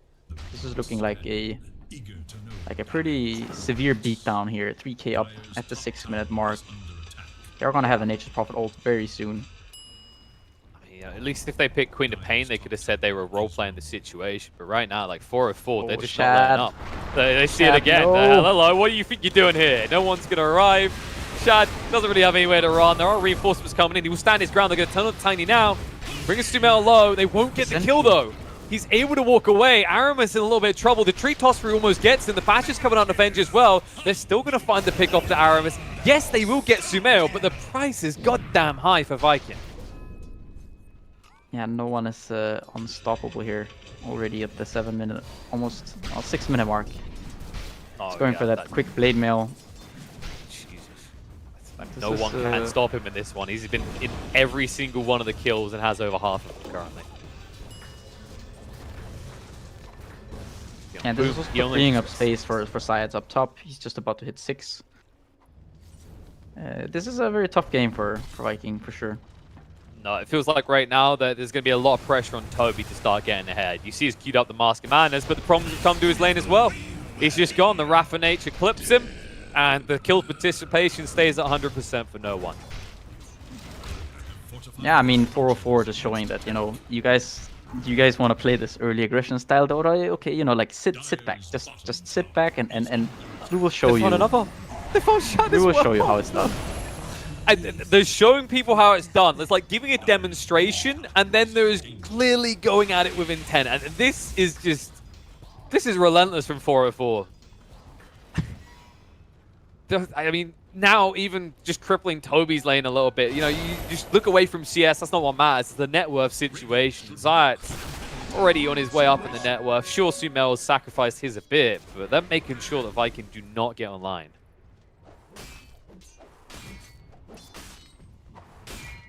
Yeah,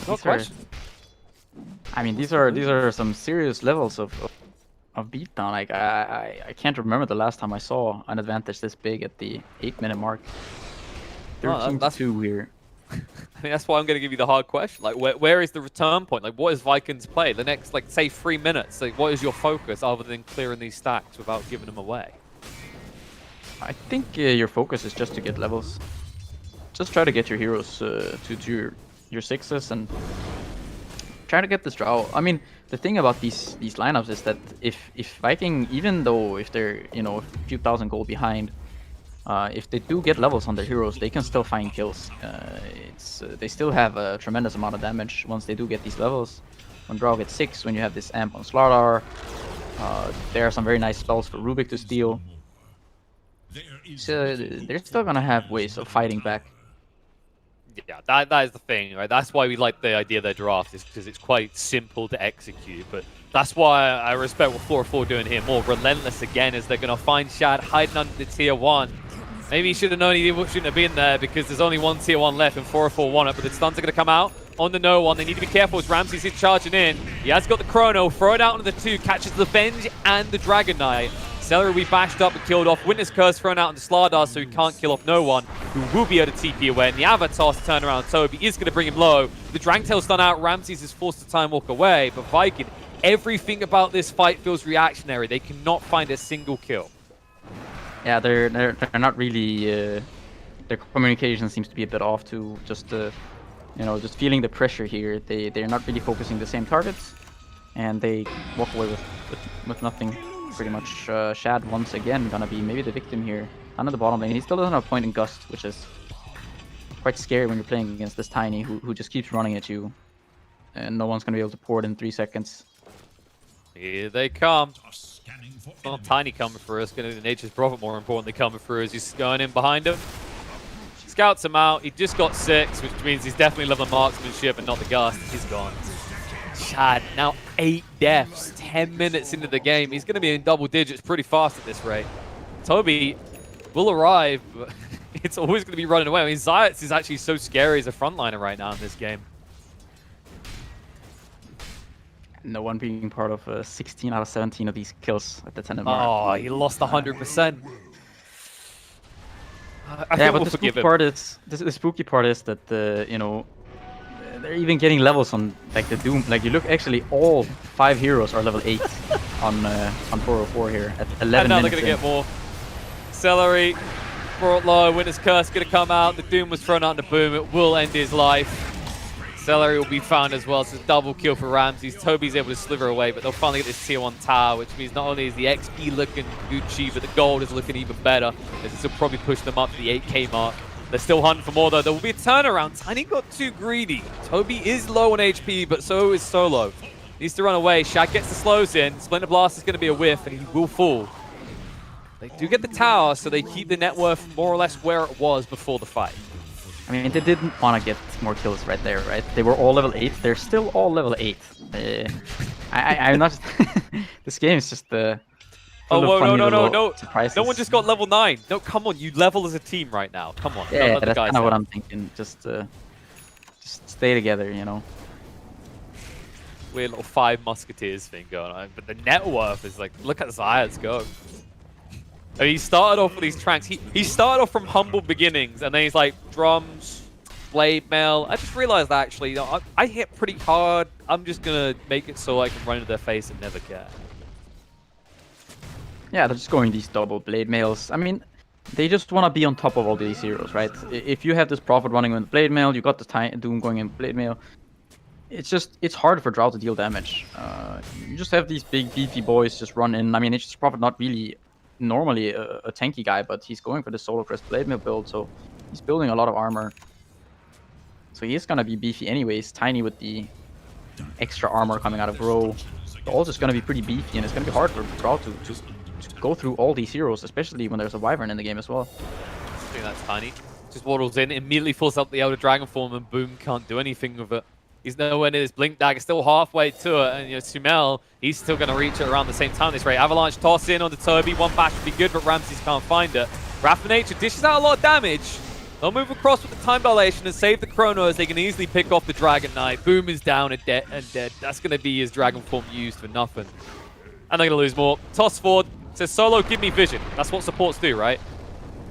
Naramas begs for mercy, but he won't find it. They'll move in, swap to get Zayats in the high ground. He moves out away from the tower in turn. The Chrono goes down on the 2. Shad is going to try and right-click them down, but he has to run. Ramses is fallen low, but not low enough. He's able to move away, corner brace to save him, and the physical damage will do nothing, as they're going to lose 4 in total here. Shad the last one alive, and not a single loss for 404 as they retreat. Yeah, I mean the chrono there, it looked almost like it was gonna hurt them, but the clutch cold embrace by Solo coming out, and they walk away with a lot of kills. They could potentially just go into Roche pretty much whenever. They have the medallion on the Nature's Prophet. There's no real rush for them to do it though. It's not the fastest Roche, so they're just gonna wait. They're just gonna keep building their lead. Get the blink soon on Tiny. He's gonna get the arcane rune. I mean, this is just run at them, you know? That's it. There's nothing more that has to be done in this game. Just keep running at these heroes over and over and over. Yep, just attack click on the map and that'll probably be good enough. I mean, even if you did just attack click at them, you probably come out breaking even in these fights right now at this stage. It's kind of nuts. I mean, Shad has been absolutely and utterly demolished. You can see he's just trying to sustain some form of relevance. But it's hard to see how a Drow's going to come in when the lead is this insurmountable. I mean, the top 4 heroes in the game are all for 404.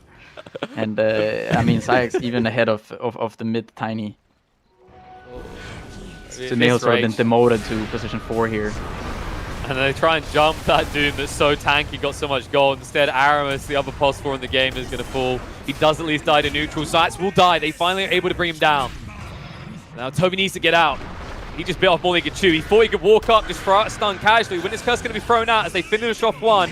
They'll stack up ready to kill off Boom as well, who once again held a Dragon Form for this mess of a fight. They at least kill a hero this time, but I mean, this is a 5-to-1 kill count right now in 404's favor. Yeah, they're just they're getting away with way too much. I mean, at this point also there's an arcane rune on the Tiny. Void didn't even have Chrono in that fight. They're just fighting as 4. The Tiny is doing an incredible amount of damage with that arcane rune. And they're just kind of helping each other out with all the spells from the Wyvern, the Doom being so tanky. And just Nature's Prophet with this, you know, I mean, he's got the Blade Mail, he's got the Solar. He's getting up there in the armor department as well. Being part of 24 out of now 26 kills. No one, just an insane showing so far. I mean, this is his game. You can kind of feel that he's in control if it wasn't obvious from the net worth, the kill count alone. And now going into the pit, they're going to secure themselves a Roche here. Viking unlikely to be able to contest this. It's just the way that they've built as well, right? Like, you know, we say, oh, this team has built these complementary items. They've got their Vlads, they've got the pipe, they've got all these elements that help them work in unison. But the way that 404 are working in unison is, how do we just effectively keep running people between the Blade Mails, the Solar Crest you mentioned, and now having this Aegis in hand? You guarantee that Viking are not going to get a moment of breathing room. No, the Roche being that very brief moment, they are gonna smoke up immediately. There's a blink on the Dragonite, but Toby is quite far away from getting a blink. Celery's just gonna get gone on here. Nope. Sumel's blink looking a bit more impressive. Aramis is gonna fall as well. This is always the rough part about it, with how fast 404 move. Like, how are you never outnumbered by the CIS team here? They are just relentless, and Shad nowhere near ready to fight still. No, none of these heroes really are. I mean, the DK, you could say that he's, you know, with his blink, sure, he can participate, but he dies in a matter of seconds. The amount of burst damage that they have right now is quite crazy with just the tiny blink and the Nature's Prophet's ult. Just some casual Wyvern and or Doom spells. Yeah, no, this is a kill blink versus a please don't kill me type blink. You know, you look at Toby, he's just going towards this hood next, no big kind of item injection. It makes sense with this Aegis now being on hand for 404. Just a question of how much you're going to give 404 with this first Aegis. Sumel toss back, jump in, Ramsey with the time dilation. Doom's going to be thrown out. Chrono will be committed onto the supports. They'll throw the Witness Curse on the side, just stunning up everyone. Aramis with the toss away is going to save his own life, but the Doom out onto Boom might be enough to tick him down. It's going to be close. Swap up to the high ground to save Shad. Will cost Venge his life. They will end up losing Aramis as well, but Boom does barely live. The problem is that Toby also goes down when he's caught round at the back. I mean, it was still a very nice fight there by 404. They get the Chrono onto 2 targets. They get the Wyvern ult to the other target, so he can't really help. So they're kind of disabling everyone. Boom manages to survive. He's got the soul, he's got the Royal Jelly and the Dragon Blood, so he can sustain through the Doom. But in the end, they lose their tower, they lose 3 heroes, and they got nothing in return. Oh, and the smoke is going to amount to nothing. It might turn on them instead. Aramis goes to the lift. Ramses is low. Gus is going to come out, but jumping from Syats. Trying to break up the fight. Ramses able to move forward. Time dilation out. Clipping on the Shad means they can chase down after the Aramis kill. They'll hunt for different ones though. As Boom was trying to bring down Solo, but he will not even get that Solo pick off. The burn almost takes him out. Will get him in the end, but the price is going to be his own life as they also find Shad on the other side. Ramses min-maxing his HPs. He blocks in Zayats, but it won't matter. Toby can't do anything.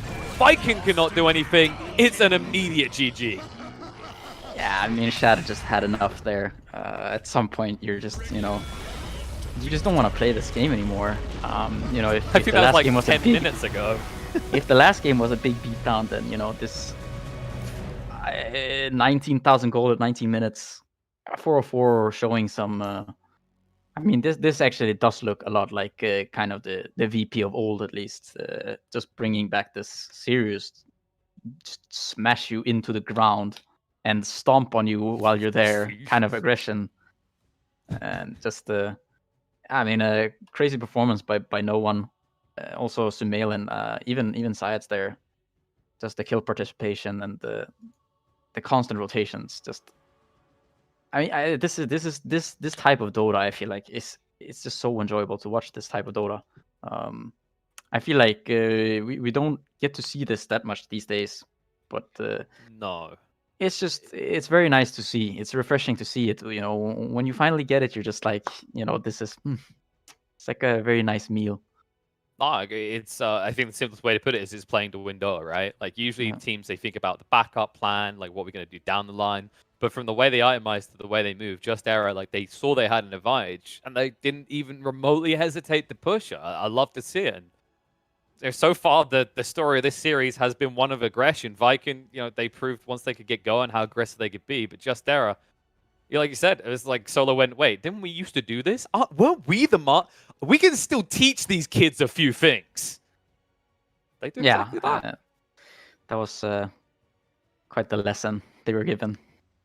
Yep. Now with a slightly spanked ass, Viking are going to have to go back to the drawing board, figure out what went wrong, where they can make this right, because we are 1-1 apiece. This is going to a third game after this short break. EGB, your esports betting world.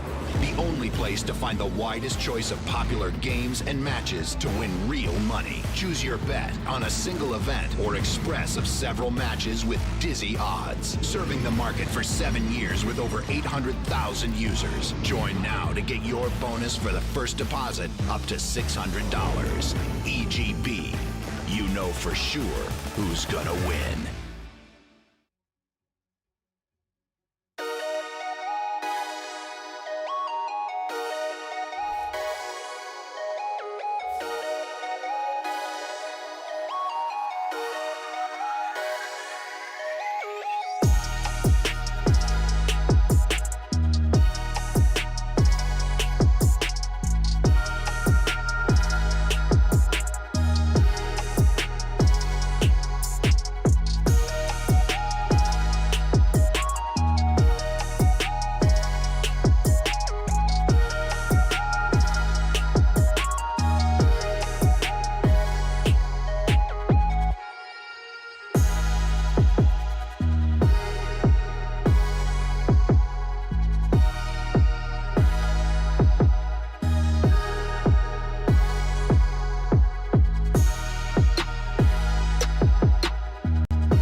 Welcome back, boys and girls. We're here again. Viking GG, Error, tied up 1 apiece. What do we got here in game 3? Trent Lacoste, welcome back to the panel. Hey, time to slap that big reset button. Game never happened, you know? Just sometimes doesn't matter what you pick or anything. If the game's that bad at the start, it's going to be brutal. And, you know, that's the power of that Nature's Prophet when it comes out. I feel like we've actually seen a couple of these games lately, and they always feature Nature's Prophet because it's those, like, really early TPs that just abuse the hell out of a little numbers advantage, and suddenly the whole game could snowball.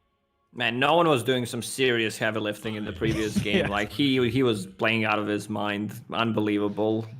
Like, yeah, I think also what made him so strong is the item build that he went for. Like usually from the off lanes, we see like this fast Orchid even from the mid Nature's Prophets. But I think this was the correct build. Getting the power treads, going for that blade mail, then getting a full Solar Crest against the Drow Ranger, against the Dragonite, so you can use it defensively or offensively, and pretty I won't call it standard stuff because he was just, out of this world in the previous game. But this is the no one that I'm used to see, being on top, making so much space for the team. It was a They great didn't look hybrid like the build. team. Yeah, they didn't look like the guys who had the long cooldowns, though, right? Yeah. Like, the way they played that game, that's for sure. Yeah, It's such a huge advantage. Yeah, it's cool when the Prophet can play like that, where he goes for these items that give him survivability, but then he's also got some utility, and his right clicks also still hurt. So amazing when he gets a start like that. But alas, here we are. Game number 3, the decider. We've had 2 super one-sided matches so far. That was kind of the case in our first series. So now I'm hoping I'm going to channel some of this energy that we've got a nice, even, aggressive game 3 here, boys. Mirana, the opener for Viking. This is new. Have we seen Viking open with Mirana before? I don't. Not that I think so. remember. I Maybe think they this were is just different. Preparing for the Enchantress. They know it's probably gonna come out, so you want to be able to insta kill the creep with the arrow. Also, Mirana is one of the few heroes that can stop the push by insta killing the catapult as well. I want to see some setups for Mirana, something that Just Arrow had in the game number 1, but and they executed it well. But it was a mid Mirana. I believe this is a position for Mirana here. Yeah, I would guess so as well. That is kind of crazy though, to just like pop out the Mirana first phase like that. I mean, she has been annoying throughout this patch, and really like throughout like all the letters in terms of like knocking down the couriers. I feel like that's been the best thing that I've seen from this hero in the laning stage. But then that kind of tapered off into just being like, all right, I'm arrow hunting throughout the entire early game, just trying to knock out the mid. I think annoying is the right word. Certainly can be boom or bust. We've seen some of those games where it just like every arrow connects and you end up getting these free kills that really otherwise shouldn't have happened if those fishing arrows don't find something. But for every game that happens, you also have games where it feels like Mirana can't connect with much, especially on the 4. That one's a little different than playing at core where you can just rely on farm. But they've got Sven now, so there's your carry for Viking. And a potential opportunity for rotations in as a 4, right? You're like, because I think about Mirana, you're always off the map when you're playing 4. That's when you're scariest because you don't want them to know if you're just sitting mid the whole time. And then suddenly your mid's like, I think Mirana's here. And then Sven just throws a stun and the offlaner just like dies to an arrow after, right? Yeah. So they are still getting rid of the Tidehunter, even though they have the response for it. I feel like we're going to see much more of a Doom, like maybe coming out from position 4, also mid Dooms, because he's the anti-hero. He's the, big villain that's just going to Doom any kind of carry. Like most of the time it's your carry. I want to see some kind of a, either save, possibly someone like a Centaur that, you're taking that Doom away from your carry because he's going to use the Stampede. You're going to run away. So maybe that's the approach that Viking need to have in this game. That's a good suggestion.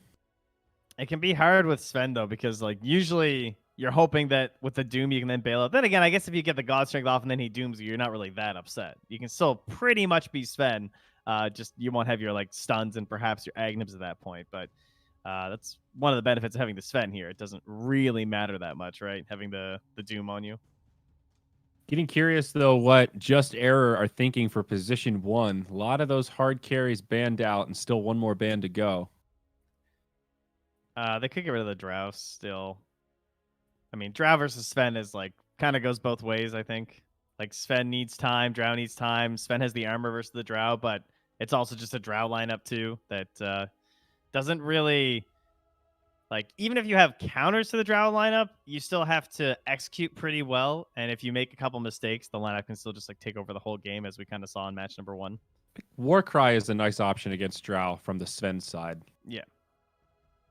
Yeah, but they have 2 dispels. They have Doom and they have Enchant against Sven's Warcry. So you make really good points, Lacoste.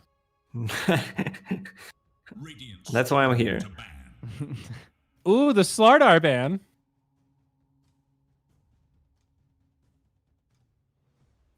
Yes. An appropriate Yeah. amount of analysis following the Slardar ban. I mean, it's like, wow. Yeah. They might go like Lifestealer or something. Who knows? I don't know. I mean, probably not versus Sven, but you know. I think it's the nice thing about the Sven pick in the first phase compared to like the PAs, even the Voids, I guess, in some ways, is that like you don't really need a big combo hero with a Sven. I mean, you're happy to just have someone who's going to do stacks, but you don't need like Empower, right? I'm not like, Right. I don't need Empower. I don't need Corrosive Haze for this hero to become an almighty beast. Yeah, you still farm much faster than the other carriers because you have that built-in cleave, but you know, I've seen Sven Slardar combo multiple times. It's just nasty. You still good. 1-2 shot like carries that were supposed to be tanky, offlaners that were supposed to have a lot of armor and be tanky. So it's no surprise that, you know, they're gonna ban out Slardar. Slardar just feels to me is probably top 3 offlaners at the moment. All right, who's Now, that? So, Lacoste, I've been thinking this like every draft. I've even vocalized it a few times. We're talking so much about buffing up carries. My dad's going to be stronger than your dad, and there's been no Ogre love, and he's so good at buffing people up. It's kind of what he does. And I've stopped saying it because I didn't want to look wrong so many times in a row, Lacoste. And here, Viking GG picks it up. Zyori, you can't look stupid if Ogre gets picked because he's the dumbest person in the room, you know. So. True. 3 stuns, though, for Viking. I like that. You don't have to be smart to know 3 stuns with 3 heroes is a pretty good start. Nice. Yeah, that's pretty good. I think he's another hero that's a little bit more popular outside of Europe and NA. A little bit more Ogre happening in C and China. But as you say, good reason. I mean, Bloodlust is busted, and it never hurts to have a stun and just a body that can get in the middle of these fights. Unfortunately, Veno is a hero that you're not quite as happy versus Ogre, because you don't really absorb anything, because anything that hits you is probably hitting all your allies, and you just got to waddle through the middle of team fights. 5 seconds. Venomancer into Mirana. Usually it's the other way around. Like when during Omega League, I believe it was Team Secret who did it. Like Venomancer was so popular as a pick, so you needed to, you know, approach a team fight, approach a gank, and how you're gonna do it if you don't use a smoke. Mirana's ulti is that tool, you know, so you can bypass Veno wards. And she used to be a counter pick on the mid lane when Veno was popular mid, because you could outrange the wards as well with like a decent right click. So she's kind of historically had the good games versus the Banana Mancer. This is so much catch for Viking. Like their CC chain now, if they catch anybody out, is very scary. And there's that Lifestealer, Trent. You called it by accident. Well, I mean, what's left? I don't think it's, you know, I'm still not a big fan of Lifestealer in the end, but it's we're in a carry meta and the rest of them are banned out, and it's like, all right, well, I guess we're picking Lifestealer.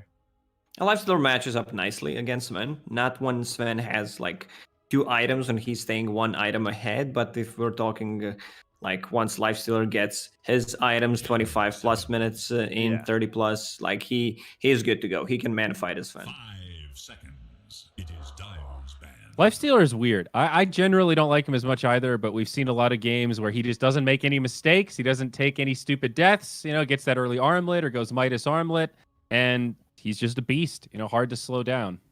It's a good Lifestealer game. They have, what, 1, 2, 3 strength heroes, and... Wait, I never know. Is Ogre a strength or int hero? He's an int hero with high strength gain, right? Yeah, okay. Okay, so 2 strength I passed heroes. the pop quiz. Okay, but, you know, still looks like a very good Lifestealer game because they have no abilities that go through magic immunity, and I don't think the mid laner is going to be that guy. 10 seconds. You know, that's going to provide them with BKB piercing ability. 5 seconds. Yeah, it tends not to be. If is it Doom mid for just error, or probably a Zayet's Doom, yeah? Zayat's Most one more time, likely. I believe. They're looking for a Yeah. mid laner. Is there any space for the Zeus this draft? Not really. Turn to pick. Bat Rider comes on Hey! back. Okay. Nice hero. Good hero. So probably mid bat here. I guess it could be mid Veno, depending. Haven't seen that in forever, but Lacoste, the only thing I can think of that checks the box, which I know is weird, is the Beastmaster mid, and I don't think we can get away with that here. No, that's just not an option, especially against the Bat Rider mid. Yeah. So But that's out. is there anything else BKB piercing? Whoa, LC. Okay, Nice. that's an option against the Bat Rider. You were so close. You were almost there. You I was the BKB piercing off. I was in the right headspace. headspace. The wrong one. Yeah. All right. Yeah, well, so this is cool though. It's okay. You know, they have BKB piercing ability now to lock down Lifestealer, and they have a Dispel. They have a save against the lasso. We've seen in our previous series where Liquid last picked Legion Commander twice. So it seems like, you know, teams have been scrimming a lot, and this seems to be like a very popular pick, especially the last pick. I feel like the Mirana's game doesn't look that amazing in terms of like the early rotations and stuff. And providing space for the because I feel like the Mirana and the Legion kind of have to snowball a little bit to make enough space for Shad, right? And I kind of wonder if their early game's gonna look that good versus Bat Veno. I mean, the LC should have a pretty free lane against Bat. I don't know. LC mid is kind of interesting. I haven't seen it in a long time, but it's a really good matchup. I think mostly in my pubs, I see LC in the jungle. It's not mid. Yeah.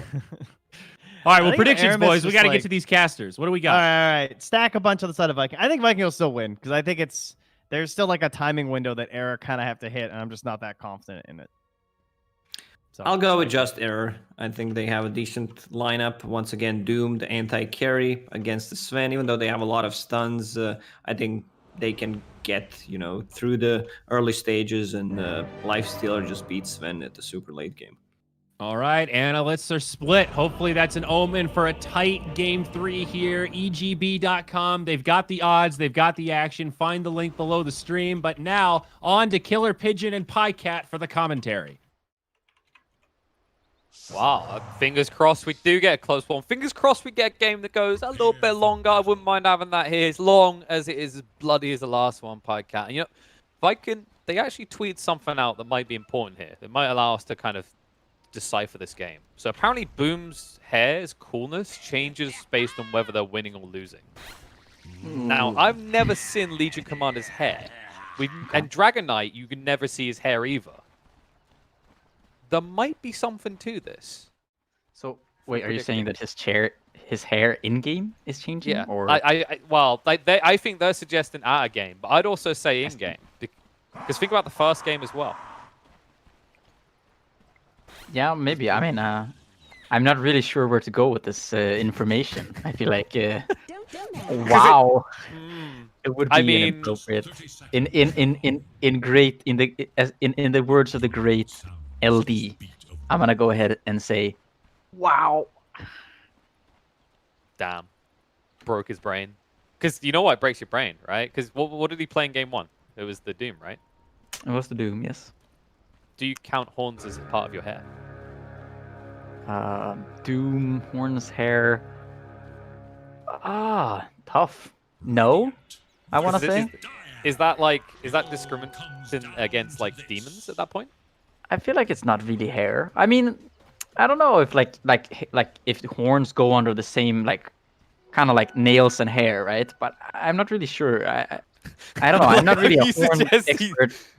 I don't know. Zyan goes home and he just takes off his horns and puts them on a nice little like head model, and he just goes to sleep wearing like his nice kind of, you know, cucumbers over the eyes. Saying that like hair and nails, they're like kind of under the same banner to some extent, right? I'm just thinking if horns fall under that same banner.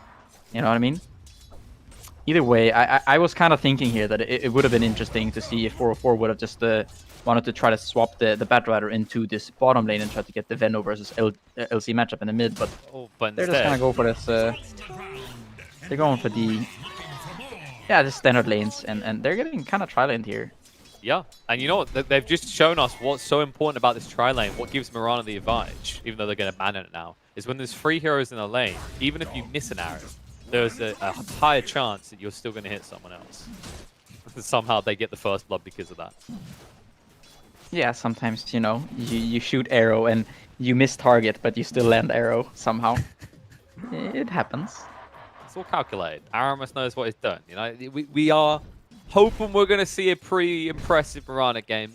The panel, it felt like they didn't think that maybe it's the easiest game for Mirana to pop off on. Do you feel that way, or do you feel like there's ample kind of lockdown for you to easily get these long-range arrows?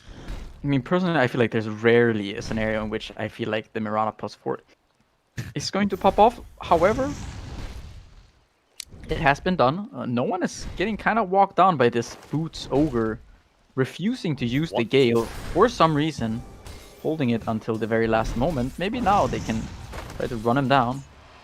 He's pretty tanky, but they go into the creep wave, which is the important part, right? So he loses a lot of health, but he does have a salve, so, and you're an ogre, so what do you care? I mean, I do think that this lane becomes a little bit annoying for you on Sven. When the Veno gets a couple levels, the Poison Sting starts to become a little bit annoying. The Gales and just kind of some damage coming out of Doom here too, depending on what creeps he can find. Right now he's got the mana burn. Yeah, I mean, if you keep settling down the map, at least these stuns won't set up, and you maybe don't chain stun no one long enough to kill him, but probably looking for something else. I don't think you want Alpha Wolf on this lane, not really that strong, but maybe something like the movement speed aura would be pretty good.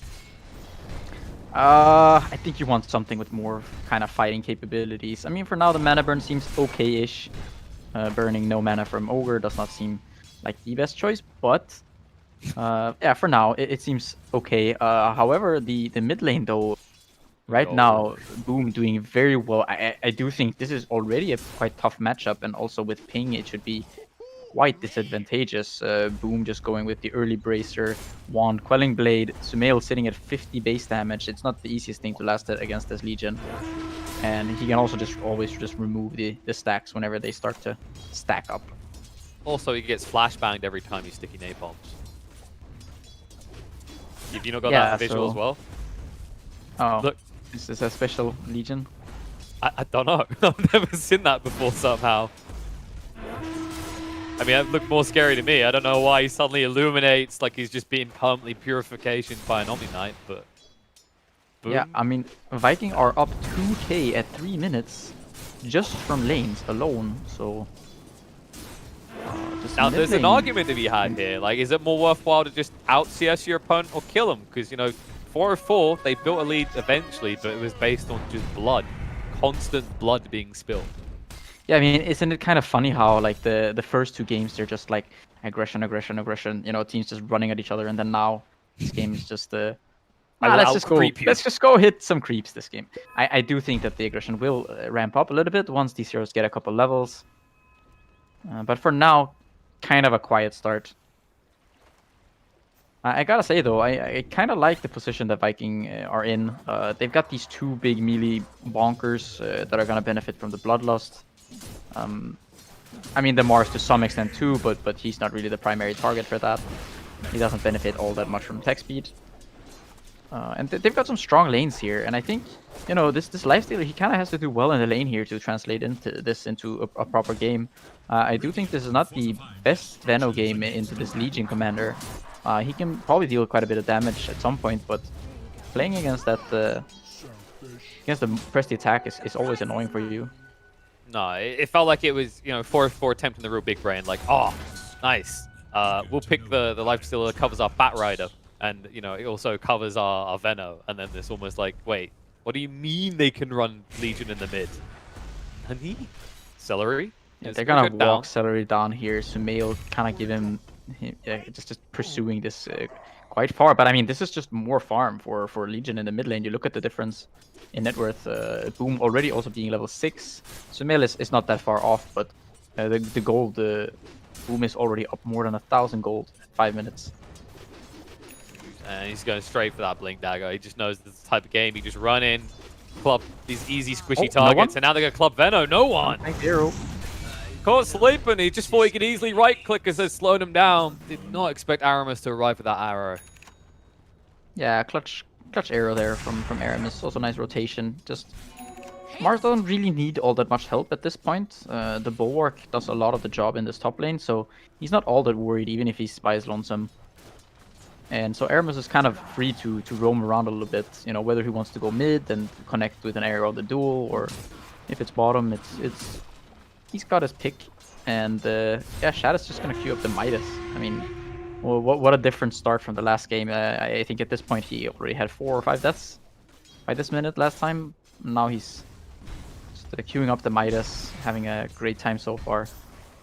Yeah, no, we'd seen Midas in the last game, 100% recovery. This one feels like 100% the opposite, already having a kill and assist to his name and being second in that net worth chart. I mean, obviously, Boom just keeping that top spot. And you can already see Sumail, he's like, nah, screw this lane. I'm going to just try and, supplement the jungle. Which is... I wonder if we'd see that from the Legion Commander. Glad we didn't. We've all had one of those players in our pub games. But Boom understands just constant aggression as he's going to actually rotate now with this smoke. Yeah, he's gonna bring some of the action to the bottom lane. As they are trying to pressure this tower, these are 3 very low level hits, so they could very easily go down here. The arrow is gonna connect once again onto no one. And Duel comes out, they get Mirana, are they gonna get more? They are. And they're gonna press the attack, which is maxed out, so maybe they almost get shot, but there it is. Heal them up. And club some creeps. 2 dead from 404, no response anywhere else either. And this game looking like an incredibly strong start from Viking. I don't know if I'd say it's as strong as 404's start to the previous game, but then again, that felt like a severe rarity to witness in the current patch. Yeah, I mean the last game was just those were some high levels of disparity in net worth.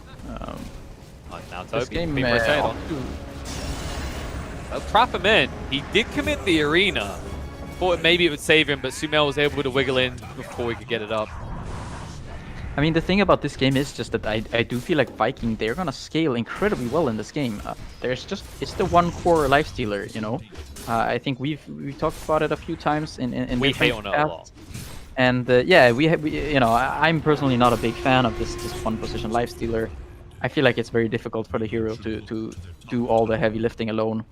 Once these other cores start coming online, there's going to be a strong Legion, a strong Sven. Mars is no pushover by any means. It's not that easy to bring this hero down as lifestealer. And It's like we could sit here and go, oh, you got a Doom, you've got a Bat Rider, these are great Infest Bomb. Like, lifestealer, it doesn't really feel about the Infest Bomb anymore, right? Usually, you try and save it as an escape or a dispel save for someone else in a fight. Yeah, I think Zayak is gonna have to pick up some of the slack here. He's gonna have to sort of transition into more of a core-ish role. Solo is gonna God be down.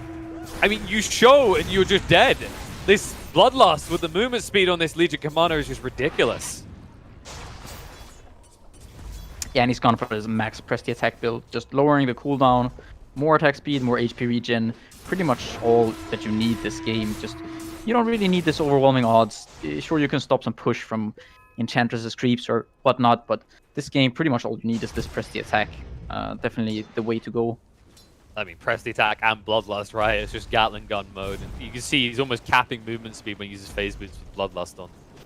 Yeah, he's also found the Faded Brooch very fortuitous, sort of, and yet another great item. They've got the Iron Talent and the Broom Handle, of course. So. As you'd expect. And the Midas is now completing on its way out for Shad's decent timing on that. Then you compare it to what Rams is doing. He's going for his own Midas, but it's going to be slower. And like we already said, in this game, the boss one of Viking is not alone in dishing out that damage in the late game scenario. No, sort of the way that 404 would have to play the game is they've got to drag it really late, get the Doom online, to become this big core, also get the Venomancer very strong and tanky, so that he doesn't just die to these jumps, and then kind of try to take these fights like very prolonged, where they can eventually kind of wiggle down these heroes with the help of the slows from Poison Sting and stickies and just. Speaking of that Venom, oh okay. Boom, he didn't want to go for it. Like he could potentially try for a cheeky duel there. Yeah, there's a sentry for the Liar, so. I mean, I wouldn't be surprised if he just went for it with the current state. Like he does look like the ginormous fear factor in this game. But he's remained a bit chill. Like he understands he's got a lead, that there's no real need to kind of risk that lead you've built yet. No, none at all. They're in a very comfortable position right now, just trying to get to this blink on the Legion Commander. Sven also just very happy with the kind of status quo here. Just keep farming. You're already quite far ahead of the lifestealer. You're only gonna get further with the. I mean, just Sven just Sven just farms a lot faster. There is a smoke though here. By 404, but maybe they find no blink on that. It's not the easiest thing to catch these heroes. Maybe you can get a lasso onto the Legion. Yeah, they will. They'll throw out the Doom as well. Everything but the kitchen sink thrown into this kill, and boom, will be outsmarted by the Doom as they do bring him down. Arena's going to be committed there. Toby wants to punish this. A lot of heroes inside. Spear does connect onto Sumail. Will bring him low enough to kill him off. They've already killed Solo as well, and Doom trying to run away, but the stun's coming out. Infest to try and save the day. Ramsey's turned around against Toby, who stands his ground and backs up the Bulwark active, but will go down. They cannot deny him. Celery now being chased onto next as Ramsey. He's feeling the blood, but he's actually losing a lot of blood as well. Rage and run away. A lot of damage coming his way. They're going to move forward with the right click coming out. It's enough to kill him off. Aramis now stands his ground, does get hit up. Will burn out. The stun was not good enough to save the day. And meanwhile, Zayats will just run in and get himself the double kill. Now, Boom has arrived, but there's no one close enough for him to duel. So, we wanted some blood. We finally got up Pycat. Actually, we got quite a lot of it. And Ramsey's there with the not using the rage on that Stormhammer. Cost him his life. He went down too low, and by the time he used rage, Mirana just leapt and killed him. So, I don't know, kind of unorthodox seeing Ramsey's just... I feel like, previously he didn't use his BKB. I think it was in the first game on the Void, and now not using Rage. I feel like this is quite, kind of, it's not something you see out of Ramsey's that often. Now look at this. Boom. Blink reveal. Instant kill. This is the worry when the Doom's not available. Look how little Viking hesitate to move forward as they'll find a second pick. They defend their tower, and now they'll probably take the tier 1 away from 404. Yeah, the attack speed there with the maxed out Crusty attack as well as level 2 Bloodlust. That's an additional 150 attack speed. No, not 150, 190. Sorry, 190 extra attack speed. Yeah, and you know he's going to max out the Bloodlust next, because in this type of game, at this stage, Ignite doesn't really look that appetizing to an Ogre Magi. Yeah, and you know who's going to benefit from that attack speed later on? That will be Shad. Are you sure it's not... It's not the Mirana? Oh, I thought it would be the Mirana. I mean, do you really need attack speed if you're going to end up 2-punching people in the late game at this rate? That's always the question. Helps him out. He wanted to run away. Arena will be committed to ensure a duel. That's already 40 damage on this Legion. Yeah, this game looking like a very, very strong start for Viking. Solo is only level 5 on this Enchantress. He hasn't really had any sort of impact.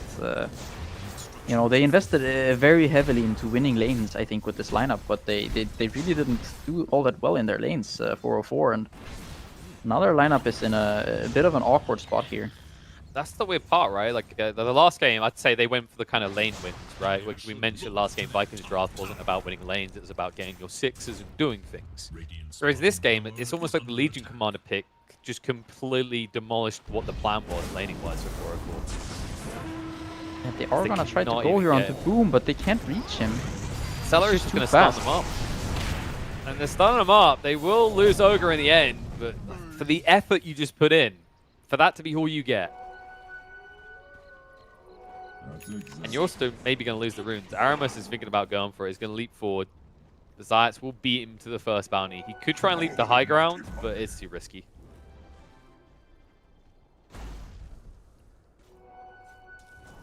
And boom. Ooh. No, he's like, that's the one target I cannot duel right now. Yeah, he wants to start getting some more of these kills, but there's no real rush. He's already sitting at 40 damage, 15 minutes in. Just gonna queue up the BKB next and continue scaling. There's no real need to force any sort of bad engagements for Viking. They have a firm grasp of this game, firm control, and they just have to kind of take it easy and just do all these right moves. Farm your BKB on your Sven, get it on Legion Commander. Someone steps out of position, punish it. But you don't have to force these actions. Oh, Doom on side. Commit on Aramis. They're trying to push some other targets back. Sumail's going to chase in. The last is going to be used. The spear comes out of the arena. A lot of damage being done, but not enough. The Infest saves the day, and Toby in trouble in his own arena is going to fall. So it's a double kill for Sumail. They get the tier 1 tower. 404 finally get what they came for. Yeah, they didn't really want to bring Shad there, or Shad didn't really want to port, at least. He wants to finish his BKB, doesn't really want to die before getting to that BKB. Potentially they could have maybe taken that fight if he was there, but they don't really want to risk it at this point. They just want to take just play it safe, kind of see how it pans out. They did bring back the the goal down a little bit here, 404, but Shad Yeah, is getting very close now to that BKB. Well, they want to jump on him before he gets it. Smoke's going to be broke by Celery. Always in the way. Stuns are going to come out. Sumail trying to run away. Spirit Vessel is on him. Shad in a little bit of trouble. Needs to back away here. Stuns going to out. Moikaz on the Doom's good enough to bring him down. Sumail trying to carry out Shad. Shad will fall, but Sumail needs to get out of here. He can't. The Jewel is going to be there. It's a slow attack speed, though, and there's no procs, but he will still get it. Instantly will TP away. Toby now needs to retreat away from this. Hasn't got a spear for 2 seconds. He's going to fall. Once again, 404 getting a little bit better at that. It's at least another duel win for Viking. But now, you know, 404, they're going to get more from this bot areas. They're going to look to just whittle away at this tier 2 tower. But I say that. Oh, Solo! Finds the kill. And he will get away with it as well. They do not have detection. What a sneaky little sniper. Yeah, they do find the kill onto Shad, so it's going to slow down his BKB a little bit. At the same time, another kill for Boom, getting closer now to his BKB, both of them being about 1,000 gold away from their BKBs. And I do think that once they come out, it's going to be incredibly hard for 404 to take these fights. And you see 404, they're just trying to always group up, even with this lifestealer, right? Because I think that's what's maybe making it a bit hard for Boom to just jump in and just initiate on anyone, right? Is always... If you do get the Infest off, especially with being level 2, it ruins your dual win each time. Yeah, I mean, there are ways of dealing with this, or sort of mitigating the effectiveness of this duel. The Frost Ogre being one of them, the Infest potentially being one. But you have to be careful with stacking up with the Sven around. Oh, Vikman will be careful too, because he does have his blink with the War Stomp now, so they want to take a fight. Smoke's going to break on Aramis. They're pinging it out as well, but no. They say if there's someone in the pit, it must just be a support. We want something more valuable for our time, and they won't find it. As instead, Aramis. All right, Cheeky Sniper was appropriate before. I mean, at this point, he's a goddamn marksman, and Zayats cannot do anything about it as he's going to get clubbed up by Roche. Aramis will just TP away. Once again, 404 just not really finding the targets they're looking for. Viking, for the most, seem to be reading where they're moving as a team. Yeah, both the Mirana and the Doom kind of got their plans spoiled initially by Roche there. First the bash onto the Mirana, and then also the hit onto Doom, not allowing him to blink. And Aramis just gets away with a clean kill onto Solo. And yeah, this Mirana is, I mean, you know, it wasn't going to be an easy game, but he's definitely making it work. And the BKBs now are just about to come out here. Sven he can afford his, and Legions should be flying out right now. So 2 BKBs coming out for Viking. This should be this should be one of their really kind of strong timings now. They're going to be very strong in these upcoming team fights for quite a while. You have to worry a little bit about the Doom and the Lasso. Keep worry about the duel. Boom, just goes in. Easy pick off. Another duel win. Solo. This game, he's just got to be feeling a bit like a liability. Whenever he gets seen, he knows he's just going to die straight away. Yeah, and I mean, generally, I feel like this Legion Commander hero, it's not all that much always about the duel, but in this game, this Legion, I think, you know, he can actually potentially scale incredibly well in this one. Yeah, I mean, for sure, this is a position 2 Legion, right? You're gonna get farm. You're gonna get to, you know, whether it's an AC or Deso Armlet, Ecos, whatever, you know, whatever it is that you want. You can buy these expensive items, and you're gonna keep scaling into this. There are so many targets that are good for you to duel. Yeah, and it's just from laning and beyond, right? Like most games when we see Legions, it's like, it feels like a little bit of a cookie cutter. It can just be your aura bar or whatever, but there's just so many heroes from laning and beyond that in this game, Boom feels confident playing into. As you said, this kind of is going to be the pace setter, and you can already see he's queued up the AC next. So smoked and ready to move. BKB online, he wants to use it. Yeah, not really going for the Roche there. Shad just gonna keep farming his team. He's like, it's okay, my team. They're just gonna keep killing people. Getting the duel, an arrow lands. So that's too late, you'll throw out the Doom. Though. Kill as this well. Should be the death of Boom here, at least. They'll finally punish him for this. The deny was not good from Aramis. He will at least TP out just in time. a very close call there on the deny, but in the end, they get a kill onto Sumail, yet another win. A death for Sumail, slowing down his BKB just by he's gonna have it pretty much when he spawns either way, but a big rotation also kind of by 404 there. Yeah, it's the case that because you are this 2 Legion, you will get all this gold. You know, it's not like when you're playing the 3 Legion and you're kind of struggling to keep relevance in terms of net worth. When you do feed over kills, even after a duel, it's going to be a substantial amount of gold going in the pockets of your opponent.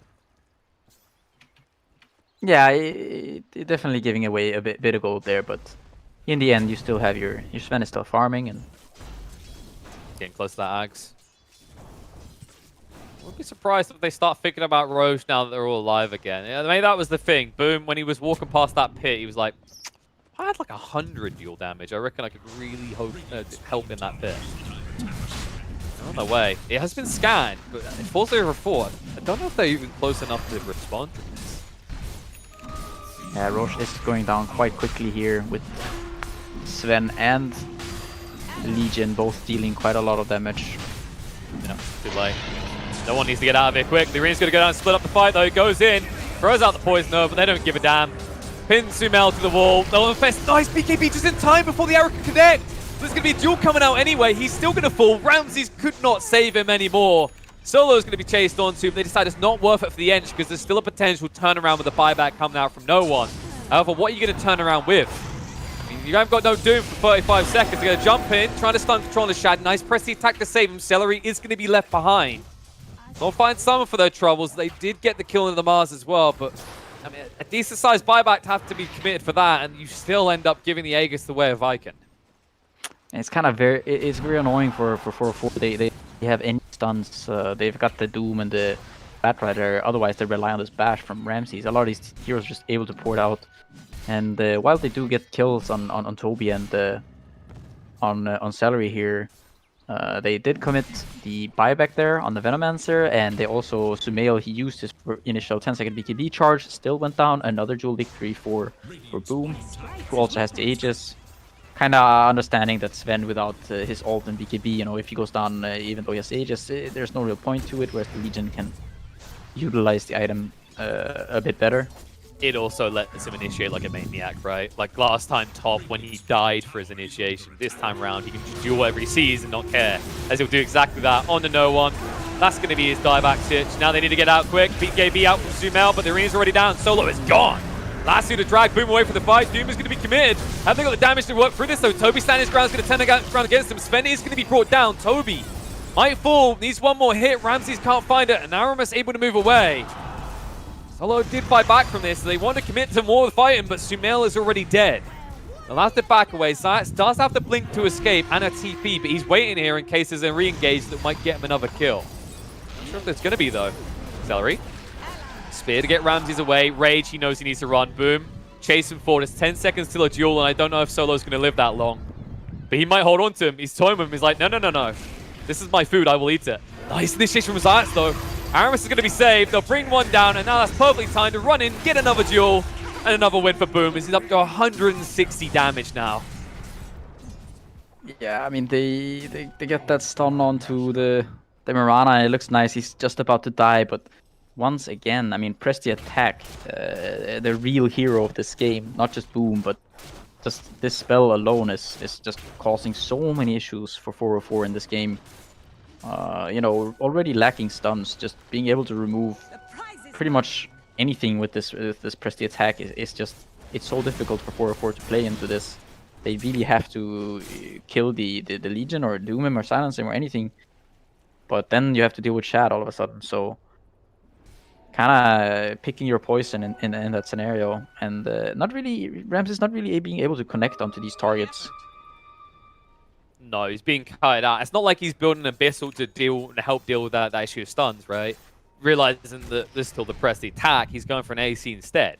So there isn't going to be an increase in lockdown. The lockdown's going to continue from Toby, though. He moves in, BKB gets activated. Reinforcements are coming, though. They need to clean up this Mars kill quicker than this. It looks like they're just going to back away. They decide they don't want to fight right now, unless they see a weakness.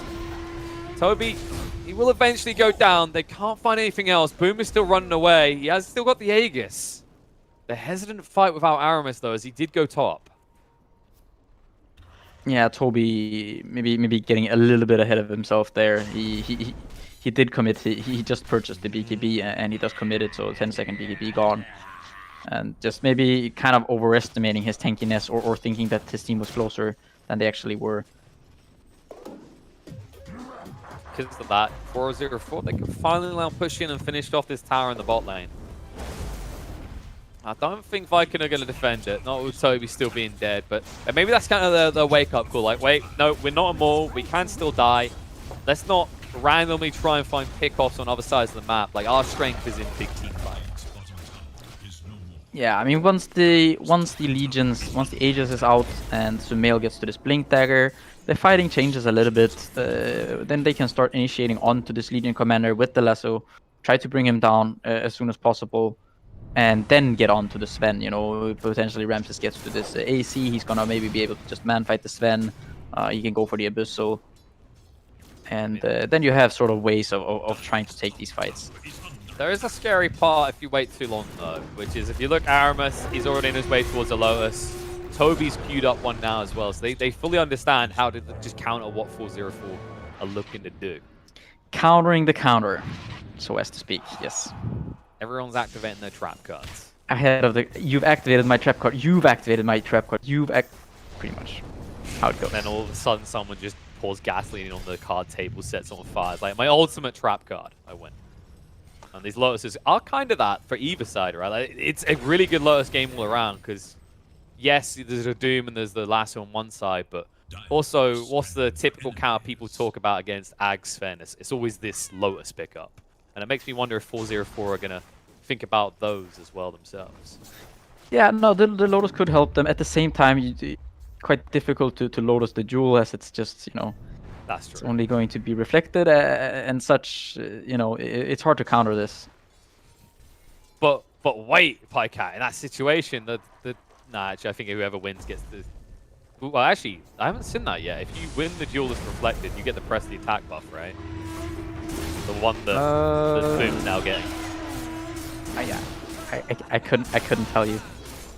I mean, it's so rare it's even thought of, right? Because it's one of those small details that was a nice buff to duel that sometimes you see it come into play, but it's very rare getting that press the attack on the win. Yes, it sounds like it should. But yeah, a Boom up to 190 dual damage at 29 minutes in. He's got the AC completed on the courier. He's gonna get it right now. And I mean, with the Bloodlust, this man is hitting very, very hard. Now also with the Paladin Sword. By the way, look at what Celery is queued up, and he's not far off. They need more attack speed. Hey man, just wait until he gets level 20, okay? Ooh, that's true. So only 5 levels away. Then don't forget, you know, 5 levels away for Boom. Level 25 probably. Like, do you take the dual damage to press the attack though? Because the press the attack's already been so juicy in this game. And now User to go in and duel straight away. Sumail's initiation gets countered. The Doom gets thrown out. With the right clicks coming out, it's still going to be a win in the end. The arena's going to go down. Ramses trying to move in. Infest to save the day, but Science is already dead and Ramses wants out, but he already used the rage. They'll chase forward. Arrow through. Won't be a connect.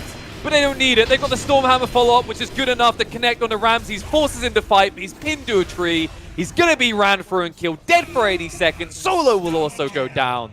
That was 4-0-4's initiation. Yeah, I think that was, I mean, that was a very... Definitely not the ideal target for the Lasso there, getting onto the Ogre, but they did get the Doom onto the Legion, but you saw what happened. He just stands his ground and he just man-fights. He's got 200 now, 20 plus dual damage. He's got the AC, the Paladin Sword. This man will not die. If you're staying close to him and hitting him, he's not gonna die. He's gonna hit you back and you're probably going to go down. And that's pretty much what happened in that fight. This Legion is just...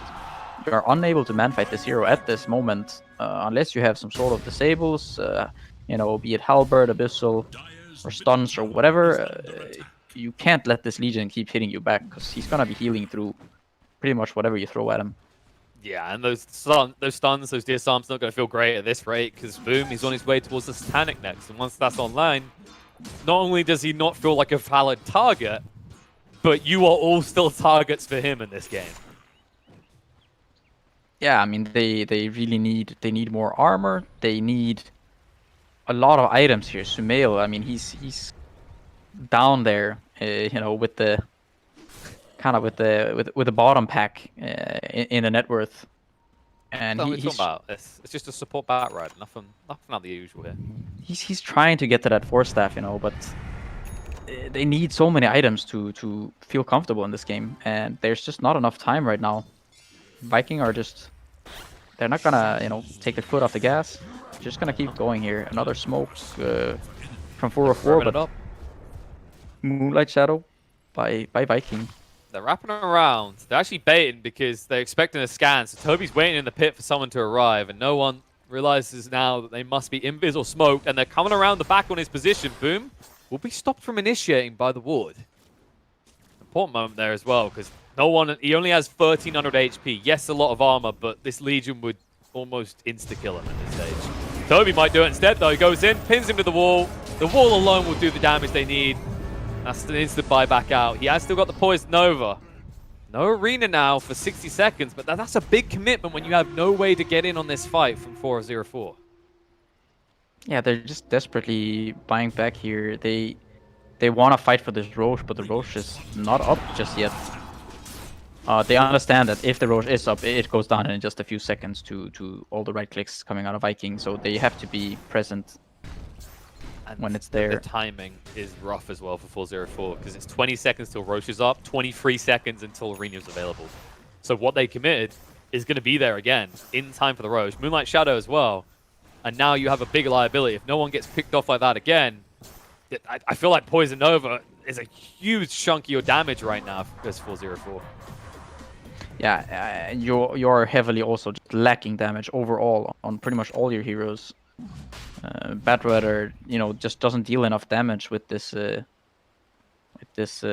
press the attack being in the game, and yeah, I mean Enchantress, not really any noteworthy damage to speak of. It's pretty much Ramsey's job alone, and that is the one position, you know, solo core lifestealer that we talked about a couple times. It can get pretty tough to play this hero as your sole core.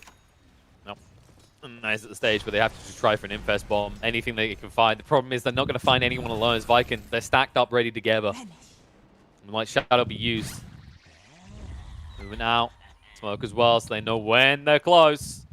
And they see Sumail. He needs to get out quickly. Moving in. Doom's gonna not be there in time. And they're going to chase across. They've already got Boom.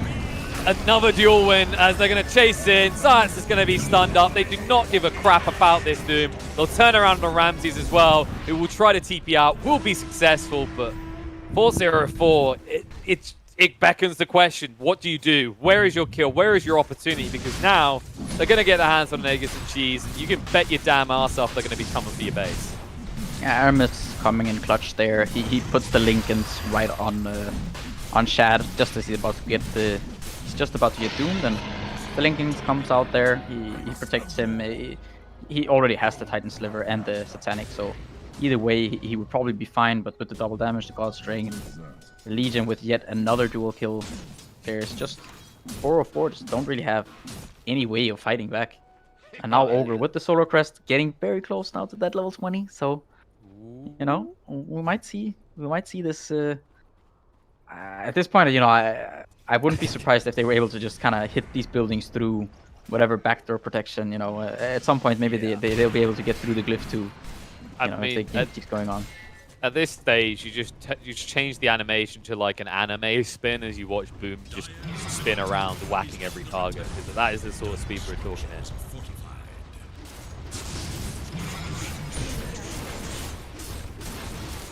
They just sit there like, so what are you gonna do? I mean, Boom's got the duel. He could easily just kill Solo right now if he wanted to, but he doesn't care. He's just like, I'll save this duel for when I need it. Like right now, maybe potentially if he wants to go back in. No, Solo's like offering himself up. It's like, I am tribute. It's like, no, I am a god that is not amused. Offer me something better. They are gonna go in with the Moonlight Shadow here once again. Yep. Thunder out, Lifestealer. No, he doesn't actually get the rage off in time. The duel's gonna come out. Ramses is healing up. It's gonna be enough though. Lasted, they're trying to chain stun him down, but it's not good enough. They lose Ramses. Buyback comes out. The arena is down though. They've lost Olo. They've lost no one as well. Sumail retreats to the high ground. But retreating feels like the only thing 404 can do, and even then you have to leave something behind. Yeah, Ramsey's now without a buyback. If he tanks another stun or pretty much anything, this could just be the end. 4404 here. Also, no one without the buyback. Yeah, no damage. I mean, they're just lacking so much damage right now. Satanic still on Chad. They do get the Doom off, but Trying to do what they can. Chad is going to be brought down, but what's going to cost you? Because Boom is just running them through. Zayats is going to fall. No, the mischance. Spear will get him. The back line. Lifestealer getting chain stunned up. Celery, holy crap.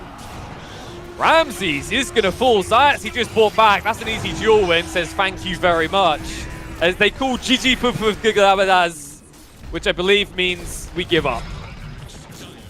yeah, Aramis ending the game there with the Beyond Godlike on the Mirana position 4. So, you know, it looked like he made it work. And just kind of all of Viking. I mean, it's like they just make things work, you know? It's the mid Legion commander. Maybe I'm not a huge fan of the way 404 drafted in this one, but Viking just you know, busting out the mid Legion commander, kind of the salvation, right, for their draft there, just pretty much countering almost all of 404's drafts. And yeah, just these two big melee boys with the bloodlust from the ogre, and Toby also being able to soak up some of that damage, and kind of some nifty plays by Aramis. Yeah, it slotted in, right? Like, it not only counted what Just Era had, but it came back to what we say, that Viking, the way they kind of create their drafts is it is complementary, because you have that Bloodlust to press the attack. You got that big boy Sven in the late game as well. And I guess the other thing is, like, the way in this series kind of felt like dominations of different styles, right? So game 1, Viking, that game was probably the closest, I want to say. Game 2, 404 is just murder, constant murder. And then game 3, Viking just proving why hitting creeps and making sure your opponent can't is just as valuable as murdering them all the time. Yeah, I mean, this game was probably the closest game, which is kind of funny to say, seeing as there's like a 31k advantage at 37 minutes. It's quite crazy to think that this was probably the closest game that we had. But yeah, I mean, all of these games were quite heavy stomps, I would say. I think this game just, I think the draft is incredibly hard to pull off from 404 here. The one core lifestealer against all of these heroes, he has to deal so much damage. You need to do incredibly well in your lanes. You've got basically 4 supports, and they're all pretty much countered by this leading commander. I think maybe not the most thought out draft here from 404. No, we're definitely fanboying a little bit over Boom's performance in that Legion Commander. So let's throw it back to the panel, where I'm sure they've got plenty of other things that they can dissect from this series and this game. Yes, indeed. Great to hear from the Boom fan club, the 2 founding members right there. Shout out to PJ and Killer Pigeon for the great commentary. Trent and Lacoste, welcome back. An exciting game. Definitely closer than games 1 and 2, but that was still pretty much all Viking. Yeah, I mean, this Legion Commander pick kind of sealed the deal. I didn't expect him to do so well in the laning stage, yes, against the Batrider, but man, he was all over the place, getting those duels, getting early damage. And if you look at all the tools they had to buff up their carries, like you have Bloodlust, you have Press the Attack, you have Solar Crest, like position 4 Mirana had a Lincoln Sphere. You know, you have a Lotus Orb, like Lotus Orb just counters pretty much the lineup that they have, and this Legion Commander pick was pretty much a genius one. I was trying to think, like, what is there that's a mid laner that pierces through magic immunity, and you know, they added this spell on top of that. It was a perfect pick. Was indeed. All right, well.